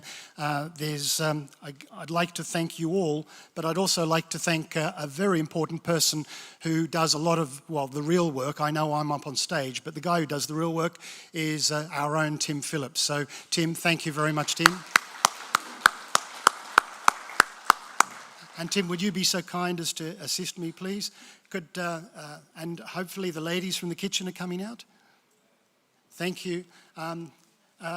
Matt, Dave and Shannon are the team, the amazing team behind Murray Bridge, who make this theatre, this whole entertaining arts complex and the gallery, they make it work. And they have worked behind the scenes to bring this production. And I'd also like to thank our friends who have helped us in the kitchen. They've gone above and beyond. They really, this is not in their remit, but they've done so much to help us. So to Kate, Kelly, Ainsley and Vicky, who have worked in the kitchen, and to Matt, Dave and Shannon, who have worked in the IT team, I'd just like to extend our thanks on behalf of everyone, but a small token of our appreciation.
All I can say is, Murray Bridge, you've done us proud.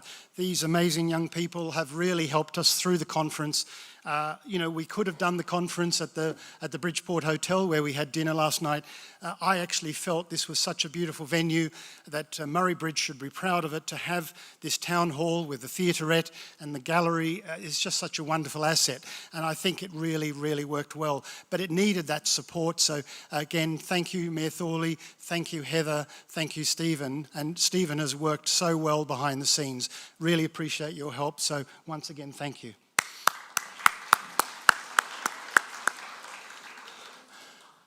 All that's left for me to do is to really talk about next year. And it's my very great privilege to announce the location of the 2024 National Conference for the Murray-Darling Association is Tamworth.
Could I ask the Mayor of Tamworth to say a couple of words?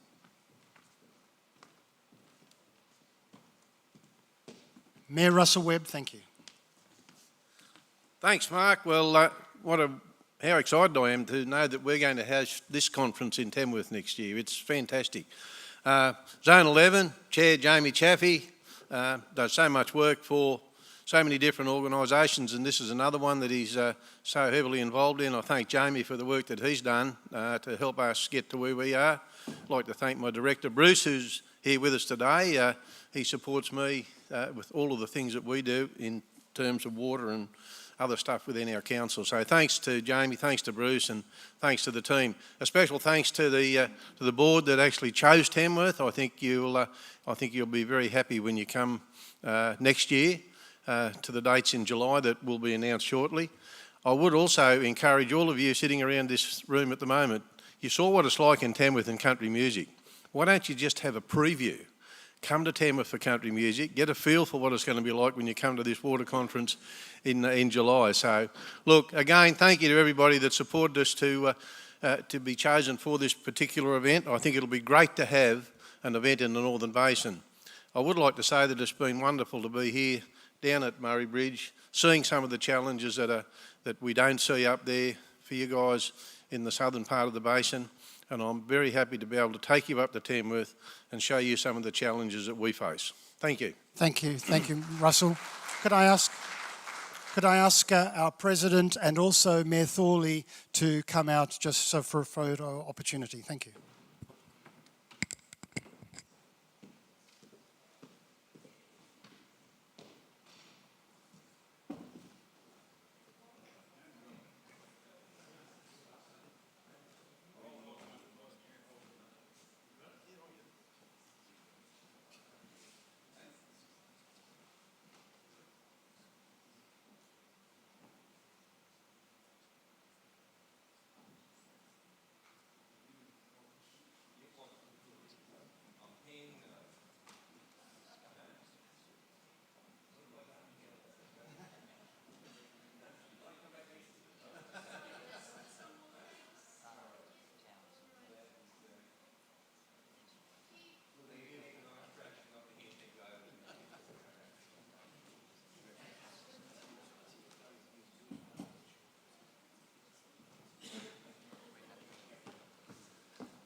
Please take out your diaries, mark 25 to 27 July next year. Why July, when we typically hold it in September? Well, next year the New South Wales local government elections are held in September, so we really need to bring it forward. So we're looking at the last week, well, 25th to 27th, so the format will be similar to this week, but 25 to 27 is really, no, I beg your pardon, 23 to 25. We will advise the date. I think it's 23rd, Tuesday the 23rd of July to the 25th of July. Next year in Tamworth, we will be in touch with further details about the venue and all the accommodation options, etc. So very excited to work with the Tamworth team. That's it from me now. Thank you everyone, and see you at the AGM after the break. Thank you and see you next year.